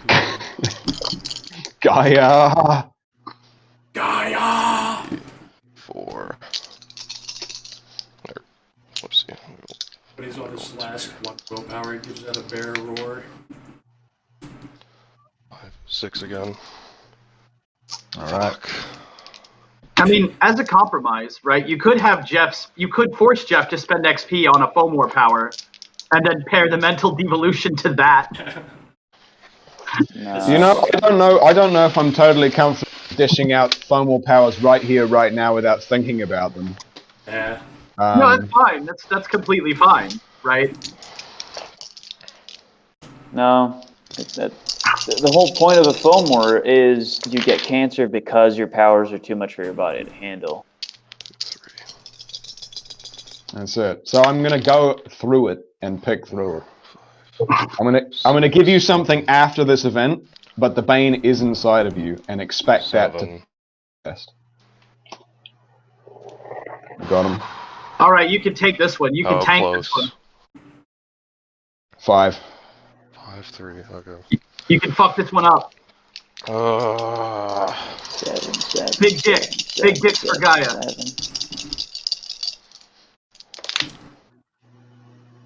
2, 3. Come on. 4, 5, 6, 7. 7. Oh my God, Gaia. Please, Gaia, please. Please, mommy Gaia, step on me Please, barefoot. Gaia. Choke me, Gaia. 2.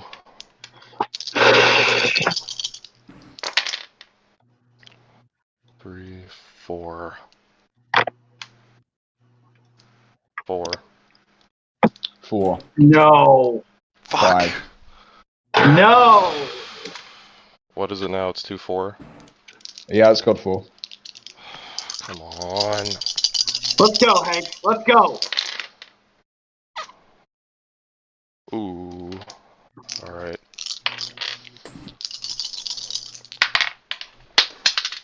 I'm dropping shit.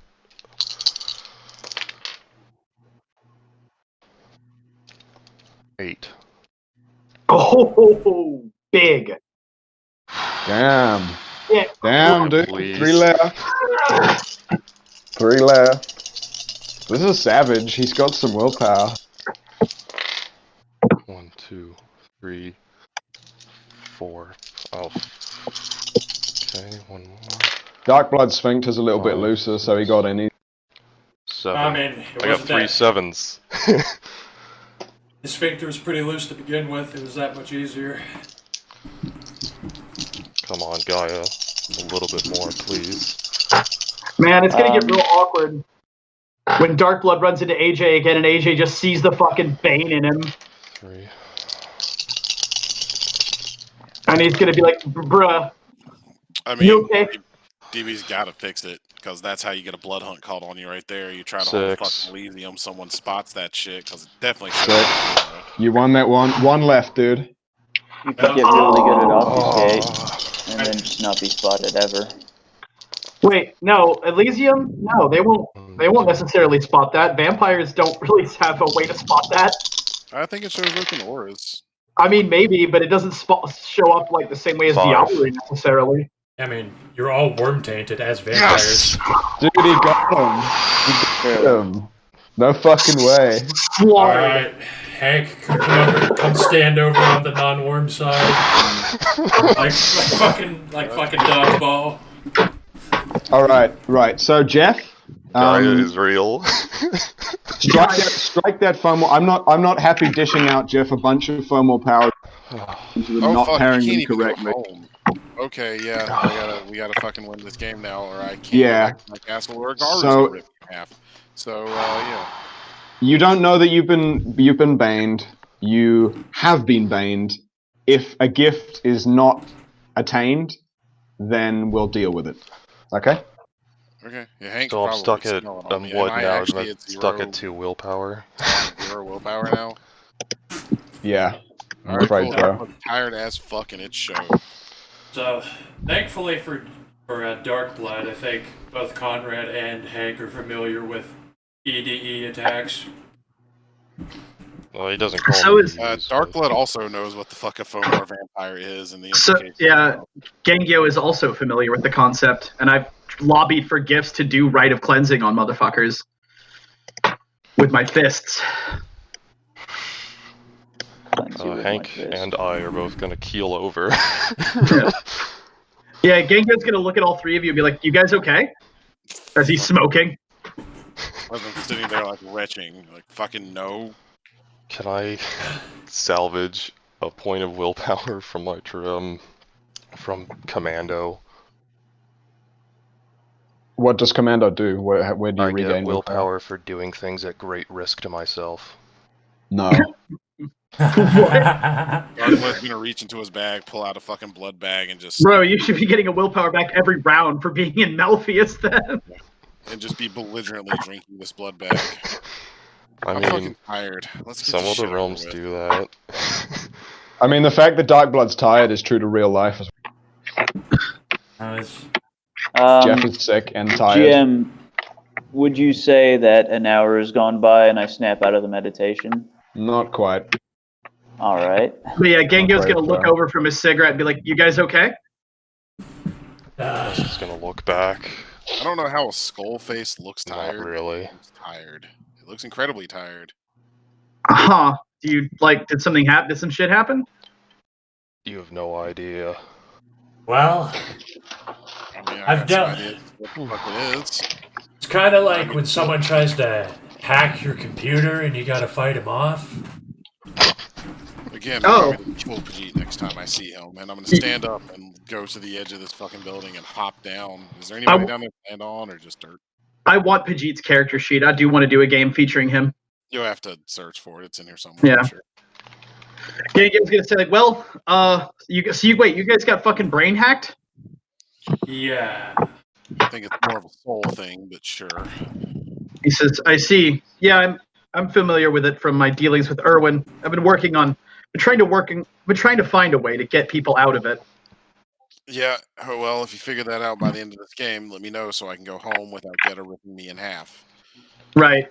Or Well- me having to rip her in half, which I really don't want to do. And at that point, just pissed off and tired, I'm going to step off the roof. Just All right. that's Splat. all it is. You land down on the grey mud in front of the slum house. A dweller outside seems to eye you with a slightly insane glint, but it doesn't show much intelligence. You're going to see up fairly close to you is the entrance to the chapel, or the temple, or whatever it seems to be. Gengo says to the party, "Hang on, guys. I'm going to do something stupid." And so what I want to do is I want to address the crowd of slum dwellers. All right. So basically, I'm gonna do manipulation, persuasion to get their attention, Give me a roll. and I'm gonna pop Lord Lee Mayan again. I want 4 successes for them to not think it's just another madman and shouting on the street. Oh, completely agreeable. All right, willpower. Difficulty? Give me 7. Okay.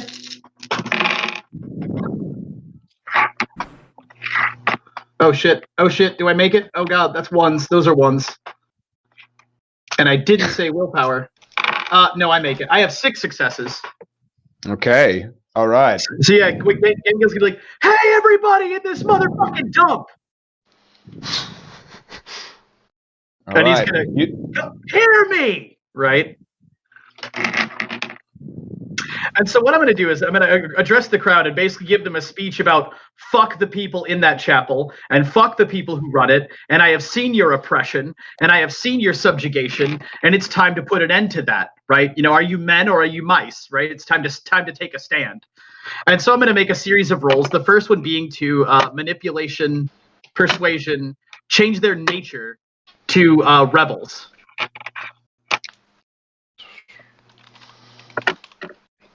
You good with that?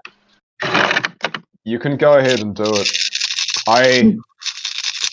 I'm a bit scared of what you're doing, but I'm not going to stop you doing it. All right. Well, what would you say? What would you say like the rough difficulty is for their willpower? We'll do a 5, same as the medic. Oh fuck yeah! All right. You know, I have seen your healer. He told me of what you guys suffer, and I am here to help you put it. Not put an end to it, but strike a blow against the powers that keep you at bay. I got like 12 successes on that shit. Not actually 12, but I got more than 6. The next thing I'm going to do is make the same roll to give a derangement.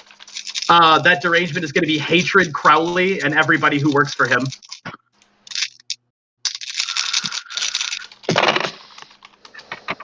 I get a shit ton of successes on that as well. So now they all have hatred Crowley and everybody who works for him. All right.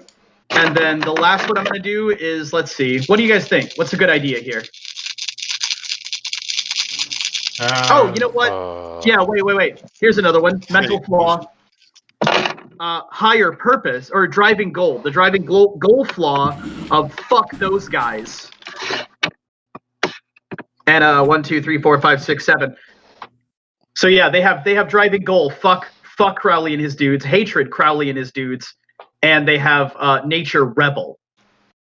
And I'm gonna whip the crowd into a fucking frenzy, and I'm gonna say, "You follow us, and you back us up." There's a lot of very angry, very emaciated-looking, pale people who are doing their best to look mustard and angry, and appear to be, most amazed that somebody is inside of this area, speaking with such confidence and such vigor, and they're ready to move behind you. Yep. And think. What's the word for when somebody's way too to the point where it's a disease? Emaciated. Lethargic? Yeah. Nah.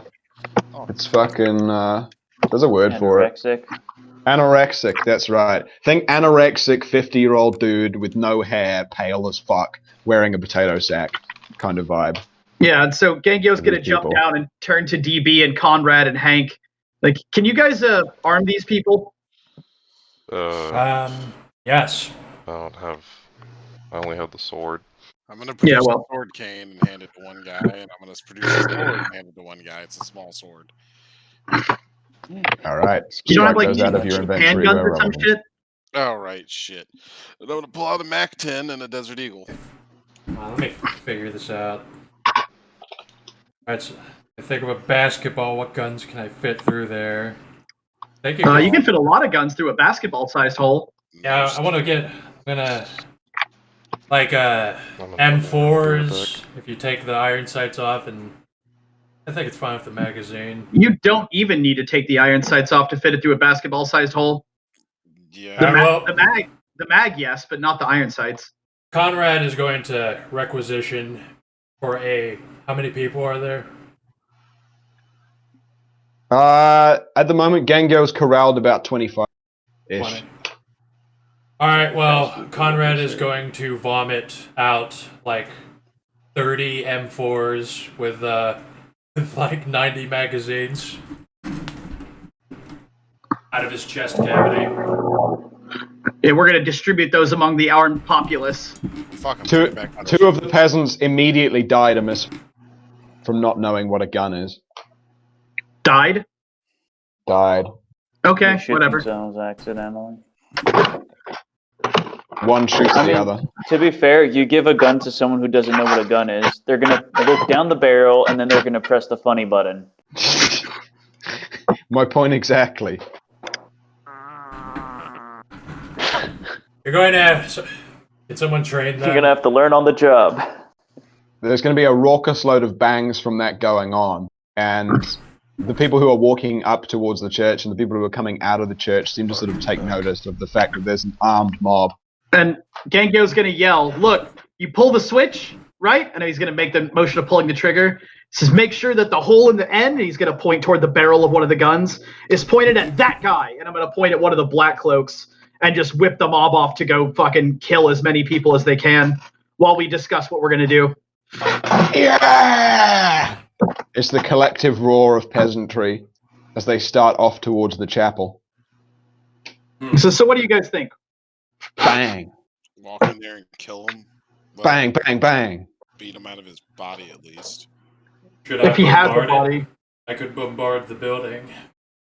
I feel like, I don't know, what's our mission exactly? To dislodge Crowley, right? Or beat his ass, or what? We're supposed to bring him back or kill him, or what? I didn't even fucking state that in the beginning. I'm going to say this out of character because I actually fucking forgot to give you the full lowdown, which is you need to remove him entirely. You need to put an end to him. Okay, excellent. Put an end to Crowley, if possible. Rescue Pete. Secondary side quest. If he's in a fucking body, just let me eat him. If I drink him, I drink his soul. If I drink all of him, I drink his soul. Gangyo's gonna his soul. Gangyo grimaces. You sure you really sure you want that inside you, dude? Sure, that's not the film we're talking. Do you have a All right, you're right. I'm not actually here. Do you have another way to? He said remove him entirely. It's the only way I can think of. I mean, fair enough. I'm just saying, like, maybe try to come up with another plan first. I'm open to suggestions. No, I don't really want to risk whatever that is, but he's not a vampire, so it's not like. Right. Well, at least I don't think he's. Well, dispose of him as you may. But are we going into the building to look for him, or are we just flattening it? Well, if we kill him. Gango says, "Well, wait. What if Pete's in the building and we flatten it? We should at least make sure Pete's not in there." Plus, That is true. I mean, might be worth Pete's life to destroy this guy in this place. That's a worthy death for anybody. But I like Pete. I'd like to save him if we can. Pete is a madman, but he does not deserve death, and I presume the Harbinger does not want him dead either. Yeah, that's also true. That's what I'm saying. He's a friend. I consider him a friend.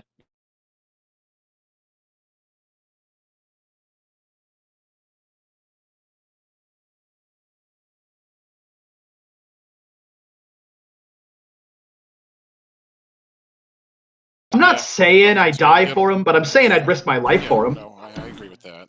Pete's worthy of expenditures. As his realm is falling apart. I think Gengyo stops and says, "Come to think of it, I actually kind of feel the same about all of you." The thing is that, based on what the Harbinger told us, his realm is falling apart without him there. It requires his consciousness to maintain it. Right. And they apparently do not want it to go away.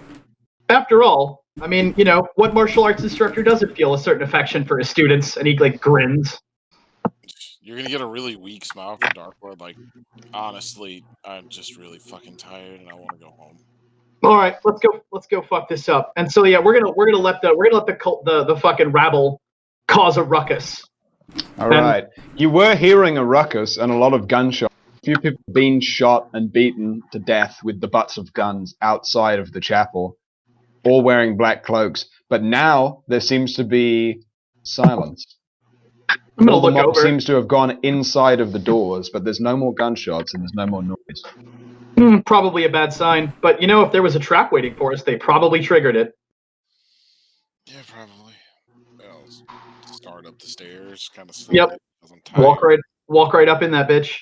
I'm also huge.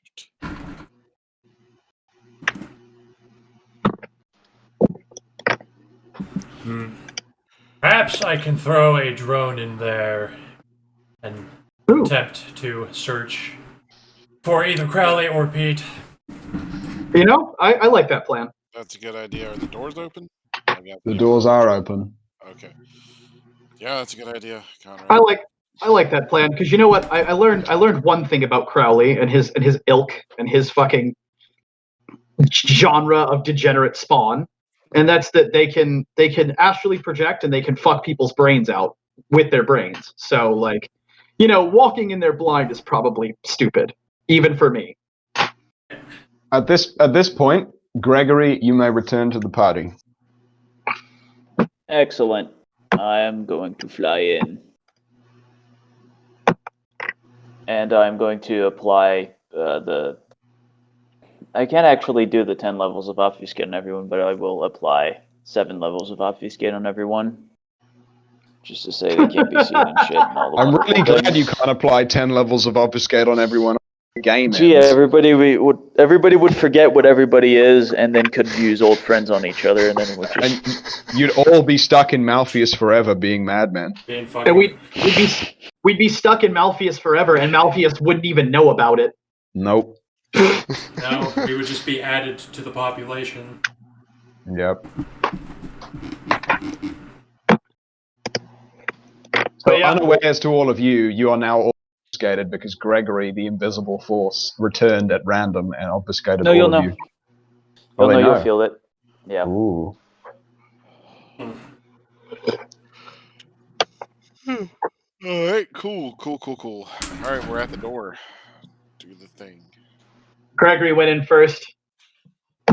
Well, All right. you were Flying stood in. on the roof of a shack at first, and now you were talking about probes, and now Gregory's back. Well, start making our way over, but I assume Gregory's going to beat us to it, is what I'm saying. Right. So is Uncle Greg going to go in there? Mm-hmm. All right. Well, when you go to the doors of the chapel, you are going to see lines of pews in the same way as a church. Inside of the church, on the pews, are seated a number of people in black cloaks and a number of people wearing the rags similar to those were found in the slum. The aisle is filled with people who just massed inside of the church. However, they're not standing up, they're not mobbing, they're not firing any guns. They're all laid down as if praying. They're all humming as one.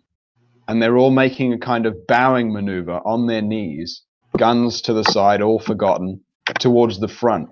Sat on the altar is a large black stone statue of what looks like Mr. Alistair Crowley. Now, Gregory. What is Gregory's self-control?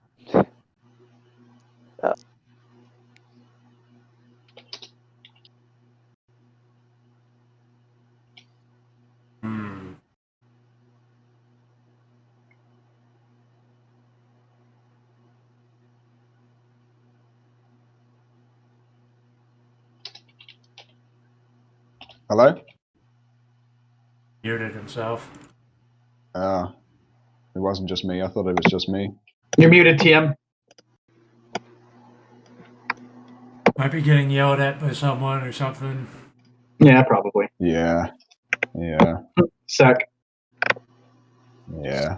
Tell them you. He's getting summoned.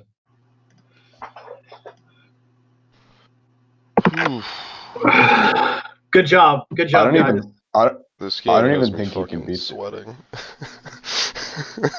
Got 3 self-control, he says. Right. Okay, so I'm going to roll you 3 dice. Difficulty 6.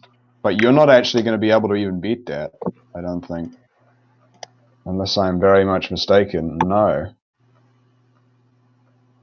Actually, no, I need to adjust that. I need to fucking adjust that. Do I? No. No, I don't. So Gregory, you're gonna feel. Actually, can I keep going? I'll wait until he's. I'll wait until he's back, dude.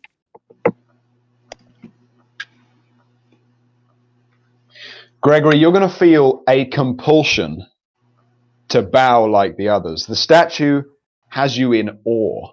Something about it and its majesty compels you to be able. Well, compels you to join the mass. Give everything you have to the one being, the idol at the front. You can spend a willpower to ignore the effects of this.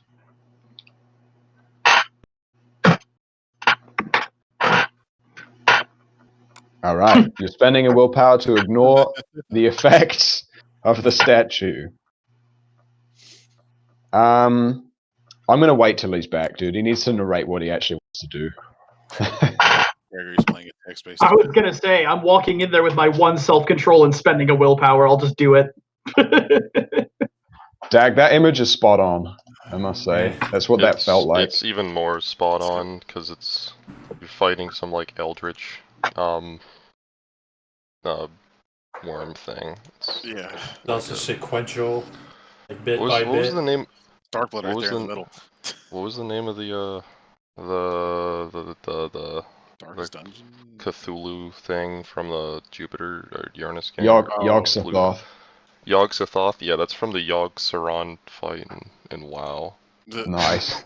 Yeah, so It's fitting as fuck. I'll go ahead and say this while we're waiting on TM. As we're going up the stairs, I'm gonna hand my fucking bag to Gengyo because I'm tired as shit and I have no idea how good I'll be in a fight. Like worst case scenario, shove his ass in a bag. It's a stasis thing. He won't, he'll be stuck in there until one of us feels like pulling him out. Drag the bag into the bag. Yep. So you are going to roll me your self-control. Difficulty 6. Okay. I'll do that. Because I'm not gonna walk in the doors. Yeah. So I have no reason to think not to. 1 success, 2 successes. Yeah, that's no way, dude. You are not going to be able to spend a willpower to resist its effects, I believe. No, I don't have any willpower left. God All damn, right. roll to fucking.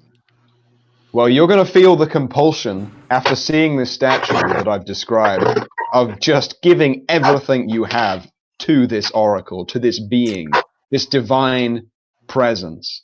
And you're going to kneel as soon as you step into the door and bow your head.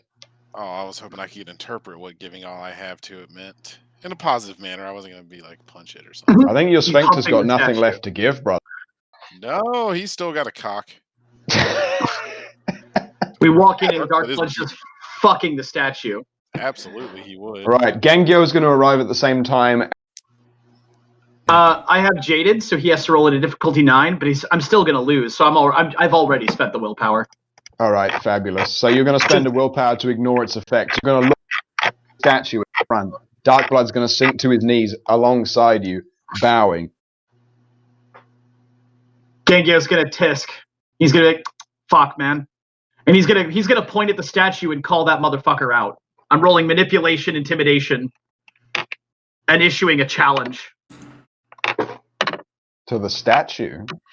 Well, I'm assuming Crowley can hear me if I'm in this area, and that's where I'm at. So Conrad wants to also do something here. All right. I mean, go ahead and say it, Dag. I'll make my roll and just fucking then tell him what I'm doing. So I'm watching these fuckers go in and drop to their knees and shit. So Yep. I'm going to push myself into the subcomputer, and I'm going to instruct the robot and the ship, activate the gate, align a large mortar to the gate, and then fire on the statue. Alright. Cannily. Right, well, you have to roll self-control as well, Dak. Okay, I didn't know if I had to do that, so... Well, you're looking through the eyes of your robot, and so you're going to as well.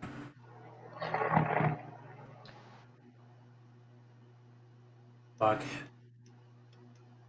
Is it just 3? Oh. That's almost insulting. Wow. Well, you can spend a willpower to ignore its effect. Yeah. Fuck it.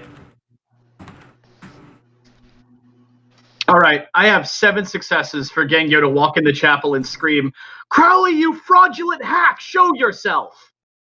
All right, Gengyo, you're not going to hear a response, but you are going to gain 1 more dot on hallucination. Okay. You do have St. Vitus stance as well. Yeah, well, is there a text for that? Or what that does, aside from increasing the fucking rate at which I hallucinate? Yeah, I think I found it in the FOMO book, but I adjusted it because I don't think it has an actual stat thing other than I think it compels one to dance and be it essentially starts you on the dance of the black spiral. It sounds like it makes you want to fucking throw shapes. All right, well. How the fuck are you going to roll that? What are you going to do about that? Because no, don't worry about it right now. Yeah. The point is, you have it, and so you're going to have another dot of hallucinations as you scream this at the statue, but you're not going to hear a response. Ooh, self-confident merit becomes temporarily void. Ooh, that's dirty. What dot are you at now for that? 3. Yeah. That's dirty. Yeah, I got this approved by Chris, by the way. This has been run through Chris. I mean, I'm not questioning it. I'm saying it's dirty. I'm not saying it's illegal. It's definitely dirty. Yeah. I'm saying it's aggressively dirty. I'm not saying it's illegal. When I said the word Malpheus, Chris said, yeah, it's not dirty enough. Yeah, essentially. No. It's not dirty enough if we're still alive. Yeah, there's no way any number of 15 gift high rollers should have been in Malpheus at all. Like, we're getting off easy. If all of us got banned, on then the we'd be getting outer- off easy. In the outer areas of Malpheus, it does make sense. Yeah. I mean, It's a but big also, place. There's a lot of stuff there. by the same token, No, Crowley shouldn't be fucking alive. Remember from the beginning of the game, Crowley isn't alive. Conrad found out we were in the Central Duchy. Anyway, what happens? What can we? You're Yeah. in the Central Duchy. You're not at the center of the Central Duchy. The Central Duchy is massive. That's cool. What happens? Okay, so Gengyo screamed at the statue. Darkblood is bowing. Conrad, you were going to unload some rounds at it, weren't you? I'm firing a fucking mortar shell at the statue. All right. Conrad fires a shell at the statue. Bonk! The statue rolls and falls off the plinth. How big is the statue? It's about 2 or 3 feet high. He hit it with a... but it was extremely heavy. It's made of the same material that was being Pete's round. The spell over Darkblood, the spell over all of you, seems to dissipate. Its majesty is lost. Now it's fallen behind the plinth. Some of the peasants on the ground begin to wake up. Conrad's gonna strut in while those fuckers are on their knees. Yeah, Gengyo's gonna like kick like toe kick Darkblood and Hank and be like, get up, guys. Yeah, he would. You're embarrassing yourselves. Gaia, guide me. If I win and I don't need to get unbaned, I'm getting fucking true faith Gaia. Should. Fuck, that's appropriate. And also the robot Solid. unsheaths a laser pistol and unsheaths its fucking arm blade, and then it assesses the crowd. Anybody see that son of a bitch? Let's get this over with. Crowley, you fucking pussy. I just say out loud. A peasant replies, "Yeah, he's a pussy!" And then another one says, "But where is he? We want to call him a pussy to his face. I'm gonna gesture to our armed rebel. Gengyo's gonna yell at the armed rebel, "Hey guys, pick your guns up. You're embarrassing yourselves. Shoot the fucking believers." Shoot the believers! The black cloaks scramble, hearing this cry, suddenly awaking from the trance as the peasants who were bowing in the aisle rise back up and start swinging guns around and firing shots in all directions. I would like to go find whichever black cloak seems to have been the highest ranking member here. There doesn't seem to be many high-ranking wearing cloaks, and so you can go for any of those ones if you want. They seem to be... If you were looking for somebody with authority, they seem highest in the room. Okay. What is the willpower of the highest willpower among these black cloaks? 6. 6. Okay. I am just going to dominate a handful of them and tell them obey me, and then tell me where Crowley is, and I figure that like in the lot of them someone's gonna know. All right. 2 of them are busy getting murdered. The other 3, they're gonna... Well, your minds are totally open to you, so I can just talk, can't I? I can tell you exactly what collectively they know. Yes. All right. Well, they came in from Pete's realm on the promise that Crowley would take them to a higher place, and they still believe that. They've come into a different realm. They've left Pete's realm to ascend with Crowley, as he and his forces have instructed, and have told them. I'm gonna say, open your mind to me, and I'm gonna search for any time they have seen Crowley at all, ever. The only time they've ever actually seen Crowley ever was not long after Crowley escaped from the Ecto car 3 months ago. In Pete's realm, when he first visited them, when they were still tribesmen out in the desert, or scrappers, or wherever they came from out there.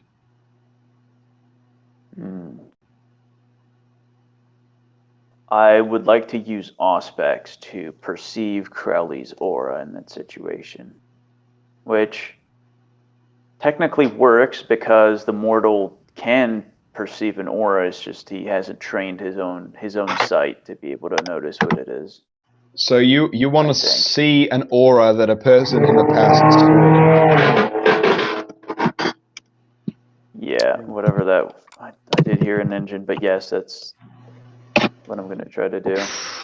That's stretching it. Even the Greg Mhm. envelope is stretching it. I mean, what are you looking for out of Crowley's aura? Just his aura. That's it. That's all I want to perceive. Let me pull up the aura colors real quick. What are you going to see from this motherfucker? What's his emotion? Doesn't- I don't know off the top of my I'll head. tell you this. It doesn't really matter the color. I'm not looking for that. I'm just looking for the actual, you could say, shape or characteristic of it. Is he a ghost or is he using magic? What would you say, Bishop? It's jet black and it's sparkling with star-like lights. It's both. And then some. Very cute. It's just shaped like a big dildo. Every now and then it sort of strobes on and off. Blindingly. Okay. It's going to be 0 successes anyways to perceive the aura for some reason. Awful rolls. Wait, I wrote it down. Difficulty 8. Should it be 8? No, it's difficulty. Well, that wouldn't change anything. Okay, yeah, let's move on from that since I didn't succeed on the roll. Spirits touch the motherfucking statue, dude. Yeah, I know. I'm thinking it, and that's Is it such worth a it? stupid idea. Yeah, it is suicidal, but People It get was Crowley being an AIDS. Fuck it. My head is harder than his. I'm gonna go spirits touch the statue. All right. You're going to spirits touch the statue. So you're going to see exactly who created it, where it came from, etc., etc., etc. I have 4 successes. I get everything except the deepest secrets of the last person who essentially interacted with the statue physically. All right. It was brought here by the Black Cloaks themselves from Forge Base Hexos, where it was made, by the demon Zavos, manipulated by the mages who were drawing his power. They created an idol of Crowley. They've created several, as a matter of fact. And among the artifacts that came with them on their pilgrimage into Incarnato, into the labyrinth of Crowley, this was one of them. This is the only relic they have left of the divine man whom they worship. And thus they worship it. It has innate powerful properties of ore, as it was made. Okay. Would you say it contains a part of like Crowley's essence or something to make it particularly powerful, or is it just a complete rip-off? It is a complete rip-off in that sense. Okay. I would like to take the statue and set it on the plinth and crush it to dust. I'm gonna help him with that. All right, I'm gonna fuck off from that. I'm effectively. I would like to. Go That's ahead, going to be TM. difficulty 7. So Oh, you're also third level going of to gain a dot obfuscate. on your. You're going to gain a dot on your floor for that, Hallucinations, TM. right? Or 4. I am going to. So 1,000 Faces lets you look like someone, especially if you roll well. The 9th dot of Obfuscate is called Create Name. And given enough time and having perceived aspects of the person, you can recreate it so accurately that it takes a powerful telepath with a lot of success to be able to tell that this is not, in fact, the real person. And I would like to do that to turn into Crowley. What the fuck am I witnessing right now? Oh my god. This actual fucking madman is going off now. You're changing Here your fucking aura, goes. your look, everything. God damn it, that's a shitty. And then we Well, find you know out what? Gregory was Aleister Crowley. Also, bear in mind, TM, you're at +2 increased difficulty because of the 4th dot of hallucinations. +2 difficulty on manipulation rolls. On all this is not a manipulation roll. What is it a roll of? This is this is. Actually, you might be right. Where is it? I'm pretty Got- sure I'm fucking right. Oh, manipulation performance. Yes, you're right. Yeah. So You know I'll what? allow you to. I'll allow you to. But at a 7 difficulty. Oh, never mind. Fuck. Well, I'll tell you what. The way I will just be able to stack. I will be able to spend willpower to take time to do this. All right. So yeah, burning 1. Oh god. While he's doing And that, there we go. That's all I needed. or- Burning 2. The only thing I'm really missing is a detailed impression of his aura and his mind. So anybody perceiving me is going to see an extremely convincing. So anybody who even has like, a supernatural way of looking to someone's mind and aura is going to see an extremely convincing fake. That means there's probably going to be a couple of seconds where Gengyo is screaming shit at Crowley and like challenging him until Gregory Yeah. got something No, to be you like. just see nothing. I have 10 levels of obfuscate on. You forgot that I was in the party. Well, then If everybody could see you, they'd be opening fire on you now then in this church. nobody sees the convincing fake. No, I'm just on my own. As Gengyo and Darkblood just powder the fucking statue. 13 effective dots of fucking strength. I'm pretty sure we can do it. And so what that does is that, I wander around. If Bane sees me, they're going to see Crowley. It's not even like physical. It is like the mind and the aura of Crowley, except it's not that good of a fake because I don't have that good of a model to go off of. I would need to see Crowley himself to have an exact copy. Right, so you're wandering around totally visible as Aleister Crowley. No. Totally invisible as Aleister Crowley. So nobody's going to see you. Nope. Nobody's been seeing me so far anyways. I'm so intrigued as to where this is. Really? Mm-hmm. He's gonna go and meet Crowley, and he's gonna gaslight Crowley into thinking that he's not the real Crowley. It's gonna be a shitty Crowley and I are psycho- old friends because I am Crowley. It's gonna be a shitty psychological thriller where Gregory has to piece together that he was Crowley all along.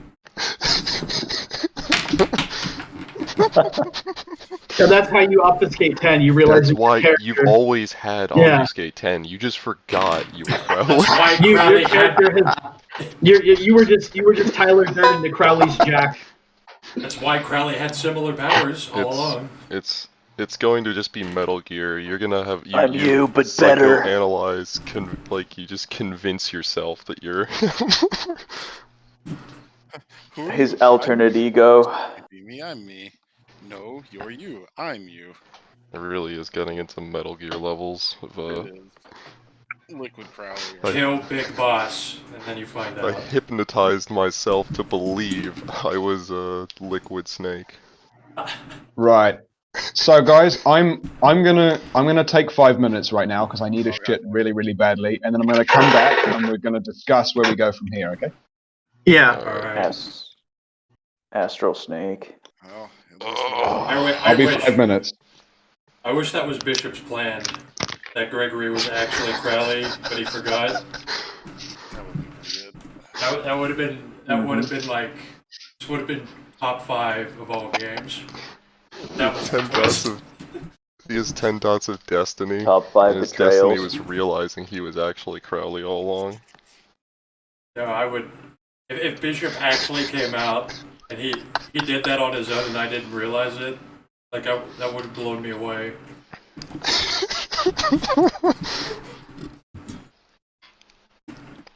That's fucking.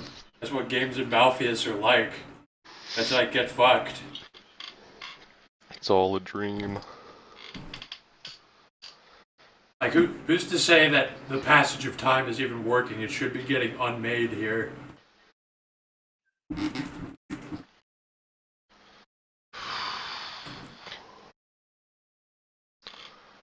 Too many timelines.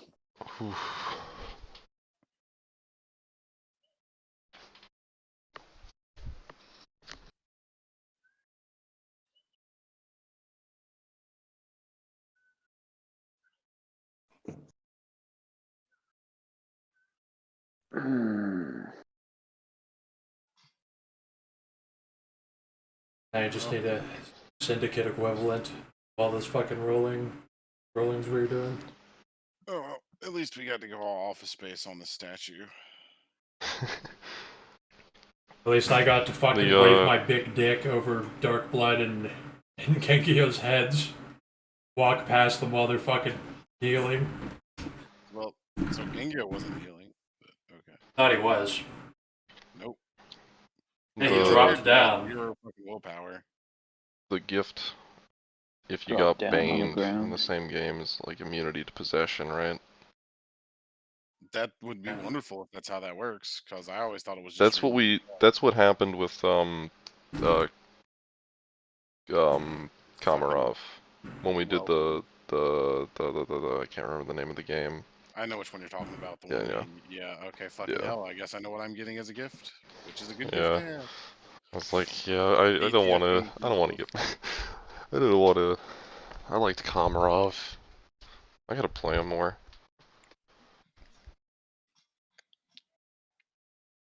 All right, cool. I guess I know.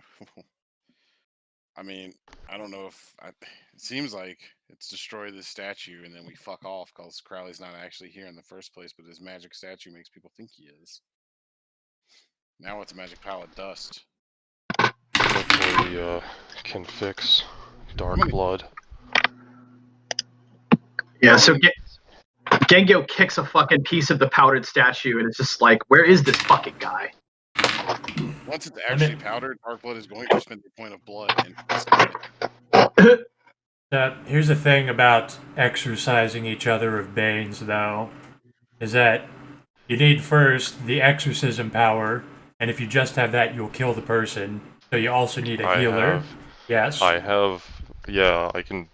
Like, the thing is Hank probably is the closest to getting, like, unless somebody just gets a gift exorcism, but I'm probably gonna run some if my schedule isn't completely fucked. But I will try to run games and just dump into Honor and Sucker, and then I still want to get the exorcism gift that I asked for Genkyo a while back, and I want to ask for it again. Ask for it again. And Hank's got Mother's Touch, right? Yes. I mean, I regen ag like a motherfucker now. So. Although I would say that you have both of those things, but you should roll to make sure you don't fucking kill the person. Oh yeah, of course. Yeah, absolutely. It needs to be rolled I'm out. just saying, like, we have the ability, and now it's just the process. And I'm gonna. So the way Christian said the rights work is you just have to get the skill rights, and then you buy the individual rights for 2 XP. Yeah. I mean, you buy up to your skill level in it. Okay, cool. You know, the nice thing Right about of, trying to... Right of Cleansing's a rank 1 right. Oh, well, there you go. Yeah. You know, the good thing about trying to beat the Bane out of a vampire is, I mean, yeah, you might knock me in a torpor for a fucking month, but hey, still pretty damn hard to kill outright with fist. No, it's Or you could beat the vampire out of the vein. And... It's the fact that the Bane is being ripped out of your soul, and that will actually kill you. I mean, what damage does it do is my question. Well, it's the thing is that the Bane fuses to you, right? Like, so it's really fucking hard to remove. Like, you might as well be fucking lobotomizing someone. Yeah. It's possible, but hard. Yeah, you can nip it in the butt sooner rather than later. It's like you might as well be fucking physically cutting parts of someone's brain out to get rid of their childhood trauma. Honestly, the immunity possession one's fucking plans for Gehenna and shit. It's like the last thing he wants is it would kind of be bad if the one vampire who didn't suck, metaphorically. Right. I know he literally sucks, but I'm back. And he sucks in multiple ways, not figuratively. Yeah, well, actually, he's What a brainwave. Spare time fixing infrastructure and building hospitals in the past month. I saw the text role play for that, Yeah. Anyway, alright, GM is back. We have powdered, and I have pissed on the powder of the statue. Yeah, Genkyo is close to frenzy right now. Like you've powdered the statue. Fuck yeah. Yep. Okay, Gengil, what's your taint level? My taint level is, well, it's 2. Have a third. Oh. Lovely. Dark Can I get blood. back a willpower? I'm assuming yours is fucking... I literally cannot go higher. Can I get a willpower back for whipping out my dick and pissing on this pile of fucking powder? It would be my horrid form dick. Which Actually, wait. No, my taint's 1, so now it's 2. What's your nature? My nature? Nah, dark blood's deviant. deviant. I would call it deviant to just A, urinate in public, B, whip out this whatever fucking your horrid form dick looks like, which cannot be pleasant. I'm sure. Probably not. I'll give you the willpower if you get stark bollock naked when you do it. He's technically always naked. He's kind of like a boy right now. I mean, he'll turn off the armor if that's what you're asking him to do. Sure. He doesn't wear clothes. He just wears power armor. Like it's not the legalese or the wording. It has to be your intention. Yeah, he's doing it to be deviant. I mean, whipping out your dick in public and pissing on fucking shit is not normal behavior. Yeah, do you know what? Right, Jeff. I'll give you this one willpower. This one gift for myself. Oh, at least he doesn't feel so fucking. Your one gift. Nah. I could start fucking the practitioners in the building. Right. You should All right, meditate. so now this powder is also covered in blood now because vampires use blood. Gross. Very. That's, I didn't think they pissed. Well, yeah. I think it's even worse that I know now that they piss blood. Why are vampires so dirty? Don't you want to kill them all? Yeah. All right. So yeah, Dark Blood's gonna fucking after he does that, he metaphorically zips up, has his armor reemerge. And, oh fuck, I feel better at least. Gengyo is near frenzying. He's like occasionally punching the wall and like thinking really hard, and going like, "How the fuck do we find this asshole?" Like we're not gonna be able to. We're not gonna be able to last here for much longer, right? This place is eating us alive. We need to fucking find this guy. Where is this douchebag? Well, if we don't find him soon, I'm going to log out of this body, but I will send a medivac for you all. I'm gonna. I will send a medivac. Can I just jump through that fucking portal that your gun was pointing through earlier? No, it's not big enough. It is big enough. It's basketball sized. I will take damage to do it. Well, I mean, no. Well, if you're gonna do some rat shit and break your own bones, yeah, that'll work. Yeah. All right, hold on. Is there a door in this room? I can regen damage. Take that hammer, beat me down to size, and shove me in. Look, there are no doors in this room. The only door is the door that you came in. It is one room. It is one chapel. Maybe you should yell at him again. Fucking, I don't know. Stupid. Right. Gentlemen, I'm going to, out of character, have a little talk with you guys right now. You have barely scratched the surface of this game. Are you fucking kidding me, dude? It has been a number of hours. I don't think the pacing has been so off with this one either, and so if you continue at this same pace, I do not believe that this will be accomplishable within one session. Well, it must be, or the game is vetoed. Yeah. Okay. Yeah. Well then, you better strap your fucking seatbelts on, fat. We're going for about a 15-hour ride. Well, I have to be. I Hell gotta be upstate in like 4 hours. Yeah, I mean, and it's a 3-hour drive. Exactly, Dylan. So what is the issue with saying that characters, just the same as Pete is MIA right now, are paused until we resume this? I can resume this tomorrow night. That's not like an official rule. It absolutely is an official rule. There's also 2 players here who cannot come tomorrow night. It is absolutely an official rule. Like Friday nights are my only night for house games, dude. Pete is paused because he's not on a house game, and you narratively decided he's paused, and that's completely legit, right? Like, there's no problem with that. But like, the house game is done in one sitting, or the game is vetoed. All right, strap yourselves in, faggots. I'm not leaving the house. I had. Well, But we're that- gonna finish this. I Well- need to be. if you're telling me this is upstate, going to be several like- more hours, then I might as well dip now. That's what I mean. This is the conversation that I knew I needed to have with you guys. I really wish you'd had this. I mean, I woke up 6 hours ago. I'm good to go. And I said, look, I don't know how long this is going to be until I put people in it and see how you play it. Okay? All right, So- cool. I guess I'll just fucking next game I get with Darkblood, I'll fix the Bane shit. Because I cannot for that long. That's absurd. That's multiple games. Yeah, I thought it would be.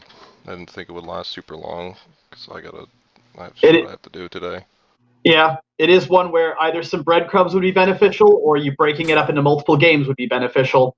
If you're looking at a 15-hour fucking game, No. I gotta No. pick up my daughter in a few hours. And so what we can do is, as you guys have seemed to reach a point in the game where you're quite stumped, you don't seem to be able to find a way around it, you take the L, and you take the 5 XP, and this game remains for when you would like to attempt it again.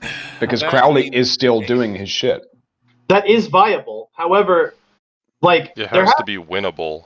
A game has to be winnable. yeah, no. It I mean, this game is winnable, right? Yeah, We yeah. haven't broken any rules yet, right? What I'm saying is, zero indication of how to find this fucker, which means we are missing something. And if we figure out what we're missing, we will make it go a lot faster. I mean, doesn't matter to me. I can take the L because I sympathize with Bishop's position. But it's up to everyone else. So can I. I mean, I'll take the L Taking if I the have loss to, for 'cause another. I I'm gonna can't. have to whether I can or can't. So it's not, Yeah. Right. I mean, There And could, of course, be I the also caveat won't have that, this game rushed Well, either. just know that the next could have- time you run it, it has to start over. It's not. There's the point also that if we like duck out of the labyrinth right now and get back to safety, all of those characters that got such unsavory flaws can make sure they get them off. But if they spent much longer in the labyrinth, those flaws could probably not be worked off with immediate care. I mean, mine's only coming off with a gift, realistically. You'll take note of the fact that on hallucinations in the text it says floor effects remain as long as the character remains in this area and return at the same dot should they re-enter later. I don't think it's the flaws he was talking about. But okay. yeah, he's talking about the taint and the fucking Fomorization. the Banes. Well, that's not an essential part of the game, really, is it? And you'll have to re-enter and you'll have to come again, essentially. Yeah, You but won't be able to Right. TP back. What I'm saying is you can't come back to this point, Bishop. You have to restart the game. It can't be a pause in the middle of a session. and Yeah. call it Not off. necessarily. It's that we got this far. We did change stuff. It's just that we lost and then we went back because Yeah, if we take the 5 XP and the no gift, and he runs the game again, the Harbinger could stick us right back here. how many Right. That games is theoretically, that is fine. like how many That games just ended sounds- with a fucking massive explosion and people losing? Like all those buildings did get blown up even though we lost. Yeah. No, that's complete. That is a legitimate, interesting workaround for the normal like one sitting, one game rule. And I mean, it's completely allowed. Because this is designed with the fact that you may fail in mind. It is made so that there are multiple ways to play the game, and if you come at it, things can be done differently. It is designed with replayability in mind. So if you go in, you realize what's in there, you take on what's in there, and most of you end up really exhausted and mostly quite lost, you can take the L. You still have that vendetta against Crowley. Are you boys going to kill him or not? Like, come back and fucking finish this. Nothing's changing. I mean, that might be fine with the rules, but man, I don't like that. It feels like just a pause to me, and I don't like that. Well, on one hand, I've been in Bishop's position, and on the other hand, this is Malpheus. I mean, yeah, there is nothing actually wrong with Bishop's position. And like, yeah, it sucks, right? It sucks, and that's what our characters have to fucking live with, is that this sucks. Yeah. Right. But we were not unfairly deprived of anything. Like, my only quibble is that having zero actual direction is a thing, but that is part of the game, and there are gifts to get around that. So fucking, like, it's not really a criticism, right? So you answered your own question. There you go. What question? Or rather, you answered your own criticism.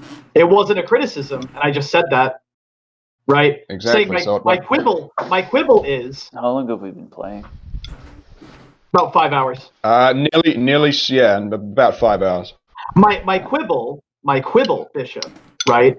The thing I'm discussing is, if the pause is necessitated by the total lack of instruction or direction, right? I mean, we were 4 hours in before you even told us the condition, right? Like, that's one thing. Now, there are gifts to get around that.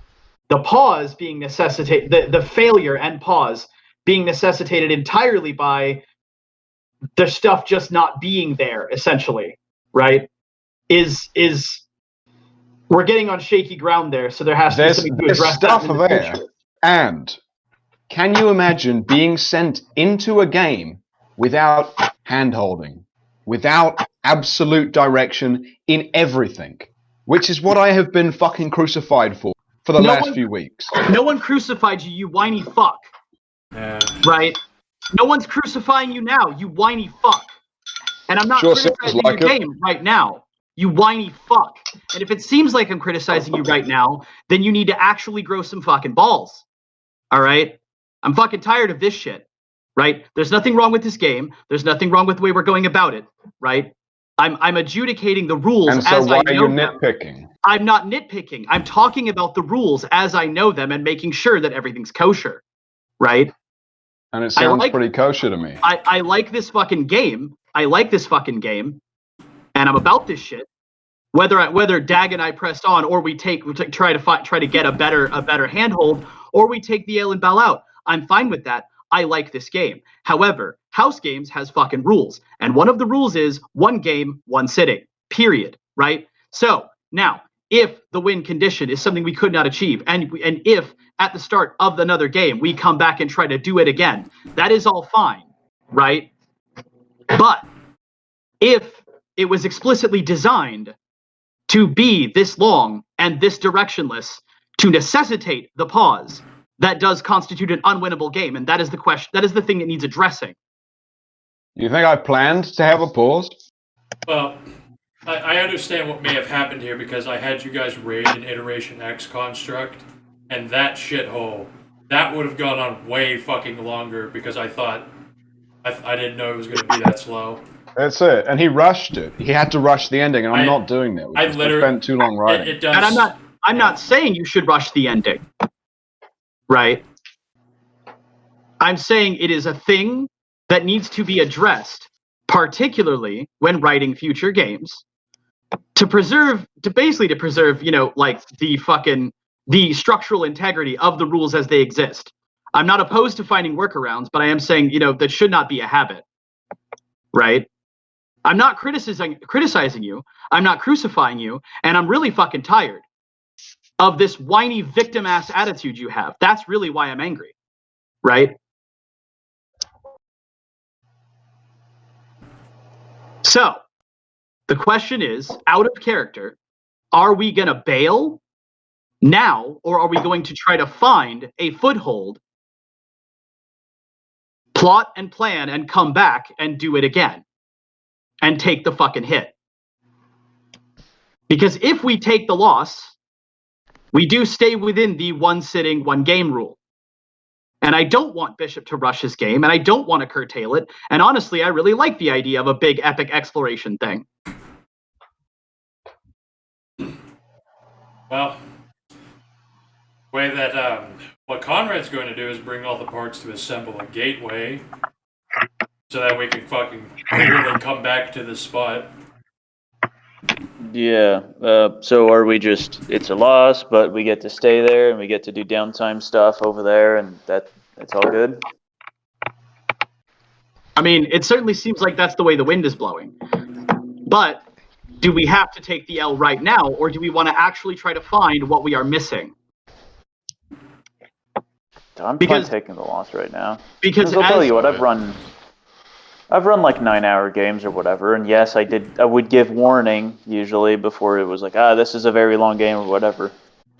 This is probably a game that's going to last another 4 hours to be a 9-hour game. It's just we're deciding to take a break in the middle because we didn't get the proper warning that it would be that long.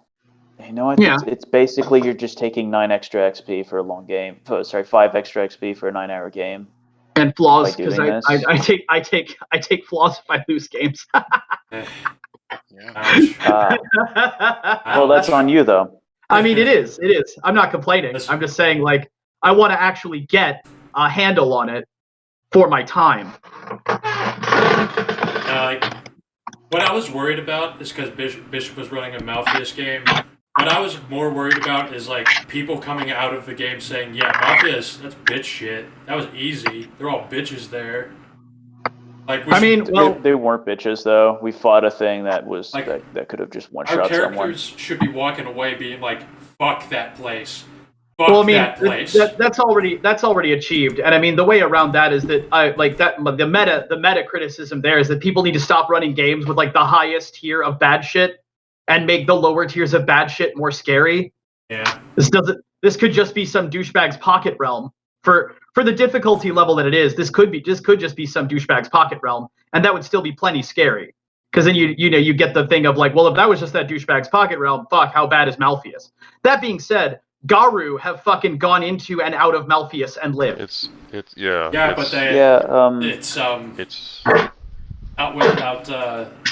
not without something to remember it by. Yeah. What I've read about Malpheus and I'm blanking out the fucking edgelord setting in Wraith is that it's not that incredibly scary in the outer parts. It's just a huge labyrinth. And so there's all sorts of shit, including the living, that are fucking around in there. Yeah. So don't forget that the fucking technocracy dropped a nuke in there on purpose. Different Malpheus. Malpheus, you're thinking of the Shadowland Malthians. Yeah, like in the Well, you know what? We might be there, and that'll explain a lot of things. I mean, there's namely that we're chasing a guy who's dead. Malpheus. I don't think there's anything wrong with the game as itself. I don't think there's anything wrong with the difficulty level, right? Like, no problem with that, right? No, yeah. Like, as far as the rules go, I think it is legitimate, and I think it is completely fine to take the L, and I think that satisfies the condition of one sitting, one game, right? And it's fine. And as characters, we need to actually work together to find some shit. And so we have access to downtimes, and we should use that. And yes, if you think about it, the way we like went through the game, we did spend an eternity just kind of fucking around, getting ass blasted by monsters. There was a considerable amount of that. I mean, we had exactly one fight. We could have run past the first one, and we could have, avoided the second fight. It just seems that we did. Was it a necessary fight? After Greg goes inside of the thing, sees that there's some kind of balefire monster, comes back out, tells you, and you walk in. The second fight was one round. And the first fight was actually only 2. Right, and the first fight, I mean, whatever. Combat takes a long time. Combat takes a long time. Right, combat takes a long time. Yeah. Whatever. Right, most of our time was spent narrating walking. Yeah. And also fine. Sure. I don't feel especially bad about this. I mean, the only thing missing is we should have had the warning. This is a very long game. It's going to last forever, whatever, and then it would have been completely fine. Right. And I'm not saying anyone should feel especially bad about this. Yeah. Right. I don't feel bad about this. Don't tell me how to feel. Yeah, well, in and out of character, consider now. Okay, we didn't know how long this was going to be out of. We didn't know in character either. We've gone inside. We've experienced what was in there. We know actually a little bit more about what we're biting off here and what a fucking endeavor this is. We need to be more prepared. Right. Yeah. But in character, right? Just like you and Prophet Burns, Bishop, right? In character, I would not be ready to bail out yet. Whereas I, with my willpower being sapped all to shit. Well, you Right. never know. I Like, think we are mine in hallucinating. Half the team has had like a really rough beating. It does make sense to just like take a. Is Gengyo not going to be convinced by that? Probably not. I mean, it would take some convincing for sure. Well, then out of character, you need to make that L, and you need to take it and say, well, okay, a lot of people here aren't going to be able to crack this off in the next 4 hours because half of them have to leave. Hypocrisy, given everything you've talked about earlier. You're fucking shit about, well, he's wild and suicidal and belligerent, but it's fun, haha. Like, no, like, yeah, no. Like, every character has things that they are willing to do and not willing to do, right? So if we're going to have that conversation, if we're going to decide to take the L, we should have that conversation in character. All right. Let's do it. I'm willing to do it. So yeah, Gengyo is fucking is on the borderline of frenzy, beating the fucking walls and going, where is this fucking guy? How do we find him here? So Conrad is Thanks. going to. I'll go ahead. You're Hank's next to just him. Hank's just gonna like sit down. He's like, this is nightmarish. This is the face of the worm. This is where we're never supposed to tread. This is the place on the star maps that you actually avoid, and we're here. Yeah, this is horse shit. So here's the thing: is because clearly pressing on, it's going to take more out of us. I offer to everyone, I can bring parts to assemble a gateway, and we will be able to leave and come back. I will put the gateway to this place in a secure location that anyone can go to, and we can reconvene. Gengyo says, did you just say a secure location that anyone can go to? To that anyone here, Any one of us. any one of us can go to. Because the thing is that every second of me opening a portal to this place probably has disastrous effects. So I don't know where. I haven't figured out where I'm going to put the gateway to here yet. But it's going to be somewhere relatively safe that won't cause so much destruction. Gengyo takes out the retreat bottle and he holds it up to everybody and says, all right, you know what? Fine. Fuck it. Conrad, I'll stay here with you and we'll fucking set up the gateway. The rest of you, if you can't take anymore, take this. And I fucking toss the bottle to fucking Hank. If you get the portal, like Hank's gonna turn to Gengyo. If you get the portal up and running, and you get out, contact me, and I will do everything I can to fix the maladies we're probably suffering. Gengyo says, I will contact literally all of you. He says, this is bullshit, right? I don't lose. And so I may have to lose today, but I'm getting that fucking guy. And you know I'm getting that fucking guy, Crowley. So if we're going to bail out now, we're going to take this time to fucking find a way to find him. Agreed. Understand? And if you don't, and if you're not about this until we win, I will personally find you and kick the shit out of you. I agree And with don't you think I can't. wholeheartedly because this is too close to real Earth.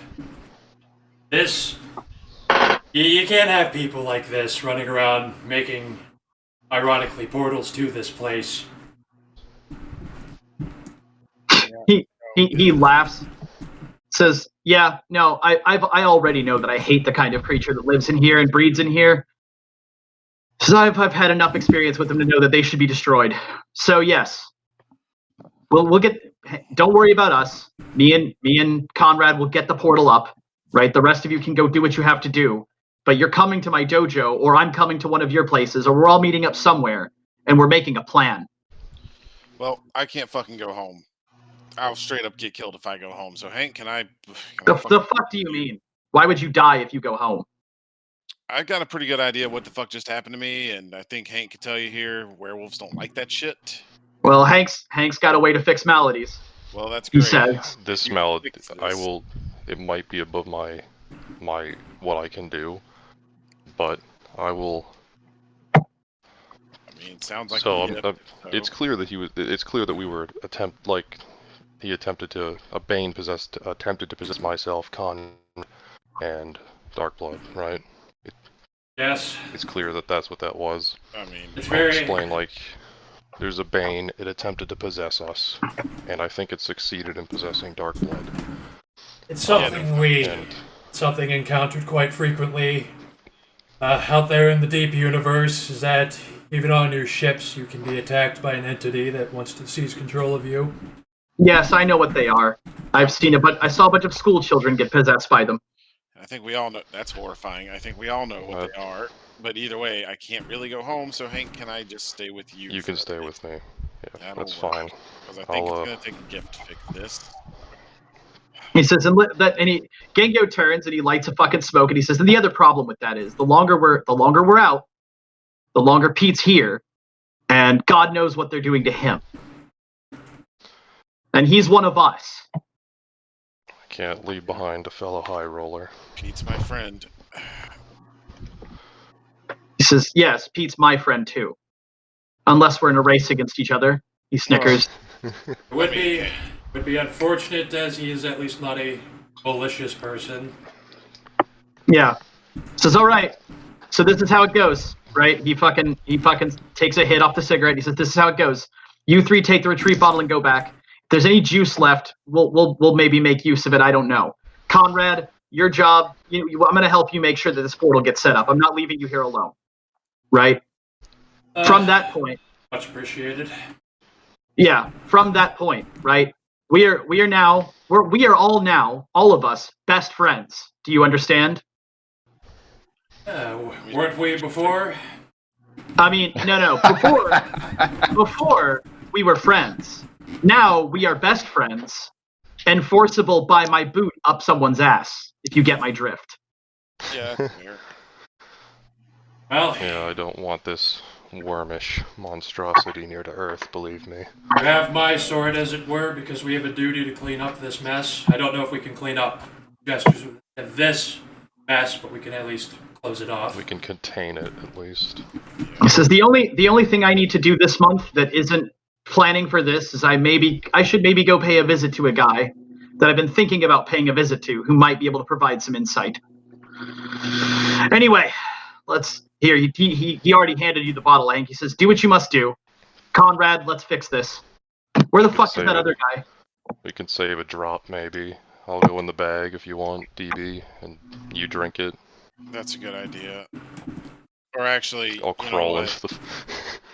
I'll get in the bag. Just think of me and pull me out. So long as we're not in the sun, that's a little safer. Gengyo says also, if you run into the gentlemen that have already used the retreat potion, make sure you hold on to them and save them for me, because I have plans for them. I'm gonna give you a thumbs up as I sink into the bag, very Terminator 2. I'll take a drink of the retreat potion. Conrad salutes Hank as he fucking probably disappears. Yeah, Gengyo gives him the bow. Hank will put his hand across his heart, and like the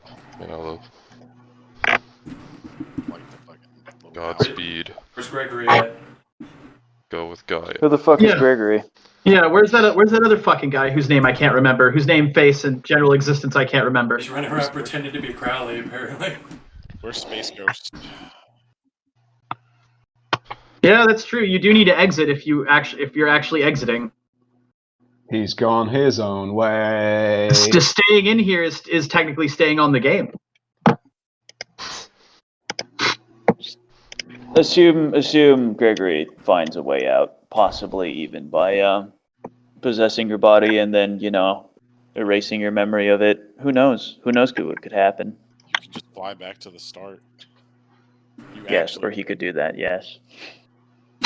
Fly back to start, spin the car around, drive out. But it's better if you have the doubt. What happens? We don't know how Gregory got out, but he got out. He says, well, yeah, whatever. It's his fucking problem, I guess. I'm in the bag, I don't say anything. Yeah. Go with God, or whatever you believe in. God, Gaia. They're kind of, they're related. Go with science. while I'm just in the bag. All right, they'll so take you a trip of the potion. yeah, you and Darkblood in bag are going to appear stood in the middle of the highway, about 300 or 400 meters further up the highway from where the inferno begins to cover the road. You're looking back at the wall of fire. Do you pull me out of the bag? Is it sunny out? No, it's the No. same as what it was. Okay. I'll pull him out of the bag, think of Dark Blood and pull him out. Alright, you pull him out, and as soon as I realize where I'm at, I mean, yeah, I'm far enough back. That fire's not gonna right trick me. Oh fuck, we're still in Pete's realm, aren't we? I can step sideways. Oh, hold on, it's fine. No, I made plans for this because fuck this place. And I reach in my bag and pull out 2 VBs. Go, I think this shit still works. This should send us home. So, if they're going back to the gas station, the ship probably didn't leave because going into Malpheus. Get my bitches. Actually, I'm gonna hand a VB to Hank.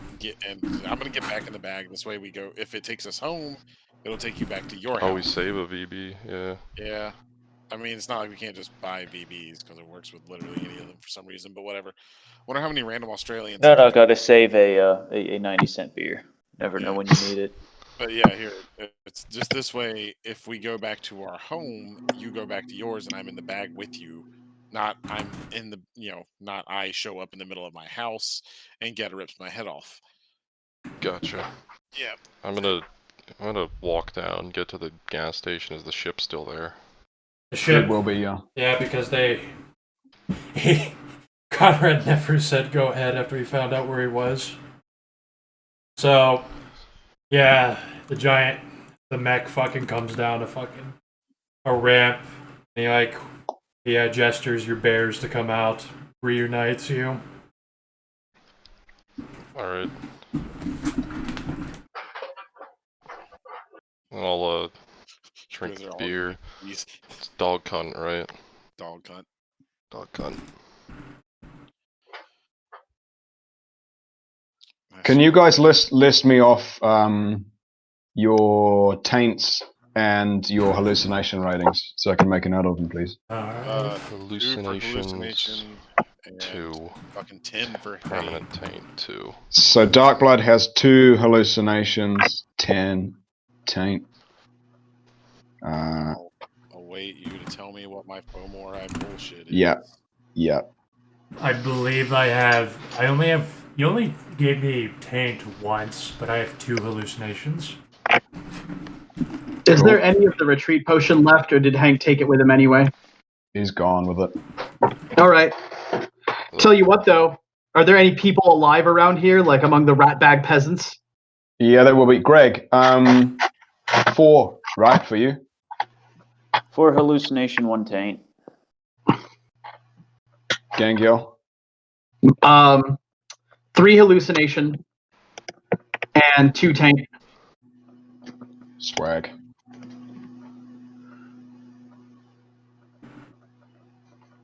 This works. All right, go ahead, keep going.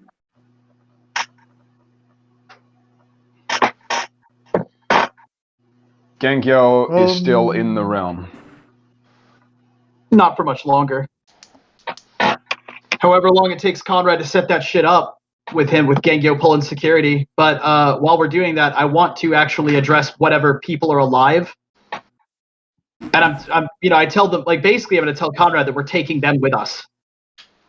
For what purpose? Gengyo says, well, because they're innocent people who don't deserve to suffer here. And because I need sycophants, if you really must know. Yes, that's what I was looking for. Wasn't just to save them. I just wanted to know your intentions. I mean, you're acting like I wouldn't do it just to save them. Yes, well, but it doesn't matter. I just wanted to see if I was right. I'll help Right them. about what? Right about why you were saving them. Why does it matter? It doesn't.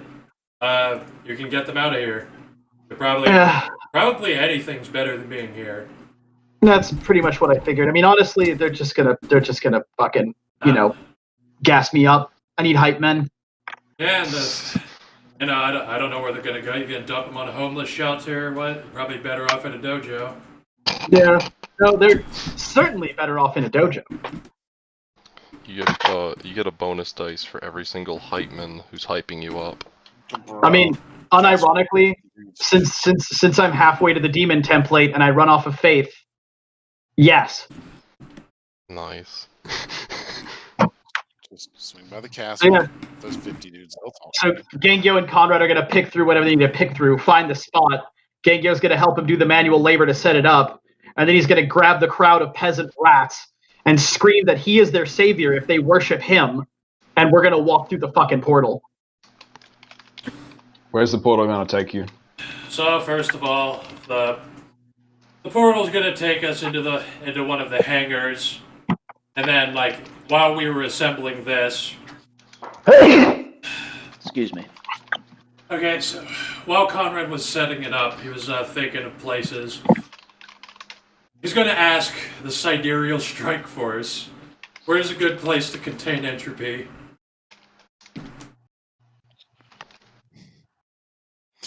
If they know, if they want to chime in here. The what strike force? The Sidereal Strike Force. The Void Engineers All Marauder Commando Unit. Like, do they got a good idea? Like, should I just telling them we? Why do you? I don't want a portal to Malpheus just anywhere. This is bad. Why do you ask, Conrad Kozak? I think I'll just fucking shoot it into space or something. Need it. It's got to be somewhere safe because he can't, in good conscience, like just put this anywhere or on his own ship. Right. So you're sending the portal to Malpheus out somewhere where you can track it, but somewhere safe. Somewhere, yeah. That like. Oh, dude, this is such a bad idea. Come on, You can it's just just a turn it portal off. to hell. You get to the other side, you just turn it off and turn it back on when you need to go back in. That's not safe enough. Like you have a portal to hell, and it's like if someone told you I have a portal to hell, don't worry, it's off though. You turn it off and you unplug it. I imagine the Void Engineers would immediately undo whatever you did and switch it off. Hmm. You could just disassemble the portal on your What side. Gengyo is going to suggest is that you open the portal into his basement. Into Gengio's basement. Yes. Or wherever the fuck we're gonna be, right? Because if something breaks, like, we need to be close enough to it to walk back through when it's time to go back. And also because if anything pops through, we are the most qualified people to deal with it. If you insist, but that place is gonna need scrubbing down to make it harder for them to come through. He says, "Well, that's what all the rats are for, you know. But if we need people to scrub floors, they can scrub floors. Make them clean it up. Make them sterilize it." He emphasizes that sterilize your basement. He says, "Well, between you and Hank, I'm sure we can figure something out." Because that's the only way my ships can keep running. Is I run a tight ship, run a squeaky clean ship. It keeps out the entities a little bit. He says, "Well, then that means you know how to secure a place, or we could open it onto one of your ships." Yeah. We'll use your basement. We'll clean it up though. Yeah, that's what I thought. Yeah, and then assemble it, and some fucking robots will fly down. They'll fucking pull up in a U-Haul. They'll fucking carry a gateway into fucking Gengio's basement. You know? Yep. Then they'll fucking install it there. Then, yep. And then we can then we got the portal to Malpheus there. He is going to put a security camera. He's going to sanitize the place a bit. He's going to have some fucking turrets facing the gateway.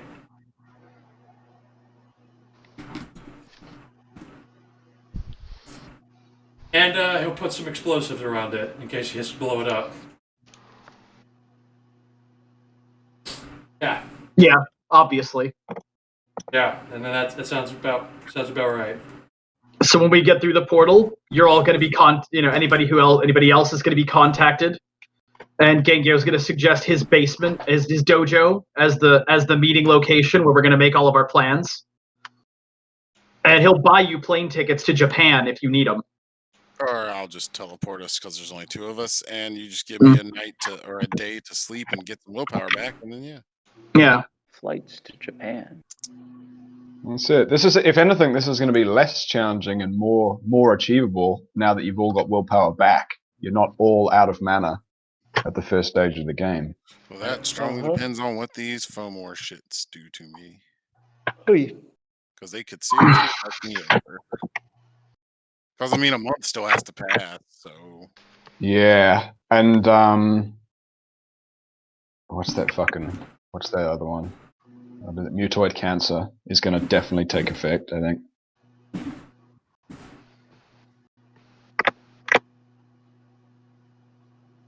And if anything goes wrong with the gateway or Conrad needs to shut it down, it will be shut down even remotely. That's fine. And yeah, when we all gather up, Gengyo's gonna be like, okay, we need to find. You guys know where that place is. We need to find a map. Someone has a fucking map. Someone else has been there, so they know how to get around. So we need to find a way to get around. Who do we know who is very familiar with Malpheus? It's he holds up a finger and says, it's not about who's familiar with Malpheus. It's about who's familiar with Crowley. And then he pulls out his phone and he pulls up an image of the guy from Saw and says, I remember this fucking guy on Pluto. That was actually him. I mean, look the same. I mean, I don't know. Fucking look the same. Would he be there? No, he's in somebody's dreams. Is it?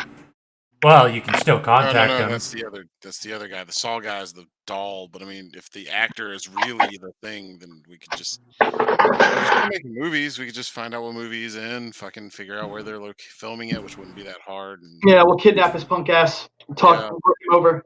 I fuck with people's minds and teleport. It's not that hard. Yeah. What is the name of that actor? I don't fucking remember. His name is... Oh, look at that. Turns out to be Gregory. Tobin Bell.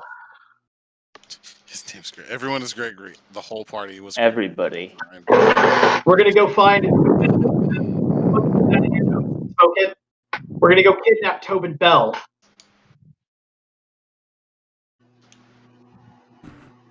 Okay. Tobin. And I don't think there's anything... I don't think there's anything Tobin Bell can do to stop us. Fuck no. Oh yeah, especially. Well, he'd probably be in. No, Hollywood is Camarilla. I can fucking flex on him a little bit. Because you're right, there actually is nothing for FOMOR in auras. I thought there would be, but there's not. So vampires really can't see me, but Garu sure shit can. Yeah, you stand out like a fucking beacon to Garu. Oh yeah, It's already just kind of snow plenty. Now it's even worse. I guess vampires just don't pick up worm taint because they are worm taint. Well, I mean, if they found out what I am, then it's a problem. Then it's Vampires are almost entirely oblivious to everything in werewolves cosmology. Yeah. See, that was Darkblood's fucking backup plan. Should Vegeta ever go postal, was to rat out all of his shit to the Camarilla and get him on the red list. You mean more postal than he already is? Oh yeah, more postal than he already was. Yeah. All right. If he turned on Darkblood, was important. GM. Hello. I request an extra dot in my pack background for all the faggots I picked up who now worship me. Where are they? We brought them through the fucking portal. All right. I'll accept that. If you... Ooh. They are all half insane. You've got to... That's perfectly fine. They're all fried egged. It makes them better believers. Honestly, yeah. Okay. They need... What's necessary for that background is they need to worship me as their savior. What's the dot you're asking for? Actually, for an extra dot in my packed background.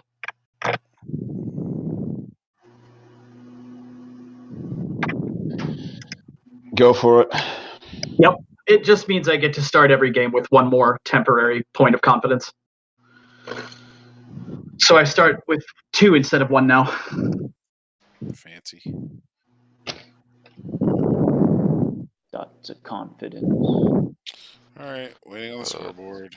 During the downtime, I will have spent the 5 XP to get rituals and the rite of cleansing. So at any point during the month, you could show up and get yourself cleansed. Quite honestly, guys, we should reconvene before we run the second segment so we can fucking, like, go through all of our bookkeeping for what we're actually trying to do and what we're doing for each other that wouldn't take a whole downtime. Yeah. Yeah, that would be fine. Oh, and all of you gain Allies 1 Gengyo. Oh, sick shit.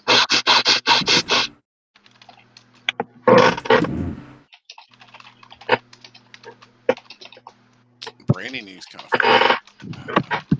Can be kind of fucked.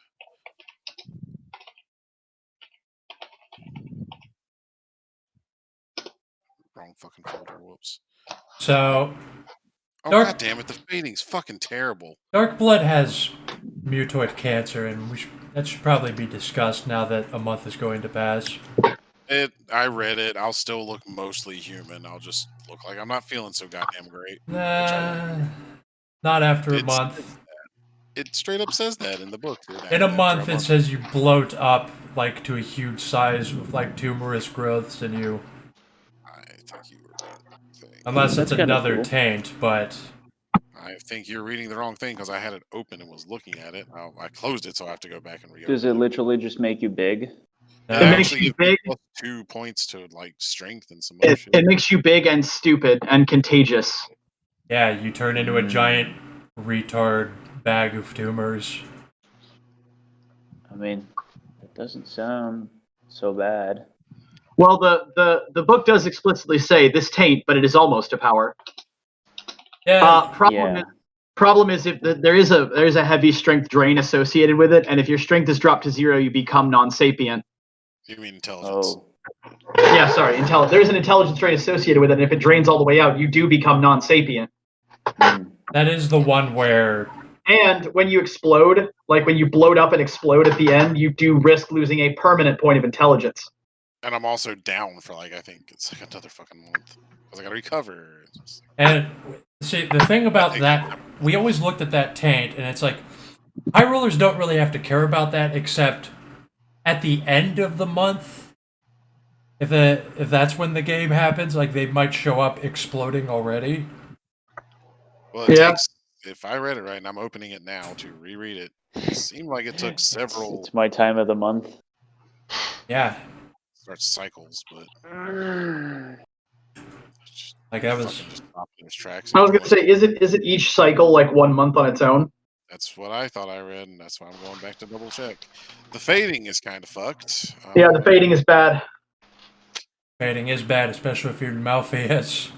Yeah, that makes me really not want to go back to Malpheus. Here's hoping for another high gift game between now and then. Yeah, but the thing is, that taint makes you want to. You want everything in your power to go towards whatever that Incarna is. Where the fuck? Like it drives you. Like the Fomor wants to get into the Umbra and Incarna of find that Cancer. Incarna. No, I know that. I also don't have a way to get into the Umbra on my own. Thankfully. You know a guy with a portal in his basement. Yeah, I know. But Yeah, I mean, but fucking Conrad should be. That would just be enabling. you really, yeah. Do you really think he's gonna be able to get Conrad and Gengyo and Hank to fucking just allow that dumb shit? All right, so Listen, guys, I think I lost my phone there. I need to go back. Gonna be Yeah, like, no, shut the fuck up. yeah, he's gonna be like a fucking coke addict. He's like, come on, come on, did you guys want to go back? Did you guys want to like? If it gets really bad, Gengyo will say, "Remember, Dark Blood, I can kill you." So, And I was weaker then. All right, so this says that this only takes place every other month. So the question is, does it start this next month? Because right, it is a weekly thing, but it is only every other month. I don't know how you're going to go into the next game, but this month is going to be actual hell for you, and you are going to be obviously a monster abomination. Until Hank and I can get him treated. Yeah. You get off on this too much, Dag, I swear. I mean, no one has ever had mutoid cancer, so it's like, I'm fucking really curious. Or the fading, for them. And also, Bishop, you have to tell him what Urgeworm or Incarna he wants to reunite with. The Urgeworm that he wants to... Urgeworm Is or that- Incarna. is that- The Incarna. Yeah. You gotta tell me which one, dude, if you don't. Yeah, the Incarna. Like, if it's Lord Steel... With Incarna. Oh, I see. Oh, I see. So it needs to be either the Urgeworm or one of the Melgen. Yes. I mean, it would be specific to the character, wouldn't it? Or one of the Incarnas. Yeah. It's like whatever. It's gonna be you feel. Urgeworm, bro. I'm not touching any of Which that. Urgeworm? Of what? Fucking hell, alright. Like, which one? I don't know them off Of the top of my greed, head. of cruelty, There's not of just desire? one Urgeworm. There's like... What would be the coolest, edgiest like Urgeworm for? Give character? Dark Blood desire, because Here's it's your ironic. choices. Yeah. Here's your choices. No. Master Track, because it's the Urge of Power, because this is Crowley's Labyrinth. That's what you get. Whatever. Well, that's interesting because you want to get more power. It's already what a high roller is. Well, except for actually Darkblood, who didn't want power for power's sake. Well, now he does. Now he's fixed. about it. Now he's going to, until he gets it fixed. Now he's healthy again. He wants power. You know, Dark Blood knows a guy that can hook him up with more power. He sure does, but he really detests, he has detested the idea from becoming Yeah. This is where we talk about the number one cause of death among Fomori. Suicide. Which is Yeah, suicide. and it's awful. Wouldn't it be cancer? Before he probably No, it would be suicide. Yeah. Wow, they beat the cancer, even though cancer comes like 5 years later. Well, it's because the bullet's a whole lot faster than the cancer. It's because the fucking the psychological problems of being a Fomor, or the fucking physiological problems are. Someone needs to invent Fomer Xanax. If you were having actually Magadon already did. Nice. I just don't know anybody named Megadon. But no, I mean, if you consider, I have horrendous, like crippling depression, and also anorexia, and also I have 2 extra faces growing out of my nutsack, right? You might just be like, you know what? Fuck this. Just fuck this. I'm gonna die now. Yeah. No. Yeah, honestly, if he didn't have a couple of people worth living for, he probably would at this point. Even if you did have people worth living for, you'd be like, I don't want to expose them to this. Yeah. And he's a vampire, and vampires have a thing where they they don't do well with the idea of dying. Week 3 and 4 of mutoid cancer, though, that would make most people kill themselves. Yep. If he knew what that was, he would be strongly considering just staking himself until this can be sorted. No, you're gonna be a giant blob, and you're gonna be like, I don't know what the fuck is happening to me. This sucks. This is the worst pain. I'm a monster. I want to die. Yeah, it's like, I don't know. I feel like half the game should make you feel that way. I mean, he's had some fucking weak points, some low points for sure. He just knows that now he's become that which his sire was. His sire's a piece of shit, so. In classic vampire fashion. Because it's been long enough now, the blood bond with Pajit is gone, just by time. So he knows what Pajit was, he knows what Pajit was, and now he is that. It's like at least once or twice. Has it been the case that there's... Sorry to... Oh, no, you're good. Go ahead. I'm curious. Has it ever happened that there was a high roller who just didn't beat depression? Yeah, actually, there was one who did that shit on it. Well, it's usually been dumbass, edgy characters that fucking Frenchie would play. But yeah, there were a couple suicides. Yeah, suicides, yes, of course I know that. But No, I mean explicitly characters who are just like, life, I can't do it anymore. Yeah, that's exactly what that was. It was, I can't Oh. do this shit. Blam. It was On framed- life, I can't do that anymore either. I mean, you've probably walked in on him a couple of times, like anybody staying in the same area as him with his hand like under his chin, contemplating if I just yank, it'll come off, and then I'm just dust. If I just yank.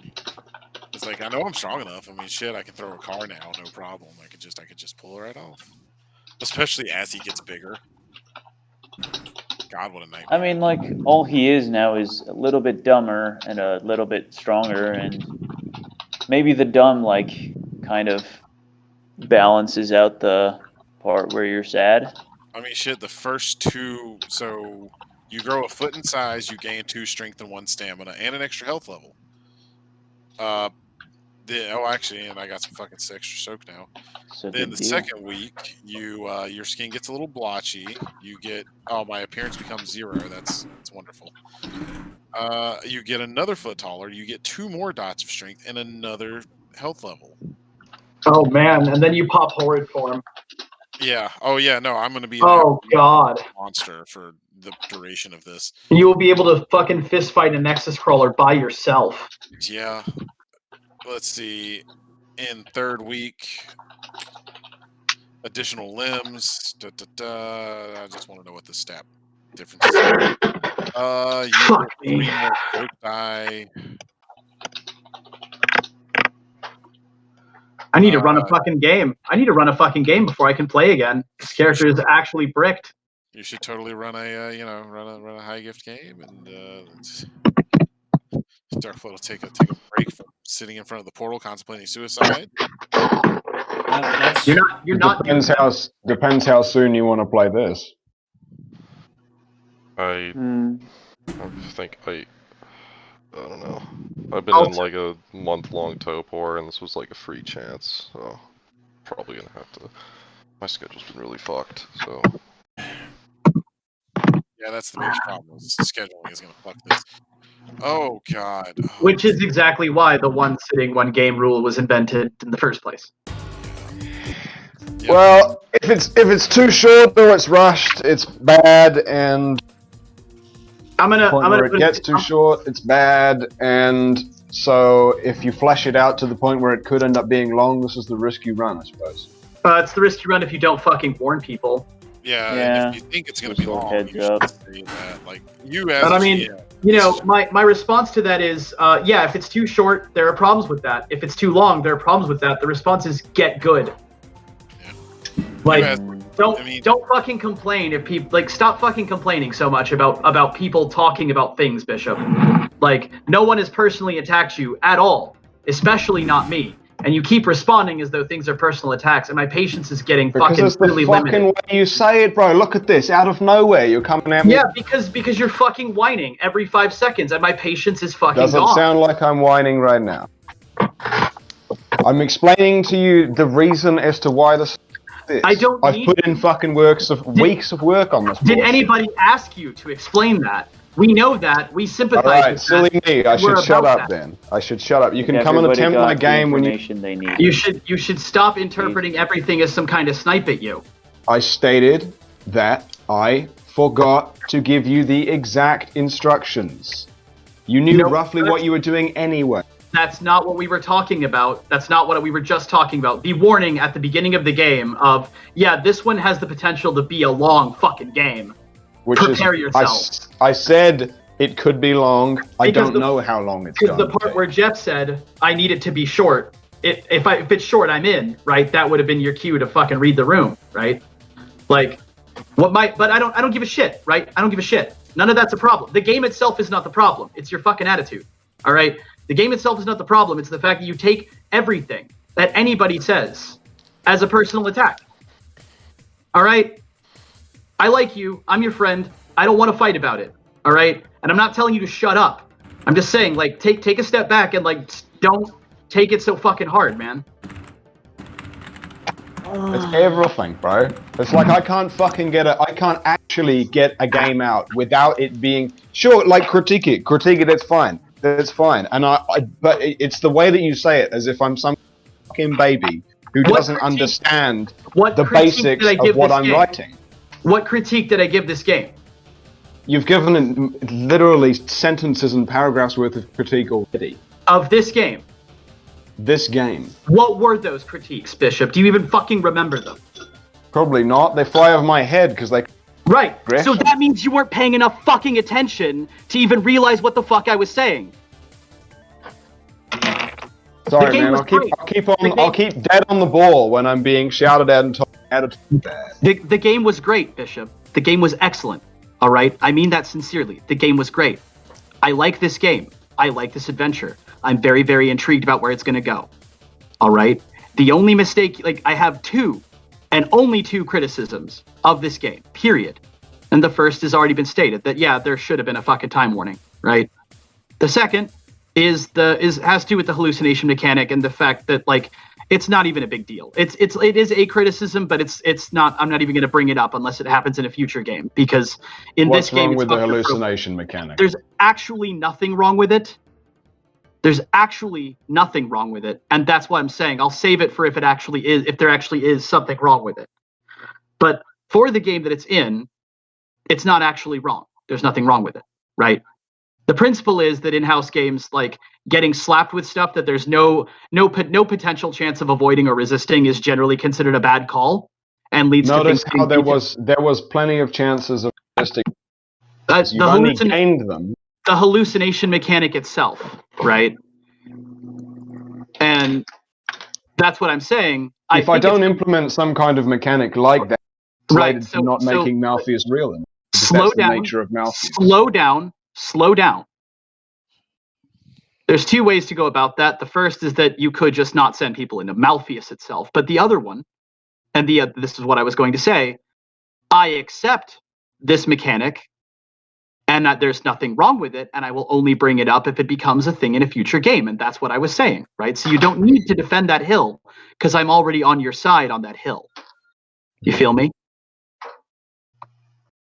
Well, the first point of that was you said you could just not send people into Malpheus. So what you're saying with that is don't send people on the games that you want to send people on because they could be mechanically difficult. No, that's not what I'm saying, right? What I'm saying is there are more options than dog shit or Malpheus, right? To accomplish the game you want to run. Now, that being said, we're already there. We're already in Malpheus, right? And it's fucking fine. Correct. Right? I like this game. Did you refer back to the beginning? I like this game. I'm about this shit, right? What I'm not about is this continual recycling of you saying everyone's attacking me all the time, right? I'm about this shit. I'm not calling anything wrong here. All right? I'm about this shit. I'm about what happened today, and I'm about what's going to happen in the future. I'm with it. Splendid. So right? there is nothing wrong. And I have said that like 18 times. So, that being said, in order to be in keeping with the rules, right, we need to actually get this run really fucking soon, because now a bunch of shit's in limbo, right, with these characters. Correct. And if it doesn't get run, if we don't all manage to schedule this and run it soon, there may have to be a veto about it. So let's not fucking do that, right? Let's not take 3 fucking months to schedule and run this. Well, I have the entire game written up, ready to go. It's sat here next to me. Yeah, no, that was me talking to the other players, really. Like, it's cool for me. My schedule's really fucked. I can only promise to try, kids and all. Yeah, I'm not asking for a fucking date commitment. I'm just saying, like, we need to keep an eye on this. I mean, it's a real possibility that I won't be around for a while. So, like, I don't want to fuck with your thing. You know, I appreciate your tabletop games. You know, Yeah. I appreciate your GMing. It's not easy. You know, it takes work, and I appreciate your dedication. I don't want to fuck with you on that. You know, man. Yeah. I got stuff I have to do. It's so. fine. You know what? It's not even important. It's not even important that we schedule it. It's not even actually. And it might be the case that Hank sees what's on the other side there and decides, you know what, actually, no gift is fucking worth going to that place. Step one, fail, and then characters who don't want to go. We have enough characters already. I mean, it's Abo Joe can bring whatever high rollers up to the gate and say, all right, into the breach. He needs to. He can bring anyone. That's what I'm saying. You know what? Even forget that, right? Even forget that. Forget what I just said. Yeah.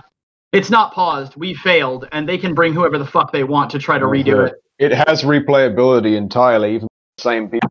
There was 3 options of doors that you could go into from the very start. You chose one. Like, sounds like you built like the perfect multi-game labyrinth. Honestly, sounds like I built a labyrinth, which is what in there.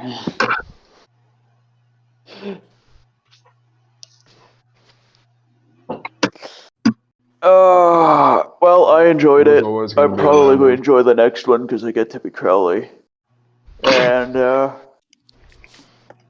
I'm glad that I could bring Greg back out of retirement for it. Yeah. It's perfect for him. This is the game he needs to come out of retirement for. Yeah. If there's any game that we need him on, it's this one. One last job. We need you to come out of retirement. There's only one person who can kill Crowley, and it's himself. Exactly. Would have been exactly so good what's going on. Gregory was Crowley all along.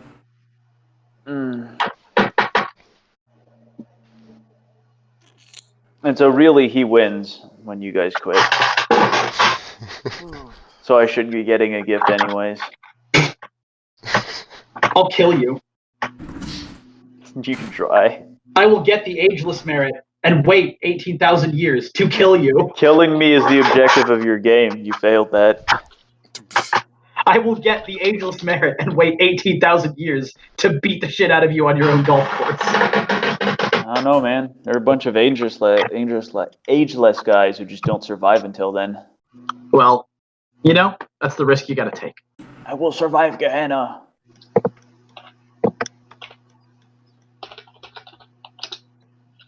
I will survive.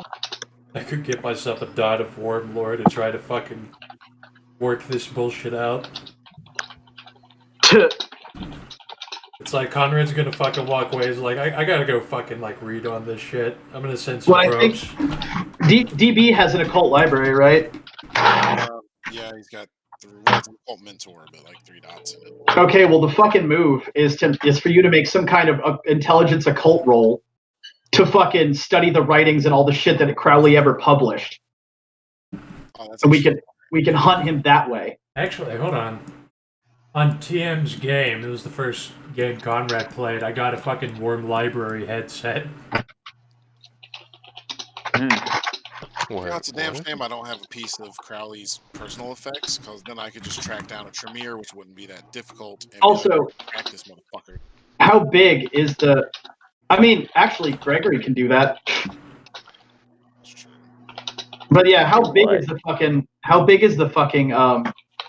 the gateway, Conrad? Gateway is gonna be big enough to drive a fucking an SUV through.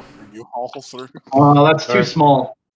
I want to bring my Sealand blimp. Okay, so originally, because Abo Joe told Conrad that we're going on a siege, I was originally gonna like land the whole fucking fleet here and start spamming like main battle tanks and fucking go in. He didn't even know that there was a doorway to Malpheus there. He had no idea. You guys know now. That's it. How big is this basement? I mean, it's a big Japanese house, a very big. It's a mansion, and the basement is big. It's a Yakuza mansion. We are removing the in-home theater to make room for the portal. No, I may have to rethink this. Like, can you put vehicles down there? Can I put a tank down there? Probably not a tank. Without some construction equipment, anyway. Yeah, not without some construction. Get Can you Hank do a construction? 120 millimeter cannon, and he'll walk around with that like it's a gun. Not opposed.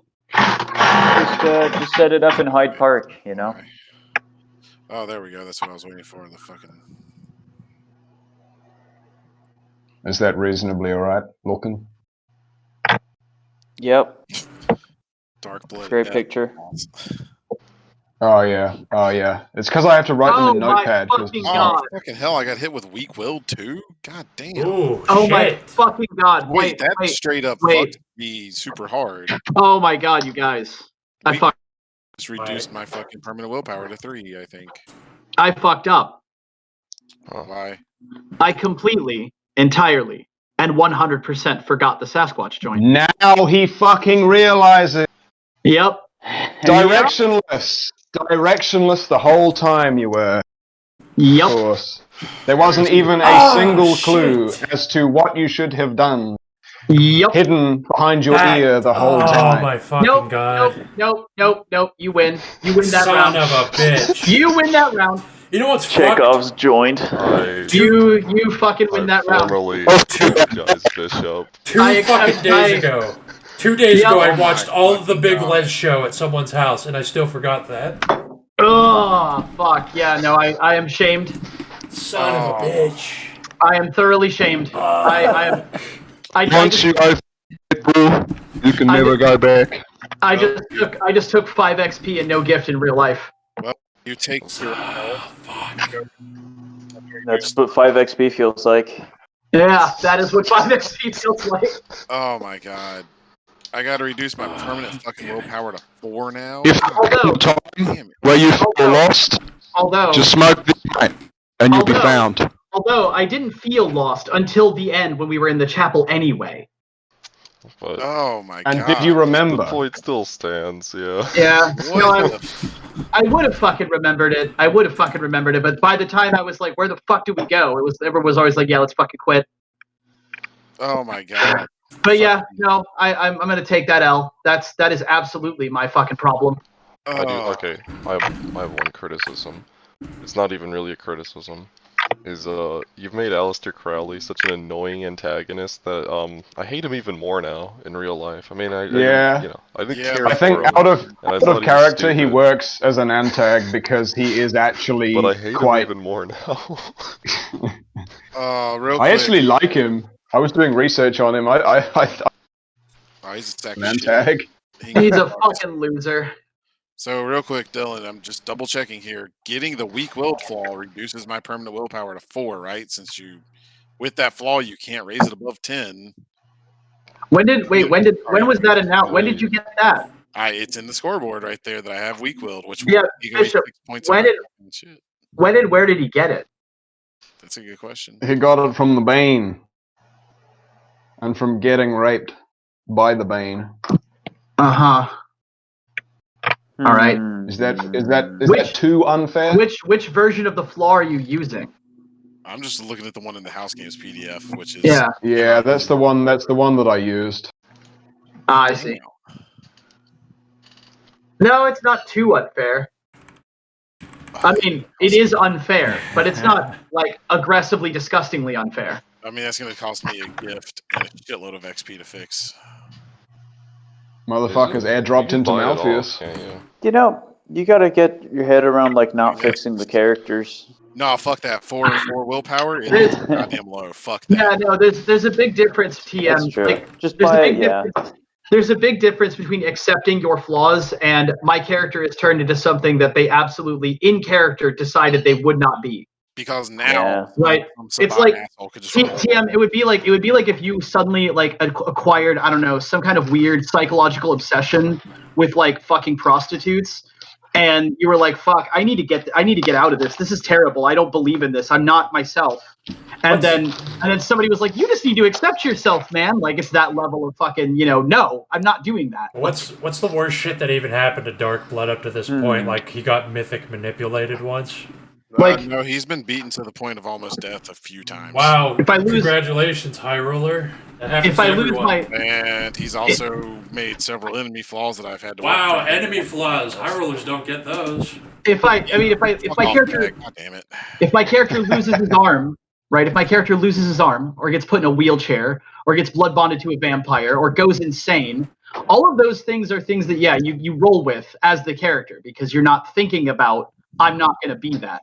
But with every character that was on this game, with the possible exception of Gregory, we all know what getting baned is. We all know what it does, and we've all said "fuck that" individually to that notion. So it's not fixing the character; it is exactly what the character would do. But also, Darkblood has lost literally everyone he's ever cared about, with the exception of one person and new friends that he is making now. Because I mean, granted, that was for out of character reasons, but Oh, we're lost too, bro. Don't even trip. I mean, probably. By the way, if any of you guys show up, talk to Hank during the downtime, he will untaint you. Well, you can't untaint me. Well, Thanks, he will Hank. do what he can. He's too Like- tainted. Thanks, Like- Hank. Thanks. Yeah, That weak-willed is so fucking. Oh god. untaint me, Bear Daddy. What's the flaw rating? Well, Jeff, There's Jeff, only one. at least you don't have to roll. There's no flaws that require you to. Dylan's demons usually give people, so it doesn't. There's no Usually. roleplay requirement. No, Usually, there's a lot of roleplay requirement there. Because, like, I just went from a person with 10 willpower, which is a fucking strong, confident person, to 4. It's quite a lot. in fairness, Bishop, that game was quite unusual. That was not normal. That's what I wanted from it. I've been told to crank the difficulty up, so I No, did so. I meant the game where the demons gave everybody a fat sack of flaws. Oh, that one. I have not run a game that brutal since then. So, yeah, no, I hard disagree that's your willpower dropping 6 points permanent is, that's. Well, I mean, once you buy off the flaw, it goes back, right? I mean, it would be nice if it goes back. If it goes back, that's less severe. But also, I mean, even then, willpower's not that expensive. It's not, but I mean, You would is be right. laughing if this Right? happened to Zane. probably. No, I wouldn't be. How much is willpower? Mr. Bunny or Bubbles or whatever the fuck his name was, that was a funny situation in general. Oh yeah, 20 flaws or however many that was. It was so funny. All the laughing was before the balls deck. Also, Oh, you yeah, don't right. really get to don't take the moral high ground when you yell fag drag at people. That's specifically at me. Who cares, The dude? one- I'm still one- waiting on Fag that. drag. Okay. Yeah, I was gonna say the one person who out of character is not heteronormative, and that actually is kind of offensive. But he shut his mouth as to not cause discontent. So I'm just saying, occasionally. Bishop, who we fag dragging? Well, Everyone. as far as I'm aware of, Zane was Think of fag it as an dragged idiom. into a basement. Yeah, I got Hearing fag dragged. Darkblood say, "Yes, Pete is my friend. We shall rescue him." No, there should have actually been like inflection in that. I just don't feel very good in real life. Yeah, It's no, honest to God, Darkblood does consider Pete a friend. yeah. I think they had a brief section. Pete just had to unblood bond himself from Darkblood because he wasn't so much about that. Yeah, Wait. and he was totally fine with You that. guys are not your characters. That's the point. What do you Real quick. mean? Real quick, Bishop. Just to be But you're not clear, your character. the hallucinations thing that only takes effect in Malpheus. I heard you say that, right? That is absolutely dormant until you step back inside of Malpheus. Okay. See, now if that had followed us home, I would start thinking about calling it a little bit much. Yeah, well, that's not the case. I wrote that into the power. It's literally in there. No, that's legit. And I ran this one by Chris as well, and he said, no, it's almost like too watered down even. So It's not at all at the rate we were getting it. At the rate we were getting it, it was not at all watered down. For instance, Gregory is 40% too dead. that? Gregory's got to be careful, man. He does. Well, expect on more of that hallucinations, and is expect that it? more taints because Yeah, we need that a- comes with the territory in Malpheus, I think. We need a counter to that. A way I to tried reduce- Well, now's meditating, and your it seemed option. like You that you would you work, five but- guys are the only exactly what's on the other side of that labyrinth. Use that to your advantage. Yeah, but we've all got like one downtime. Yeah. You have one downtime to be able to do that, and you've got 5 XP and potentially some Yeah, other 5 stuff. XP and one downtime isn't worth much at all in terms of the stuff we need to do. Like, Well, it's not totally enough also fair to for do you the to say, if Abo Joe comes back to you and says, "Hey, dude, want to play a game?" You just say, "No, I am not ready for that. I'm not strong enough." You know, when you come against a boss in a video game that's too big for you, and you have to go and do a bunch of other shit before you go back to it. No, I don't know what that's like at all, actually.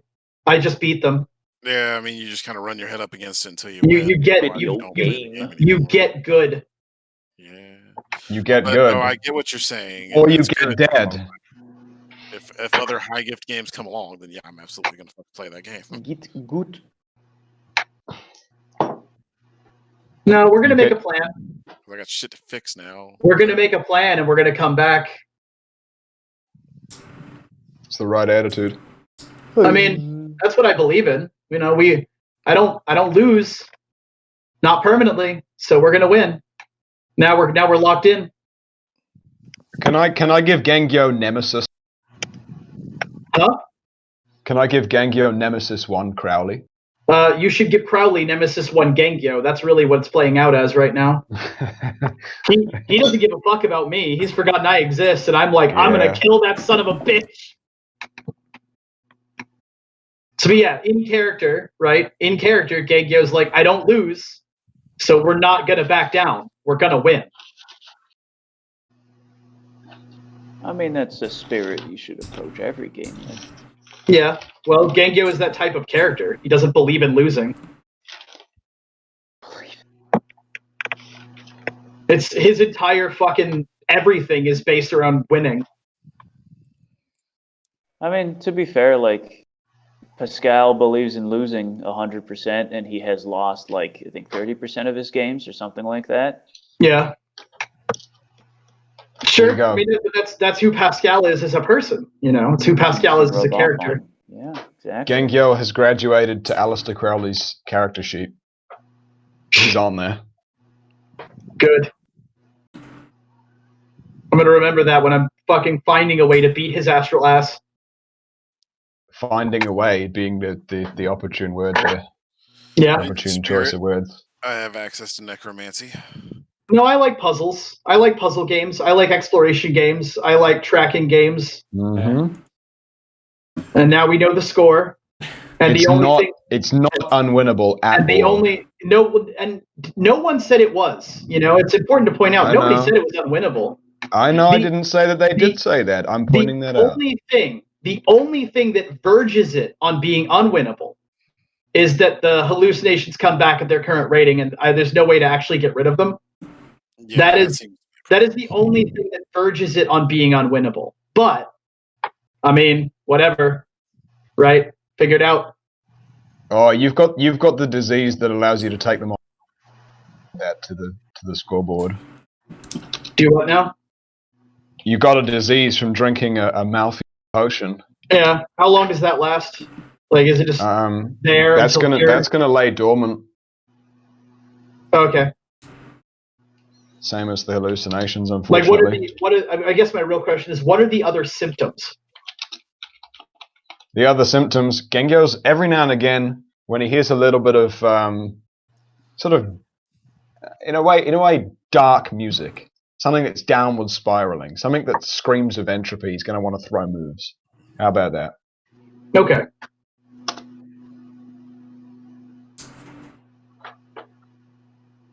No, I like Jeff's gone. I like the puzzles, and I like the exploration, and I like the tracking around, and I like the brutality of it.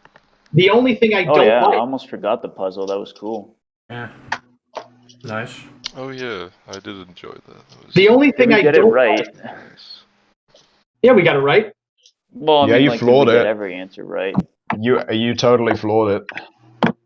Well done. Yeah. You know where I Floored ripped that. that off? You know where I took that off? Harry Potter No idea. of the Stone.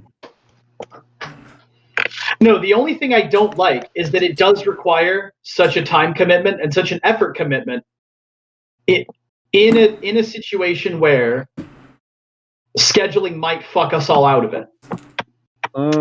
But at the same time, that's an out of character error an out of character element that is always going to be present. And I don't know how I could bring this whole Crowley arc to a close without doing something big. It would feel lackluster. Well, the only, I mean, like there is like the way I would go about doing that if you really wanted to segment it in a safe way would be to like basically break it down into steps and then run each of those steps as a game. Yeah, but at the same time, but it's important to point out that what I'm saying is not actually a comment on the game or the way you wrote it. I'm saying that I don't like I want to beat this game with these people who were in it, and I don't like that we might not get to do that. That's what I'm saying. It's not a comment on you, and it's nothing anybody can do anything about. And that's what I mean when I say, like, don't take shit as a personal snipe, because I'm commenting on the reality of the situation as we all know it is. I'm saying I don't like that shit. And so we can pick that apart as men and say, well, hey, there's not about that. That's part of life. People have different lives.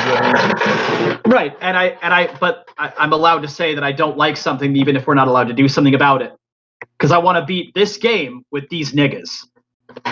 Well, you guys are the high gift squad, and I said this was high gift because it really is high gift. And so, to be honest, we'll organize to do it again, and I'm going to attempt to organize to do it with exactly the same party. Yeah. If possible. You guys are the 5 high gift players. That's the long and short of it, really. And anybody mid gift might have a chance, depending on which way they go. They do to work around these things. Mid gift characters would get absolutely bodied. Oh yeah, with the thing Mate, attacked us recently. Corbin, Diane, and Zane Insane are at the bar. Send them in. We make it exactly 15 steps. Sent in Zane Insane, bro. just get raped to death. It's over. It's fucking over. This is what I said about kind of like throwing Pascal and Eugene in there is like putting them in a blender. It's just not gonna. It's not. Gonna I don't know. Pascal would have thrown endless bodies down those tunnels, and it would have been pretty funny. And they'd have never come back out ever again. It doesn't matter. He doesn't need them. Pascal's limitless he has battalions at this point. Actually, Diane would make it further than anybody else because she has counter magic. Diane's going to get murdered by Burns as soon as there's a low gift. I mean, you say Diane? It's Yelena's character who's last game attempted to stab Burns to death. You did to her what she did to TM's character, and you narrowly avoided suffering the same fate. Well, worse fate. Come on, when you put a demon inside of Burns's head, demon tells him that it's everybody else's fault. In character, I got to act that out, haven't I? Yeah, does that include shooting at somebody because they won't sit on the floor? Yeah, fucking oath. Yeah, well, it's like Chris said after the C4 incident, right? Anyone who says submit to my will or die deserves to get blown up. And Burns was the first one to say submit to my will or die, and he got blown up. And he then had on the return end submit to my will or die, but there was no offering at the beginning. It was just die. He got you tried to kill me, so die. Yeah. I must say, pretty funny if Prophet Burns. If I shoot at you, Bishop, thank you for the game, he will. Bishop. Yeah, no worries, bro. Thanks for playing. I'm sorry that we couldn't bring it to a conclusion or anything like that. Sorry, I'll try to work something out with my schedule, but yeah, good luck. See you. See you soon, dude. Bishop, I'll tell you what. I'm gonna shoot at you with a gun because you didn't do what I said, and we'll see how charitable and negotiatory you're feeling. Well, so it's justified, but that doesn't mean I'm gonna hunt her down. I mean, of course, hunt her down by all means, right? By all means. I'm still gonna get killed because Burns can't fight, and Burns doesn't have enough manipulation skills to be able to fight around this. So that's exactly what I mean about changing your approach, right? He absolutely does have the manipulation skills. when he's in combat with her, he has to dodge every hit or he dies. And if he dodges, his fucking physical pool isn't big enough to make a counterattack. So he has to just jump around and shout at her while she's stabbing him. No, because he's no, but only that's got the 4 dice in the pool. You have exactly the manipulation skills to handle the problem without fighting, though. What's your manipulation rating at? 7. Yeah, shut the fuck up. Well, I can't change her nature. I can only change her. Give her. You don't need to change her nature. You just have to say, "Hey, here. I'm sorry about last time. Take this as a peace offering." And it's actually a chemical grenade. Yeah, it's actually a piece of bread. Something fucking horrible, right? And that's what I mean. That's what I mean about refining your approach, you dumb fucker. Like, goddamn, like you could just be a little bit creative. It's funny. Out as of fuck, character, but, I'm not that creative. Burns. So no, it doesn't I mean, happen. valid point, but combat, Burns is so funny silly. as fuck. Yeah, like He's powerful, dude, and he's gonna get killed. I'm just waiting for him to die. yeah, well, it is probably gonna happen. Yeah, the thing is that like the game itself was set up so that at least the first person who died there wouldn't die, right? It was part of the whole shtick of the antagonist, right? Yeah. Like, I'm also pretty sure that my wife doesn't want to fucking murder your character outright, out of character. The Prophet is quite obnoxious, and I did actually forget to do the Irish accent a couple of times when I screamed at her and called her a bitch. Yeah. So she might have got mixed up as to whether it was in or out. No, it wasn't that. It was just that she was straight up like, I don't even know if I want to play with these dudes anymore, because like this fucking constant bullshit between characters fucking with each other, and it's fucking annoying and lame. Hey, but that's what the game did. Your game literally It didn't That's how we acted out in character.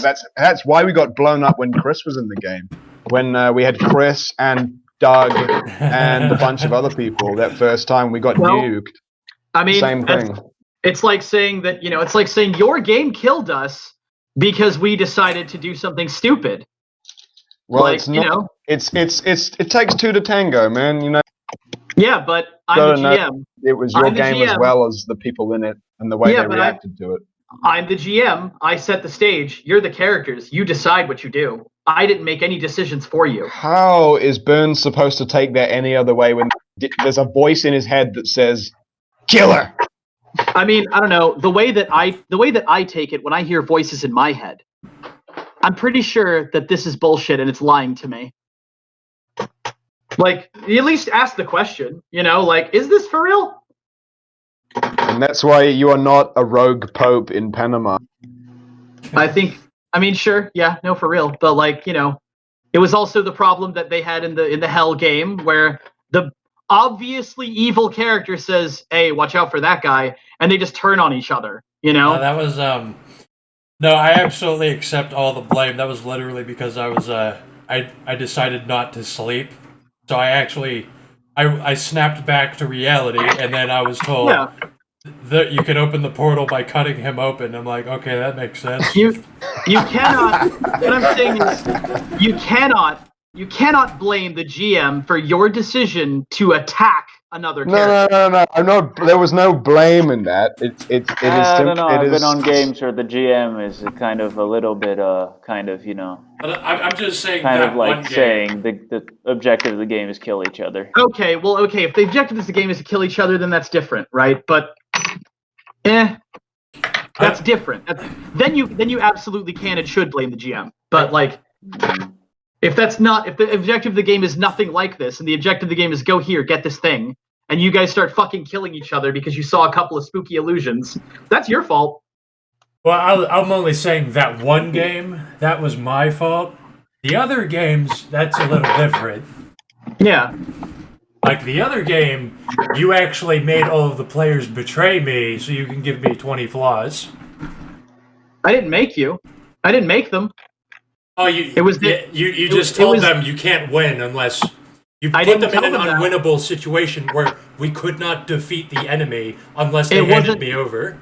It wasn't even slightly unwinnable. Yes, it was, because all we had were guns, and those retards wouldn't throw their explosives. Yeah, well, you were deceived into thinking it was unwinnable. Like, the actual truth was that the entire thing that they were pulling on you was a bluff, and it worked. Well, those guys were soaking like hundreds of bullets, and on top of being combat capable, like dodging shit. There was no way we were gonna win that in just a normal gunfight as it looked. Yeah, you were. They were almost out of blood and HP and willpower. They were running low on everything, right? And you would have absolutely won the fight if you guys had not been fighting each other at all, right? Well, No, there's always like, I mean, it's I get what you're saying, and I understand maybe that it seemed unwinnable, but honestly, like, I try to make NPCs that use deception as a tactic, you know? well, like the deception was, we can't kill these guys. We are not combat characters. We are a computer hacker, a teenage kid, a samurai, and a rock star. We can't win a gunfight against people that have bone armor and heavier guns than us.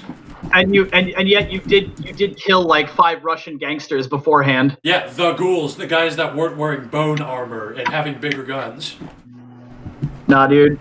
They were like the same guys. I didn't even give them any extra soak, the bone armor guys. You telling me you got boned?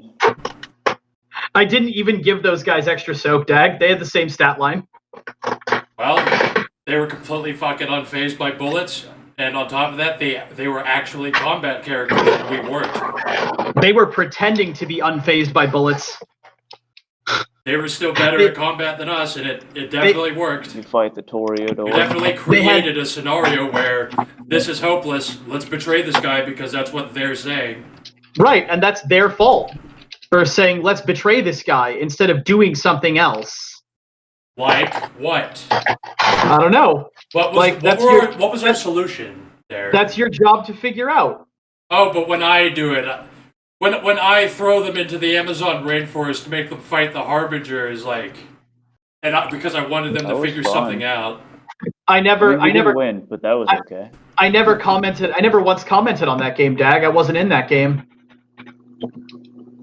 I wasn't in that game. I didn't bear witness to that game. I wasn't part of that game. Like, I don't know anything about that game, so I don't understand how you can compare my games and the things I do as a GM to that when I had nothing a part of it. And if I had been in that game, I probably would have supported it.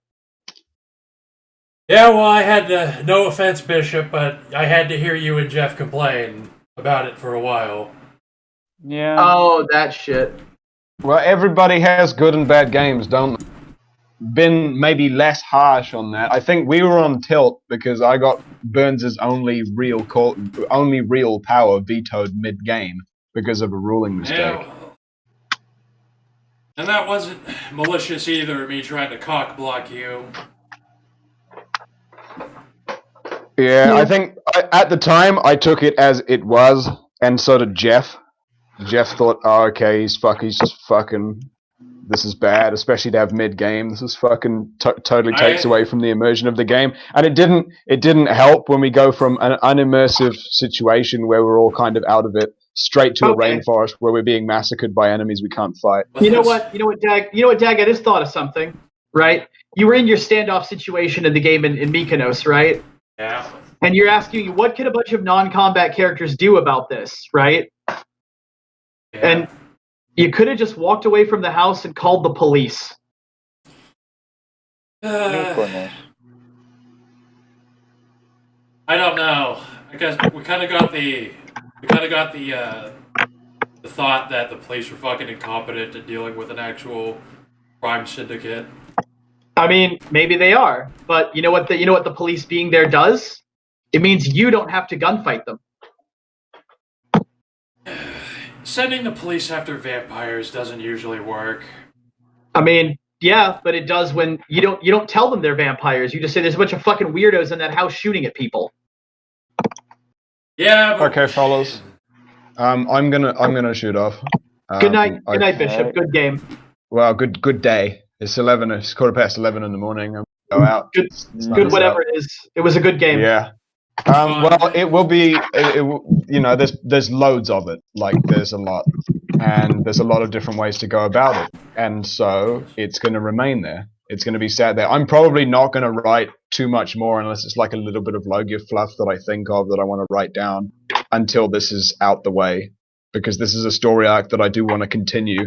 Dags also invaded the realm with super mutants, and that's another part of the thing that is going to happen. Irwin has set foot on Pete's realm now that half of it's fucked, so that also needs to be dealt with. It's not a big invasion, though. It's not a real invasion like he drew his sword. But it's part of the story arc nonetheless, and it's a twist. But I'm not going to touch on it until this is out the way, and this is because this is the big one right now. This is the big one. So. But no, yeah. Well, thank you, Bishop. It was good. I enjoyed it. I enjoy where this is going. Let's win. Pleasure. Yeah, let's do it. That's the attitude. See you soon. But yeah, no, Dag, you say that calling the police doesn't work or whatever. You don't like when have you ever tried it? Like, you got to look at the context of the situation you're in. You got to think outside the box, you know? Or one of my characters is the police. Or be good enough to win in the box, you know? Yeah, well, I was a crackhead. I wasn't going to call the cops. Why wouldn't a crackhead call the cops? Do crackheads never exploit anything? Well, I'm not just a crackhead. But this thing I've been arguing with you and Bishop about lately is this perception that a character has like one shtick and they don't ever deviate from it. But like the truth is that people can do anything they want to while still maintaining their shtick. Well, it wasn't even part of my logic. It's like, well, first of all, a character fucking ran in and started melee fighting them, so it's like, okay, Zane's gonna fucking help his dude out. A dude that betrayed him, quite alone. Oh yeah, you were literally one or two more turns away from that guy passing out due to lack of willpower. And that guy was done. That guy was fucked up.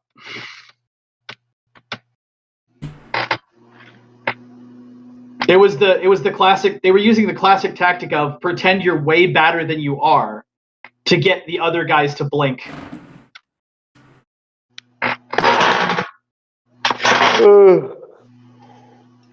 You called their bluff. You called the bluff, and they almost ran out of everything.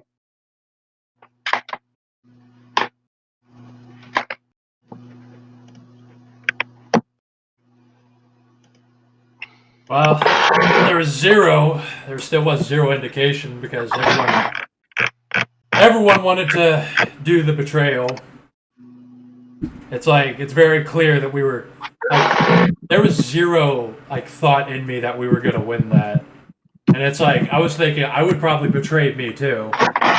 Well, that's the problem with all of these. That's the problem with the current house games meta and the way so many people look at the games and their characters, right?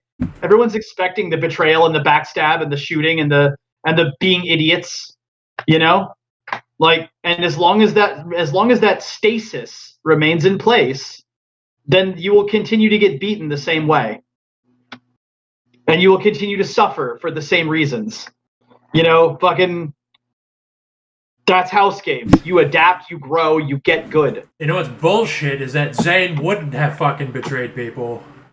I got betrayed by those motherfuckers.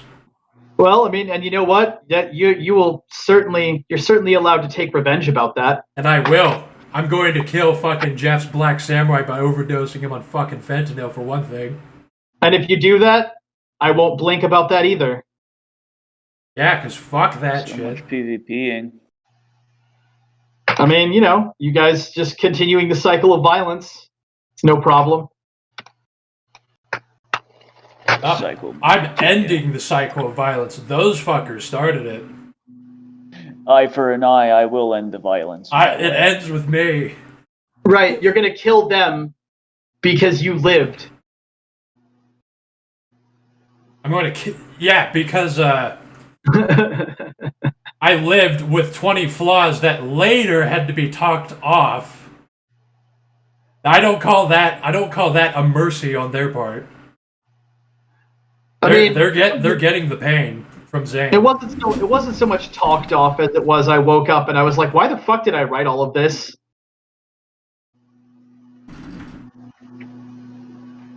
But yeah, no, I get it. The pain insane. I get it. They're gonna I understand. Go insane from pain. So I mean, the real revenge thing though would be to find them and turn them over to Mr. Rabbit themselves. You know, what goes around comes around. I feel like that's more artful. He's not going to do shit to them. Why not? Why would he? Especially to the one guy that works for him now. I mean, that guy doesn't work for him yet. I'm going to kick that fucking guy's door down and fucking kill him with sound blasts. I mean, it's just so, that's the problem I have with the whole thing. I don't have a problem with the cycle of violence or the PvP. It's just also artless. It's all C4 and sound blast. There's no subtlety to it like there was in the older generations. No, I'm gonna strap his fucking face to an amp and I'm gonna explode his head. Yeah, well, you know, you do that, and then he makes another character, and then you guys kill each other again, and you guys kill each other again, and Bring it on. Have him make another character that out of character hunts me down. Bring it on. And nobody ever makes it past 10 gifts. No, I welcome that. If someone wants to be a bitch and out of character hunt me down, bring it the fuck on. I mean, he's not even gonna do that, right? Like, that guy's been in 2 games on this server, and he's been in PvP in both of them. I think it's just his character's doing a burns and cruising for a bruising. Well, it's also because that guy seems like an asshole, and he can't separate out of character from in character. No, he can, and he does very well. It's just he is consciously playing a shithead character. Whatever you say, but I get a different resonance from it. Well, I've known that guy for 10 years and played with him. I played like over 100 games with him. So like I'm saying I know him. Well, I still got a resonance from him. I got some bad faith from it. Okay, think what you want. I got bad faith from you for like a year and you turned out okay, didn't you? And I was wrong. Well, still though, out of character hunting people down. Well, okay, well, there was one time I was going to out of character revenge kill someone, but that was the way that I did that was I made a New World Order operative who just guns down high rollers on sight. Right. Well, I mean, I don't see how that's any different. Like, it's still the same shit. Well, I would accept. It's like making metagame targeted execution is metagame targeted execution. Yeah, but at least there's an in-character justification for it. It's completely immaterial. Your in-character justification for it is, I want to fucking kill this guy. Like, whatever. You can come up with any in-character justification for wanting to kill a guy. It's not hard. It's not like there's any kind of grace or, like, finesse to that. No, not just that, but a justification to coincidentally have killed the guy you want to kill out of character. That's what I'm saying. You can come up with infinite numbers of justifications to kill most people. Yeah, well, surprisingly, most people, it seems like people don't, because, especially like with people like Greed running around. You know, you got some bad faith out of character hunters. Yeah, well, those people are mostly no longer in the server, right? Are any of them left? And I'm saying that, you know, like honestly, we have moved. Like honestly, nobody noticed it, but we moved into a new generation, right? Like Greed and Winnie are actually last gen. And so, you know, that baggage can be left in the past. The game doesn't have to be that way now. I'm not going to be. We don't have to make it that way. We don't have to even think about it. It doesn't have to be relevant at all. I'm just saying that out of character hunting would be, by itself, it's a bitch move. If someone actually spited me enough that they like made a character that would coincidentally want to kill my other character, then that's a little more respectable. It's still a bitch move. I don't know. It's kind of a bitch move, but I would still respect it more. It's still a bitch move, and it's also a waste of a character. No, if the spite fuels them to make an entire character to hunt down another character. I don't see how I don't understand this fixation you guys have on spite being respectable. It's only respectable if there's some actual, like, in my opinion, it's only respectable if there's some actual fucking intelligence to it. Like, and like, I mean, effort in being like, not just winning, but winning in such a way that the pieces on the board spell your name when you're done. You know? Well, I'm saying we should all elevate our standards. I don't a want little bit. to. A little bit. I wouldn't. Well, on one, the threat of PvP is good, but I also don't. I don't have a character that would just open fire on people for no reason or betray someone for no reason except the ninja, maybe. I don't think the ninja would. He doesn't think he needs to. The ninja's an actual asshole. He's betrayed people in worse ways. That's the only reason he would do it. He wouldn't betray you unless he actually thought he needed to. But he could just be like, haha, fuck you, I'll just kill you. Why are you talking to me? Well, yeah, if he feels like he has to betray you, he will. He'll throw you under the bus because he's an asshole.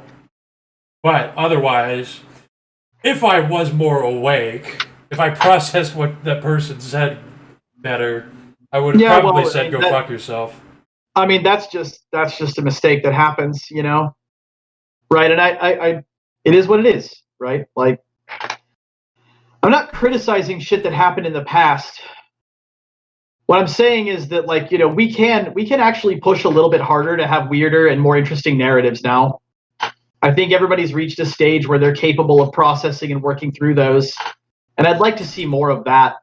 And less, like, you know, dumb, blunt C4 plays or whatever. Like, less, I'm gonna fucking kill you. And more like, I'm gonna make sure that the way you fuck me over is the exact way you get fucked over. Because it's funnier. Well, it really depends because I'll give you the out of character kernel of knowledge, Dag. If you were to actually drag some people before that guy that tortured you, and we're like, here you go, like, free torture sacks, he would just fucking take it. He wouldn't ask any questions. All he has. With the couple of weeks you were getting tortured by him, you probably would have figured that out. No, I think it really depends because killing high rollers is really dangerous. You can't fuck around. You gotta fucking make the kill shot. You get to play with them if the circumstances allow it, but you should be thinking about the kill before. I guess if the kill is your objective. You can't fuck around with high rollers. You gotta go in for the kill. And if they're incapacitated, then you can fuck around with them. Well, I mean, maybe. Like if I go in, because the acoustic attack, it's really fucking damaging, but it's no okay. Here's your problem. You're thinking if you're gonna fuck with high rollers, right? You're talking about fucking with the conceptual high roller, right? But you're not fucking with some abstract concept, right? You're fucking with a specific character whose strengths and weaknesses you can learn. Like, you're not, like, they're all individual characters with different strengths and weaknesses, and you can fucking bank off of those. Not all high rollers have. Most high rollers don't actually have anything in common with each other.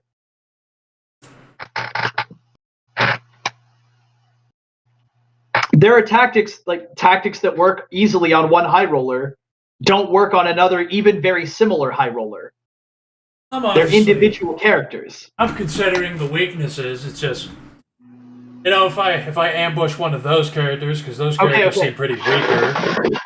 So if you're considering the strengths and weaknesses, now also maybe try to exploit and consider their psychology. And if you can't, then maybe you should learn it so that you can. Right? That's what I mean by going higher level. You know, like learning how to beat someone's dots or the lines on their character sheet is easy, right? And we all know how to do that, and we've all proven we can do that, right? I'm saying is maybe we should move on to like, you know, actually like making a story out of people fucking with each other now. And, you know, if the situation allows it, if I don't have to kill them and if I can knock them down, yeah, they're going for a ride. We're gonna do a lot of fun stuff. His character's literally a nobody. It's like a teenage kid. So, one thing, well, first of all, I'm gonna blow out his fucking eardrums. I might blast his parents, and then I'll fag drag him through the fucking desert. Possible. Because that character isn't a character. It's just a fucking teenager.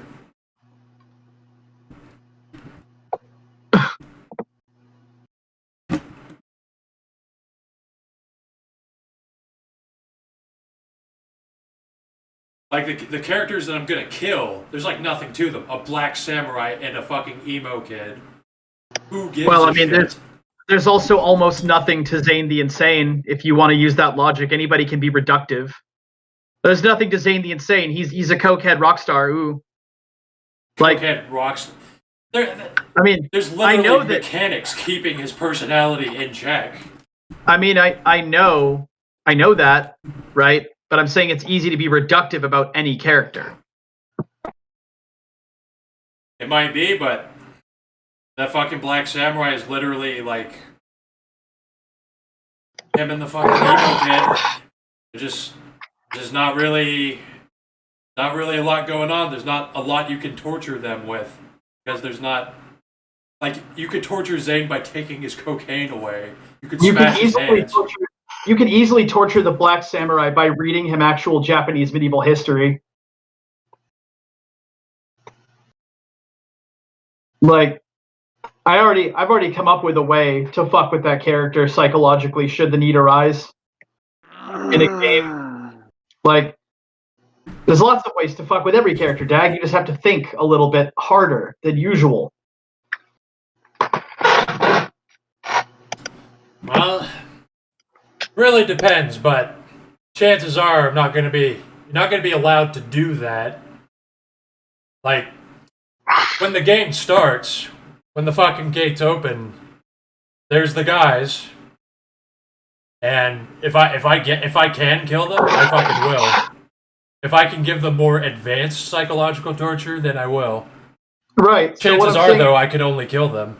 What I'm saying is, and this is the key. This is why do I have to keep saying this? Put aside the kill. Bide your time. Pretend that you're not plotting to get them on a deeper level, and then get them on a deeper level. You know, right? You can make plans about it. I'm just saying, might not work. You don't know what circumstances you're gonna get.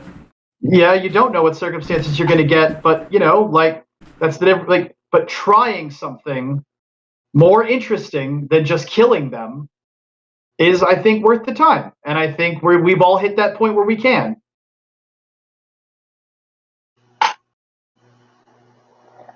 If I can do it, I will. If I can only kill them and we're fighting, someone's gonna die. I mean, if they attack you, and then you kill them, right? But I'm saying, like, if you're able to like con a false peace and then make something happen about it, that's cool.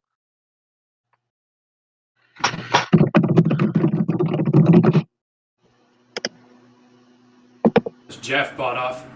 Now, one thing I could do isn't really psychological. Is Jeff bought off the coke addiction for the samurai, so I'm gonna do some more mind control on him and get him addicted to like 6 drugs. Yeah, that's the thing you don't understand. That's just as blunt as attacking them, though, right? Something that both you and TM do a lot, where you do shit that's just as blunt and violating to a character's autonomy as attacking them, and then be like, "Well, why are they so pissed at me?" You know? I don't care if they're pissed at me. They wouldn't. They were laughing it up. They can get fucked. What goes around comes around. I mean, yeah, you know what? Do whatever. I'm done. It's fine. Fuck I hear up. you. I'm listening to what you're Yeah, saying. no, but... I'm saying, like, we're going in circles now. Like, I get your point, you get my point. We're good. Yeah.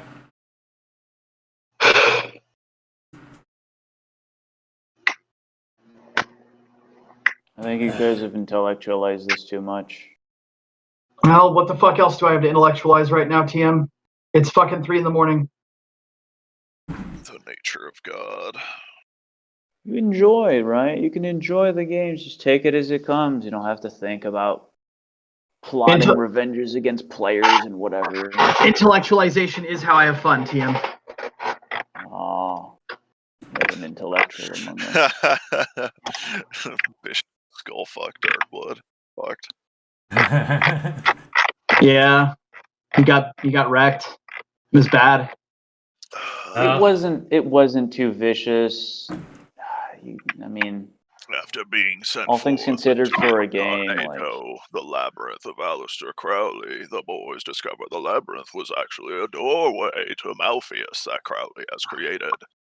They have been unable to locate the astral projecting Satanist in the realm, and thus the problems in Pete's realm stemming from the inflow of evil realm of entropy will continue. Perhaps the same group of high rollers will be recruited to stop Crowley. Perhaps it will be a different group. But until it is stopped once and for all, and Pete is rescued, the land will remain a hellscape, and its people in turmoil. Bing, bing, wahoo. It was fun. It's always fun. You just have to appreciate everything for the fact that it's a cinematic story in a way, small way. It's like, if you really think about it, what are you really gonna do if you just keep winning like a video game? Like, you should... You guys are too entrenched in the video game, I think. My life is like a video game. Because it's like, this is the game. It's like a death match. That's this player, that player.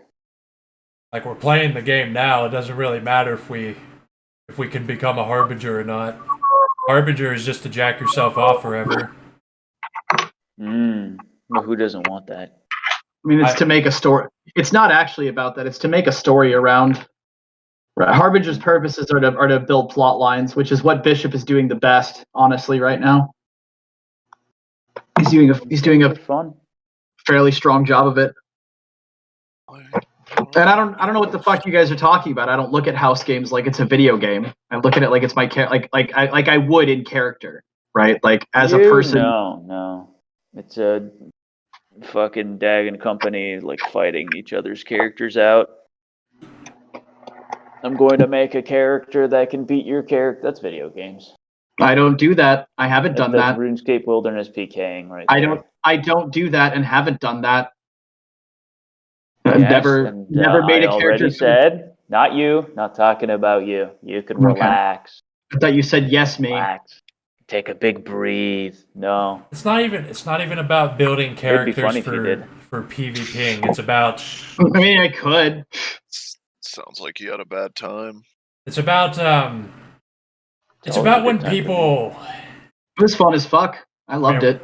Yeah, I don't really care about losing that. I'm pretty content with where my character is.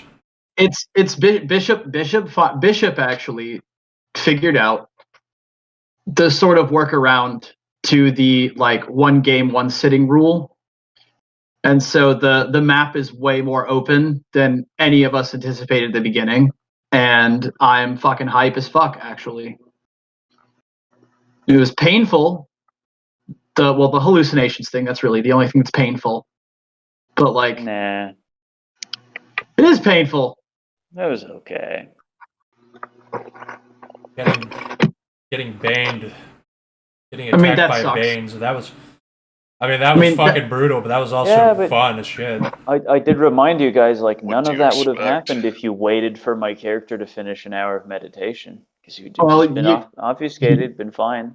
Your character didn't ask anybody to wait, didn't communicate shit, so how would we know to wait? The character did say they were going to meditate. Yeah, that does meditate. Saying I'm going to go take a piss doesn't mean I'm going to go take a piss, wait for me to get back. There's a big difference.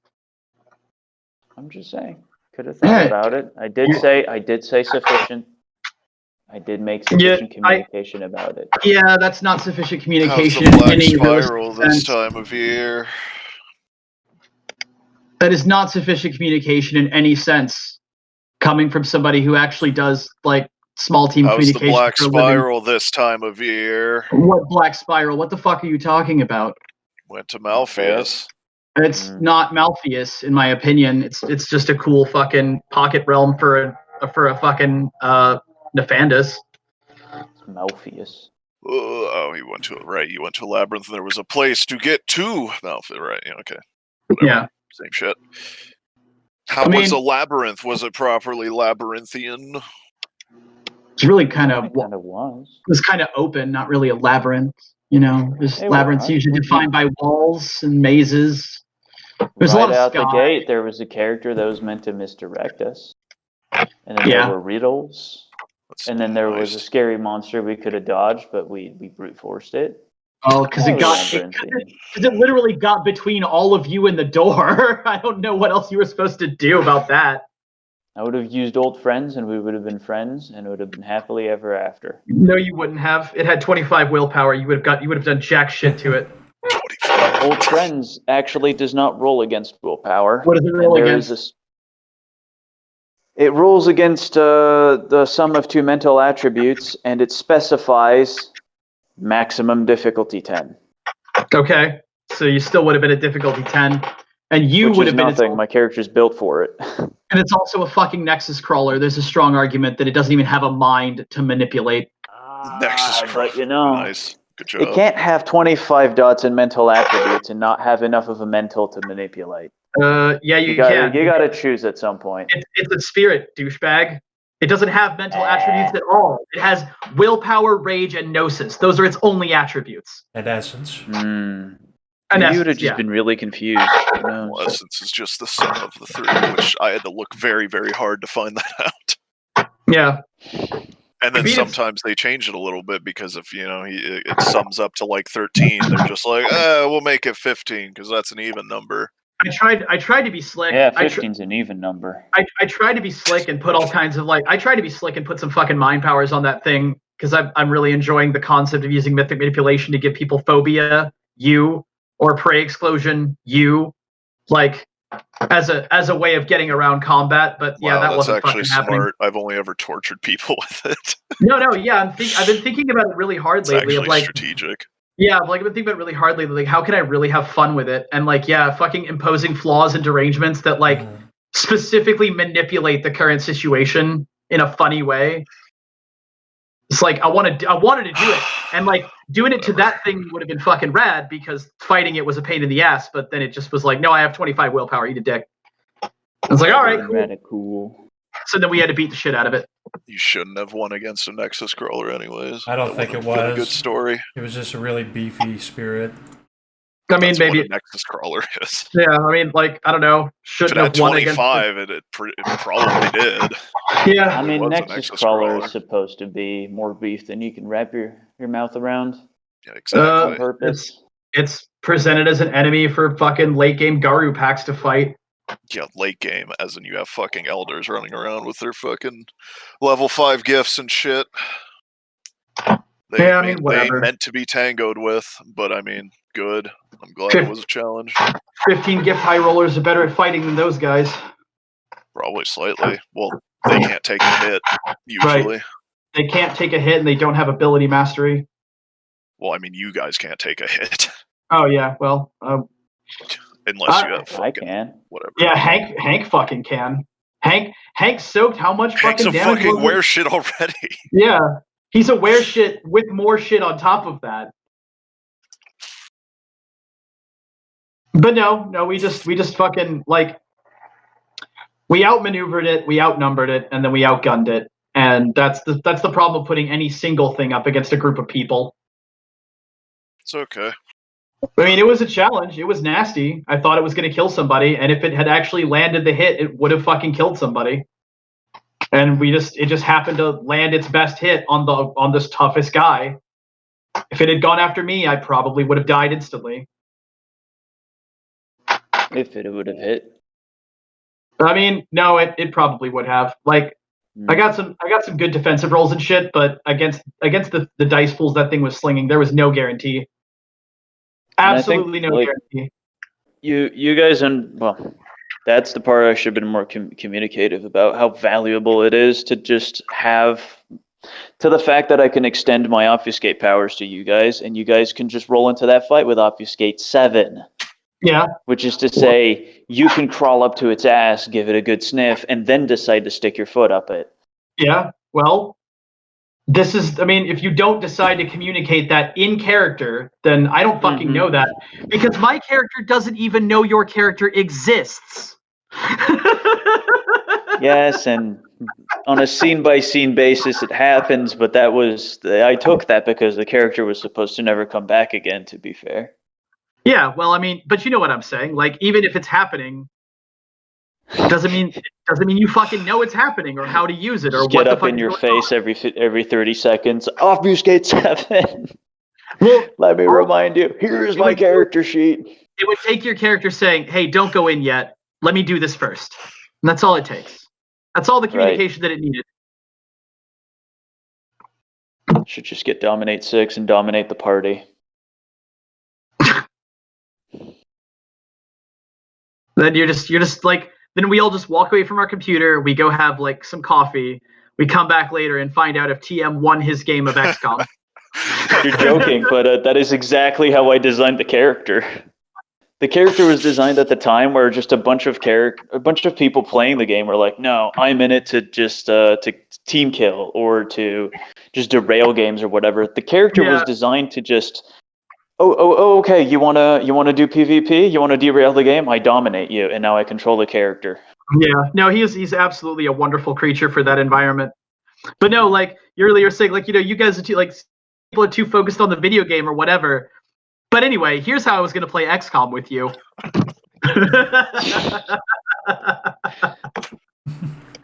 I was going to turn this shit into fucking Fire Emblem. I've not played either of those games, but I would love to do that in house games. Yeah. Well, I mean, you haven't. But that would be a tad aggressive, you know. But you get the idea. Mm-hmm. You're playing a tactical squad game instead of. I mean, if you did that, if you actually did that with any degree of consistency, I just wouldn't fucking play with you. Yep. That's why I decided to put an end to the character, because the only like progression from here on out is literally just become broken, dominate, that just punches through any amount of counter magic and any nonsense. And even 25 willpower wouldn't be shit, because I could actually chip that away over like half an hour of rolling. Well, it's permanent willpower rating, right? Not temporary, though. Yes.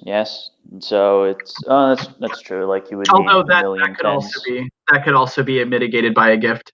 I remember seeing that if you get high enough ranks of dominate, it essentially like turns that situation into a situation where you have like a maximum of 10 or something. It's just a rulebook bullshit fucking thing I found. Yeah, I don't know. I'm kind of starting to enjoy Gregory existing as a character when he actually exists as a character. For the rare few moments he actually does deign to exist as a character. I could be louder about it, but it also drags out games. It's Punch Gang and the Spooky Ghost Man. Punch Gang. Punch Gang is like, to be fair, Punch Gang like really rolls on shit. Fucking, you put Hank together with like another guy who can punch, and it's just nothing kind of stands up there. Hank, Darkblood, and Gengyo with Conrad and his fucking crew served weaponry. Like, it's Punch Gang, dude. You can't fucking fight that. It's literally, Conrad is literally a guy that can spawn anything you want following you around. The only thing that could fight that is other high rollers. No, the only thing that could fight that is what we ran into mid-game. That Bishop designed more or less around what my character does with Dominate. What are you talking about? Where he chips away willpower. Oh, the possession shit. Yeah, the possession. Yeah, I'm kind of sad that it didn't happen to me, because I would have fucking bounced it.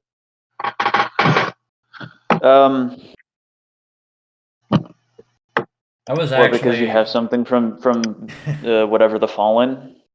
I have Iron Will. I got the Iron Will at character creation specifically for that situation. For raping. Exactly, but the point is, Iron Will is you spend a willpower to break it every turn.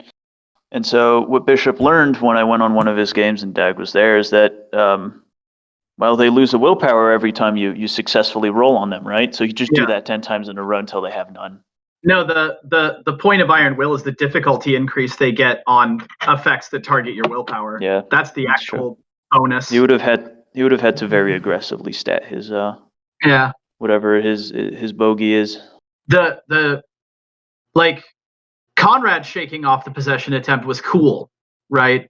But fucking Franklin's character shaking off the possession I was actually invested in. Because I did not want to see that character catch a Bane. Yeah. I really like Hank, and I did not want to see him catch a Bane. I was on the edge of my seat, seeing I if he would was sweating, bro. I was sweating so hard. I was like, is this fucking Garou gonna get fucking baned? I was straight up trying to come up with in my head what would happen if each of you got baned, and what the fuck Genkyo would say or do about it, so I could put it in text roleplay later. Because Genkyo really fucking doesn't want that to happen to any of you. Like, the character doesn't want that to happen to any of you. That's why I wanted to put it. That's why he said the thing about how, like, you know, I actually consider all of you my friends. Now that I think about it. Fuck. It was exciting because I actually statistically should have lost that because I didn't realize I could use counter magic. Oh yeah. Fucking. You guys went through like 4 rolls before you were like, wait, does counter magic apply to this? Yeah, I lost 3 willpower before I realized it. And I didn't even give myself that willpower back. I just fucking. So it was like I was actually standing my ground, just like dueling with a smaller dice pool.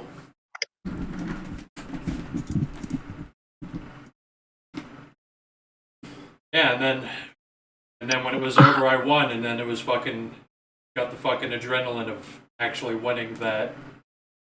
Yeah. Overall, no, it was fucking awesome. I'm glad Bishop had the balls to commit to doing it that way. And I just really, really hope we can actually get the same fucking crew in there to actually go back and try again. Like, I don't want like a completely different group basically to go fucking do it, you know? And I feel like every single character has narrative reasons to be the ones in there trying to do this. And that's why I want it so bad. And generally, Conrad has to clean up entropy that's near Earth. I mean, yeah, no, that's. I thought I realized it when you pointed that out, and then everybody in the party was except Gregory was like, because Gregory doesn't give a fuck about shit.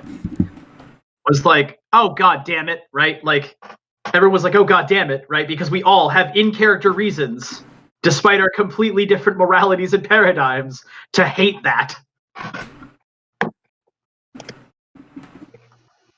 It's actually funny that Bishop is going to set up is because I poured some mutants into Pete's realm. Bishop wants Conrad to land, and then essentially we both serendipitously planned it where I have my 3 triadic characters murdering each other by the hundreds.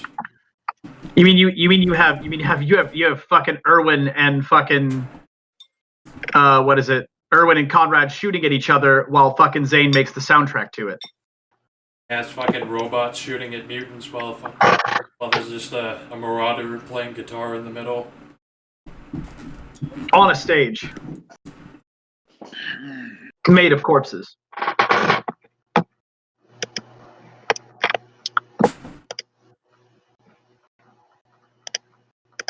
But yeah, no, that was a good fucking game. It was a good fucking game, and I feel good about losing that game. It's barely a loss. That's what I'm saying. I feel good about it. I feel good about how it went.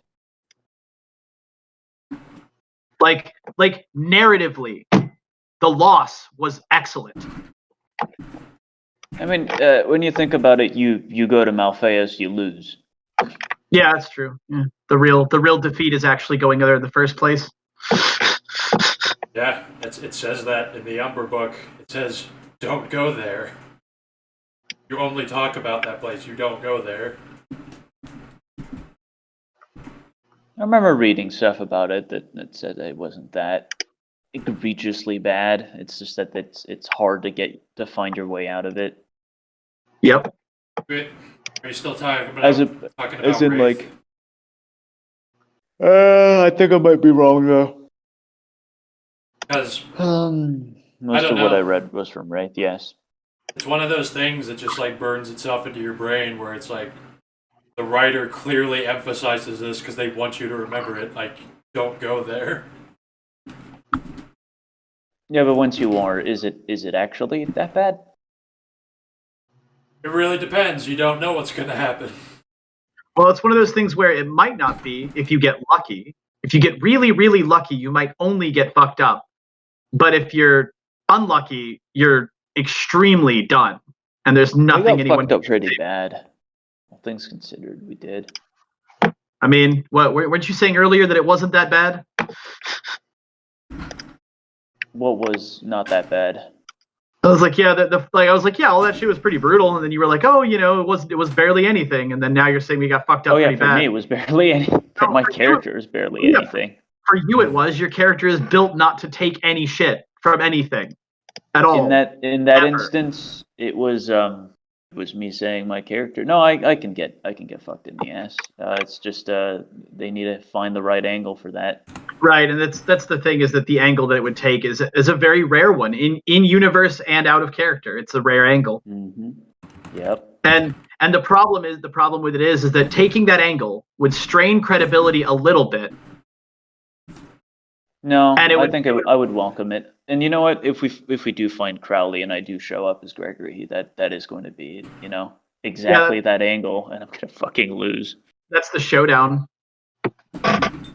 I don't know. Your spec for Astral Combat, you might kick his ass. Shaolin. I'm not that aggressively spec'd for it. Yeah, no, probably not. I would need gifts in the department. Yeah. Well, I'm honestly pretty much anticipating we're gonna have to do some crazy shit, and that it will actually be a cool fucking sequence when we actually go after him, because what I'm picturing is something like the Pluto game, where we actually all came up with a crazy plan where we unite all of our weird disparate strengths into a very cohesive thing that is more than the sum of its parts, and that's what I'm hoping for. Because the way we built the rocket ship, and the way we planned to launch it, and the way we planned to win the race on the Pluto game was actually really fun. Because we fucking united all of our fucking weird ass powers in unconventional ways and actually got outside the box.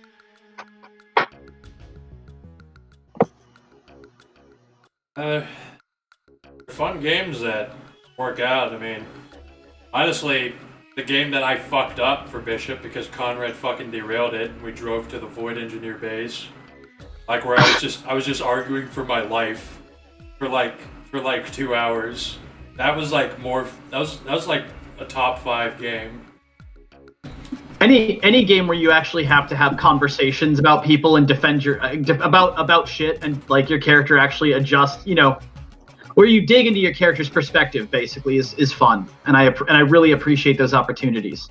Not only arguing for your life and like being a salesman to save yourself, but also that I got to do a power move. I got to exploit a loophole with the whole game structure to fucking get out of it.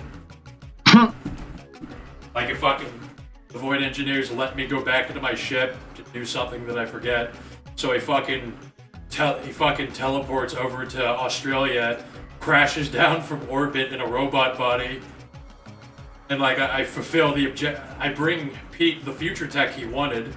I just say that it was from the moon base, except it was from Conrad's closet. Oh yeah, I remember that. Yeah.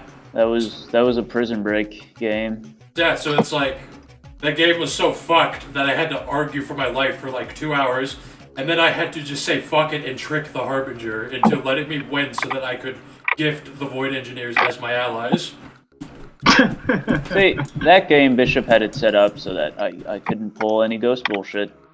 Yeah. And it worked. It sort of didn't work though. I did like break out the other characters at some point. That was funny. It's always fun. It's always fun. Win, lose, whatever. They were trying to catch the ghost flying around their base. I also like... The game is a cinematic opportunity. Still like that the game I ran, I got exactly what I want out of it, where we started fucking with the technocracy, and coincidentally, people started using counter magic for everything. Because it's just how the fuck it's made. It's like you're going, like every barrier there was not to fuck players. It was just a coincidence. It's like that's just what a Horizon run would have. Right.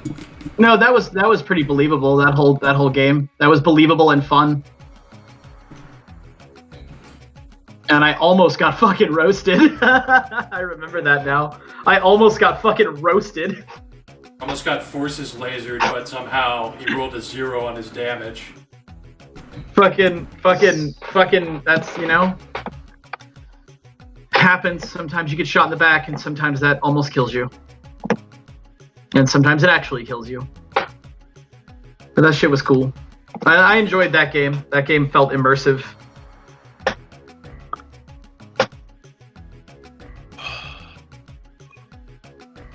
But yeah, no, I like tonight's game, and I like where it's going. And I appreciate it very much. I'm especially satisfied with it because I did not get banned. I actually shook it off. I'd honestly be interested in playing a character. Probably AJ would be the best one for it because he'd probably have the most philosophical outlook on it. But be interesting playing a character who gets FOMOR'd and actually struggles with it.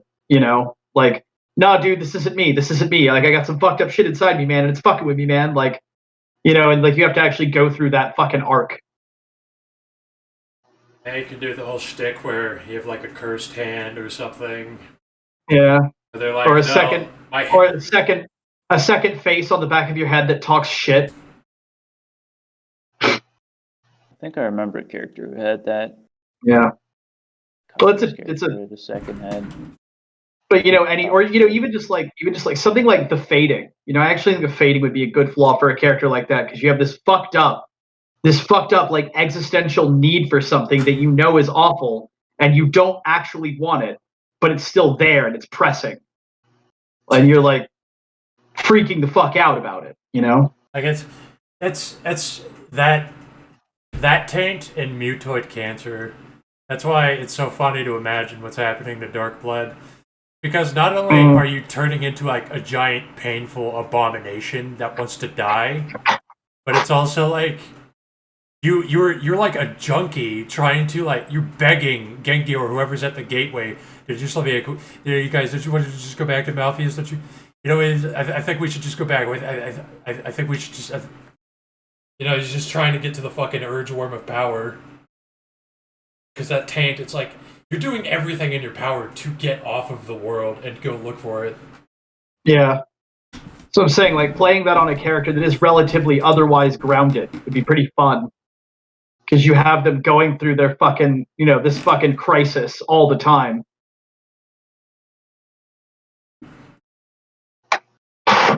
And, maybe they make it. Maybe they die. Probably die. Die sometime.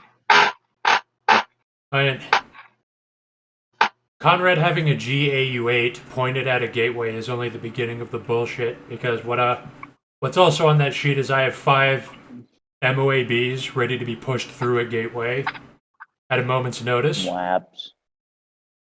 Yeah, Moabs.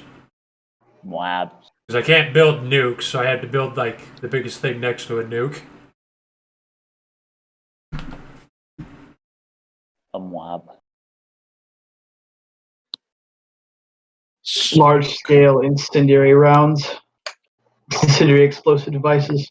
I'm going to build a giant GAU-8 that fires Moabs in space. And then the paradox will kill you. Not if I shoot the paradox first. It's a paradox bomb, it's part of the damage. That's part of the damage. It's part of the damage. Get fucking murdered by an X-Wing, some X-Wing squadron called the Paradox Spirits. That's actually a really cool idea. Holy shit.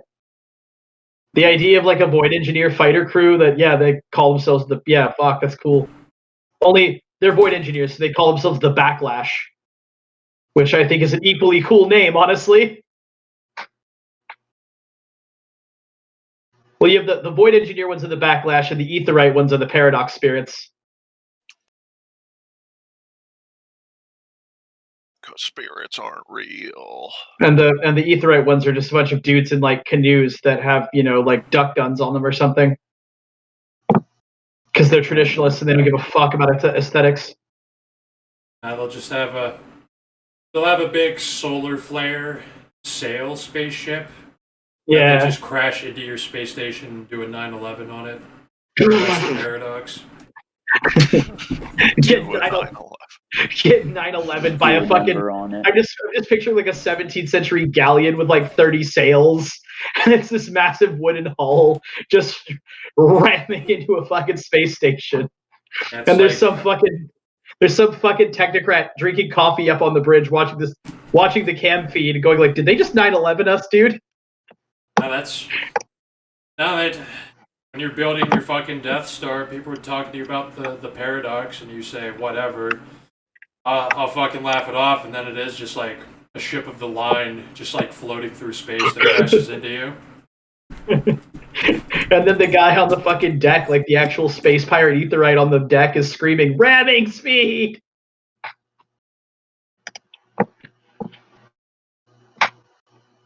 I'm gonna do a number on you, and that number is 9/11.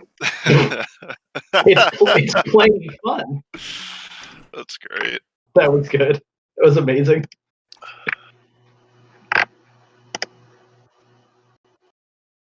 Yeah, and then the pirates, they're all funny and stuff, but they cut their way into your ship with their cutlasses, and then they fucking flay you alive and crucify you.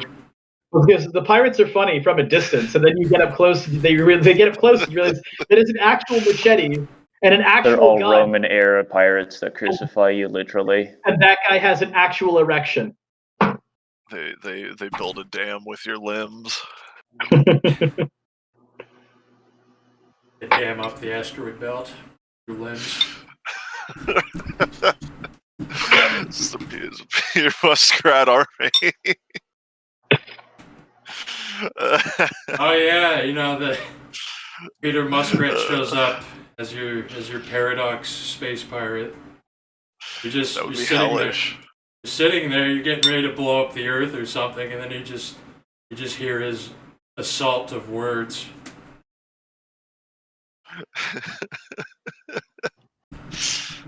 Love that video.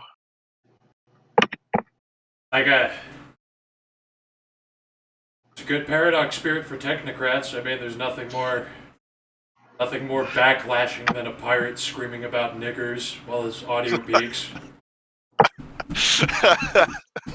like watch this video in the context that you're on some asteroid and it's just some fucking away team that's like, oh, is there like good is there rare earth minerals in this fucking meteor that we can maybe mine out, and then just through the comms that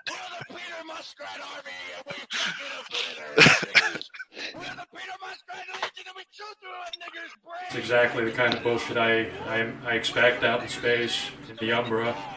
Space Umbra.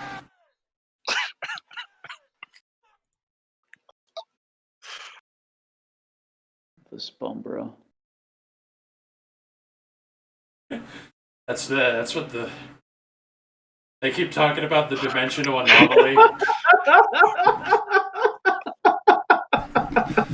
Yeah, like you're building your fucking Death Star, and then that's the galleon crashing into your station. No! It's the Peter Muskrat army! It's just fucking pirates pouring into the hallways, killing all of your men while they're screaming. We're gonna make a dam with your limbs. Oh shit, that's stupid as fuck.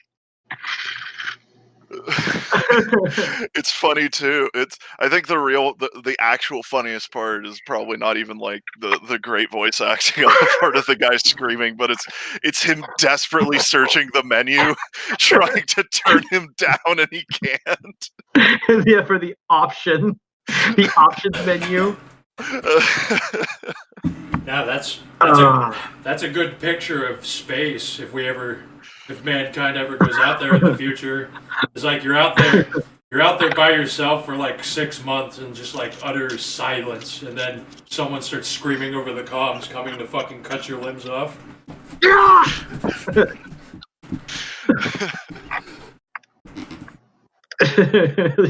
just laying in bed reading a book or whatever the fuck, and then your audio suddenly peaks and the ship's sirens start going off.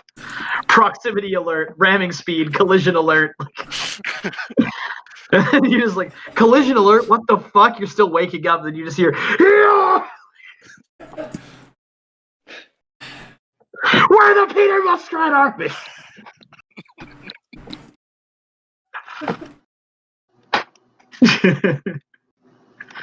That would be nightmare shit.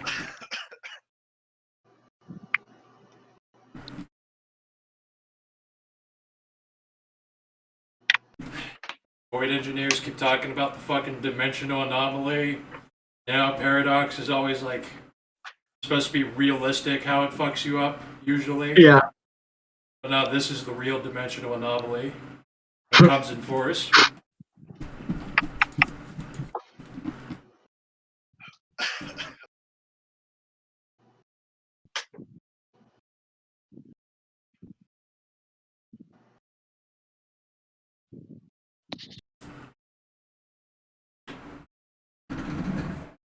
I always wanted the tone of the Void to kind of match up with those old fucking Spacer albums. Yeah, those are like a lot of the album covers and shit are really cool. And they do give a fucking mood. They're really good about expositing, and I guess that's the thing about them that doesn't really happen anymore, is that they try to tell a fucking, I don't know about tell a story, but like almost make you believe that the person who's making it believes in it. So they don't really do that anymore with any kind of creative work. Like nobody in any of these fucking Stairwares things actually believes that they're in the setting of Stairwares or anything like that. Right. But some retard singing about ghosts in space absolutely does. Yeah. Space trucking. Space fucking. Yeah. Born on a mountain, raised in a cave. There's closest game that comes to what I think World of Darkness space is like is Space Station 13, where you travel. Yeah, that's what I was gonna say. It was Space Station 13 hits the mark, I think. Like you travel too far, you start ending up in insane, wacky, like alternate realities where you get sodomized by pirates. Space pirates. As space pirates, and what a space pirate is just a pirate with a lightsaber In cutlass. space. Well, if you guys ever want to do a Void Engineer campaign, I'm volunteering to GM it, because honestly, that vibe and that whole thing is something I've wanted to make for a long time, and so I have a lot of stuff that I want to do with that in that setting, in that sort of way. I would run the fuck out of a Void Engineer campaign.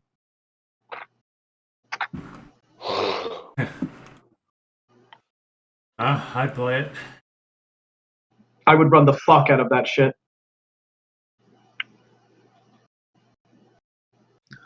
Have them run into high rollers constantly. Conrad is the main antagonist. And he doesn't And even it's know. not and it's not even a combat thing. Like, you're not even fighting Conrad. What you're doing is you're stopping all of his robots from automatically like infringing on your copyrights with their self-analyzing and self-replicating shit, and they're just like trying to protect the copyrights, dude. Defending the Disney copyright to space stuff in space. The The New World Order and the Syndicate clamp down the Void Engineers that say, we want results, enforce copyright laws in space. Oh, God. The Void Engineers respond by nuking the shit out of several New World Order offices. Yeah, and then you're the players going in strafing other conventions when you thought you were going to go to space and fight pirates and shit. What I could actually see it being, though, is they're like, okay, we're here to enforce copyrights in space, so that means that any traditionist with a ripped-off aesthetic is getting the fucking boot. Just rolling up on some fucking traditionalists, going, "Yeah, your paradigm is cool and all, but you need to fucking change the aesthetics. You're infringing on copyright." What do you mean? I can't have my lightsaber? The term is laser sword now. You're gonna have to go with that. And then the twist is that it was the other technocracy. I think it's just called Control. Yeah. You mean the threat null, the fucking really evil ones? Threat null. The threat null syndicate New World Order goes up and makes you waste your time enforcing copyright in space for like the entire game. Copyright in space.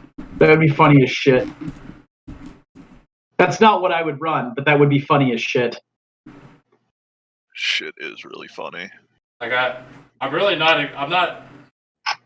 I don't have high class expectations for Void Engineers because it is very likely we're going to be fighting like Sonichu and Dragon Ball Z characters out in space. I mean, I don't know. Like, I feel like you could go way weirder than that.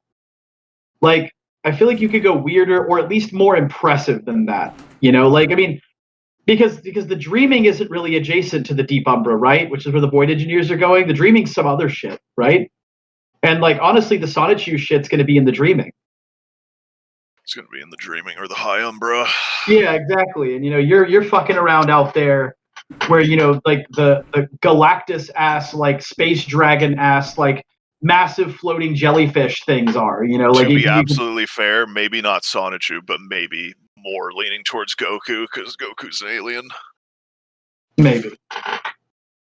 And they do have literally, they actually, I don't know why I remember this, but I know they have scenes of like their weird ass heaven thing, and it is just a fucking rock in space that they all are standing on. Mm-hmm. The other game that I really, really want to run is either imbued hunters or technocrat agents versus like basically Pentex, like Endron, you know. Some shit, they're doing some shit and fucking around, and you're the field agents who catch wind of it, or the hunters who catch wind of it and are like, dude, what the fuck? And you run down the rabbit hole.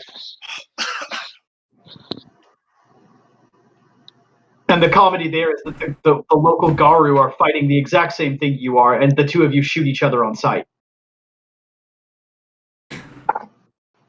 You know, you roll up and the guy's like, "Thank you, sir. Thank you so much for saving us from those monsters." You're like, "Yeah, actually, we came here to kill you. They were just in the way." They were just in the way. Pentex is the bad guys. Spend most of your time fighting Garu. How it would go. Yeah, right. Like, and I mean, with technocrats in particular, unlike anybody else, there's no negotiation phase of like, wait, we're on your side. You're just like, oh, well, you know, actually, like, it would probably take you forever to even figure out that the werewolves weren't just part of them, you know? You know what they I do think? have werewolves that are part of them.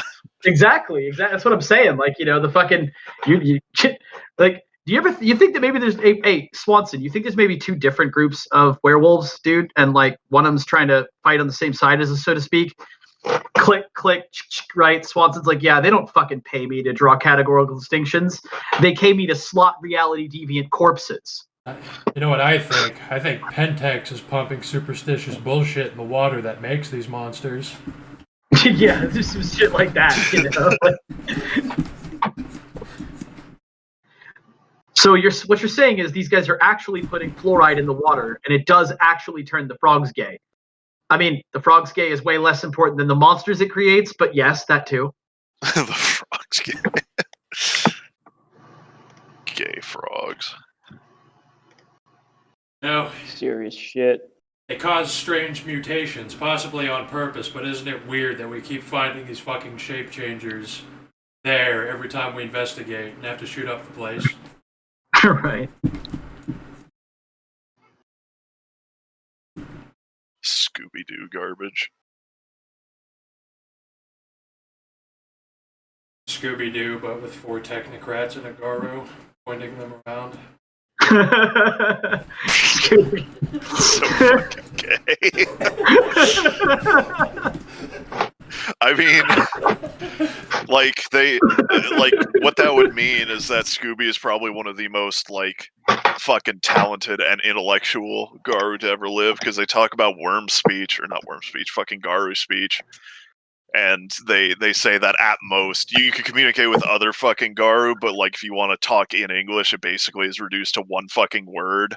Yeah, it works perfectly. And fucking and Scooby fucking Doo speaks in full goddamn sentences. Not to mention his doghouse is a fucking den realm. That's why it's so big I don't know inside. what that's from. I thought they lived in their van. No, there's a show where they were all kids, and the one thing everyone remembers is that Scooby-Doo, his little doghouse was like a giant mansion inside. The one thing that everyone remembers. Yeah, I don't fucking remember that. Everyone I do remember that show vaguely, but I don't remember anything from it other than that the art style was suck ass. That is a weird thing though. They don't establish that they live anywhere, so I think everyone that I've ever talked to about is under the impression that they move from town to town, but I don't think that's the case. I think they are just solving mysteries in their own town that's just never named. Yeah, they're running. They don't live in their fucking van, I don't think. It starts off Solving mysteries in South Bend. It starts off like the much. Texas Chainsaw Massacre, where they're just on a perpetual drive to a concert somewhere. But I mean that I can see that happening. They're not there to solve mysteries. It's like our car broke down. We gotta go. Let's go check this house. It's right. They have some contrivance about it, so that they end up in the middle of it. Yeah, they're never there to do the mystery. I mean, more power to them. That type of person is rare, where they're where something gets in the way of their plans, and they aren't just immediately fucking sopping like retards, flailing about, going, "Oh, my plans are ruined." No, instead, they go, "Oh, there's something here. Well, let's do this instead." The reason you could even deign to call them very rare. maybe technocrats is you could have technocrats. If you could have technocrats pose in that formula is let's go. There's something fucked up in this town. They say it's a ghost. A ghost? That's fucking bullshit. Let's prove them wrong because that doesn't exist. And we can't leave until we do that. Their dedication to solving mysteries would certainly carry through.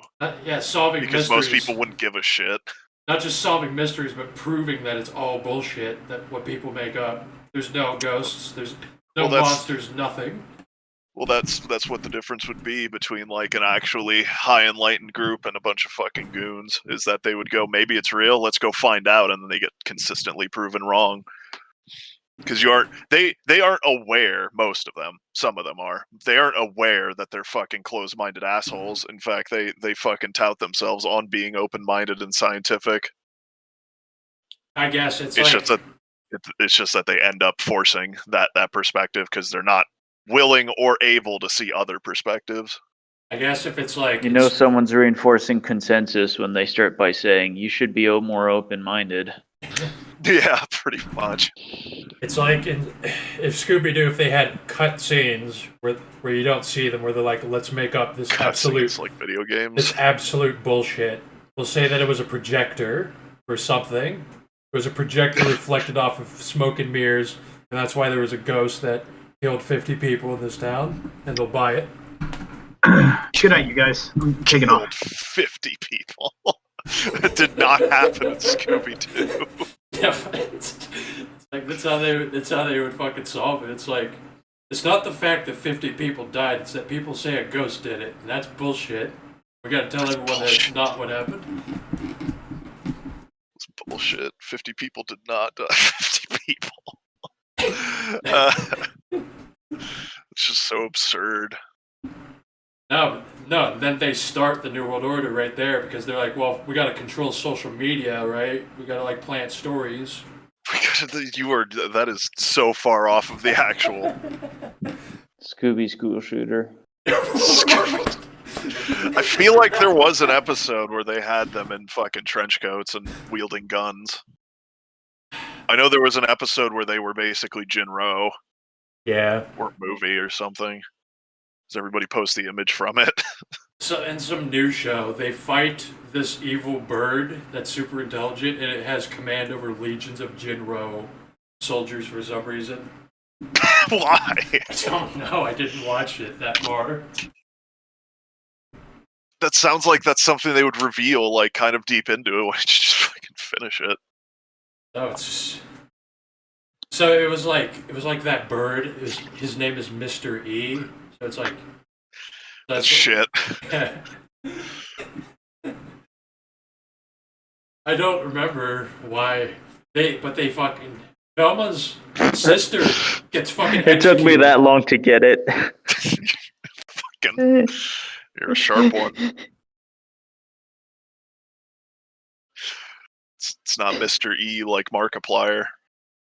I probably could have watched the whole show and not noticed. It's so fucking bizarre because Velma has a sister and then she gets executed by the fucking Jinro soldiers.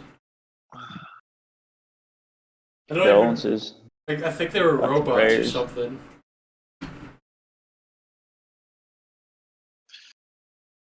Executed her. I remember there was like a scene with John Cena in that show, movie, whatever. The nigga straight up stops like a fucking boulder from crushing everyone. I don't know a fucking thing about it, because who the fuck watches Scooby-Doo? Scooby-Doo, Scooby-Doo. Well, I was feeling particularly brain damaged one day, and I watched the original Scooby-Doo. That's where they'll announce the next 9/11. Well, you know what? If they make a Scooby-Doo movie that goes to theaters, you know, there's going to be some bullshit in there that you can't miss.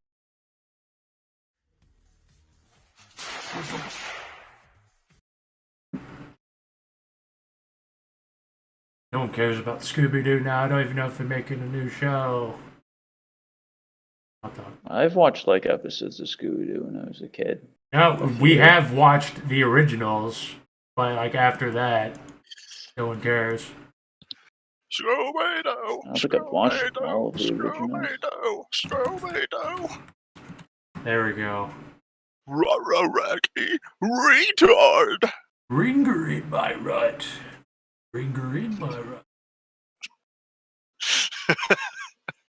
Who's fingering him? It's some fucking shitty Newgrounds animator on YouTube, and it's like that's the only thing that I remember from it. That's who's fingering him. Yeah, it's just Scooby-Doo saying, "Ringer in my rut, ringer in my rut."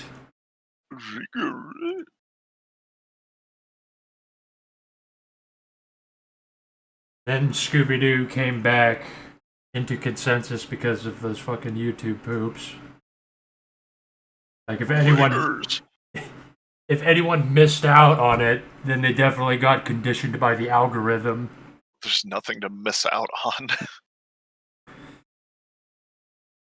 It's like if a Zoomer didn't know what it was, that is now impossible because of that YouTube poop.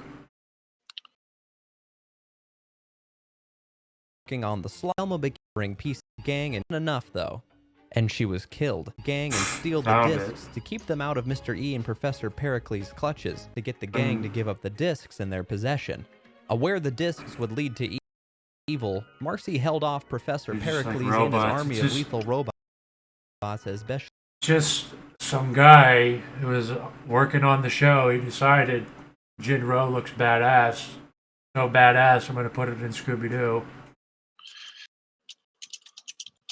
I think it might be that it got outsourced to a fucking like Jap studio or something. I know they do that a lot. Or a Korean studio. Or whatever. I mean, I believe that happened, but I would bet that some retard just thought Jinro looks cool, so I'm gonna put it in Scooby-Doo. Like he just watched Probably. it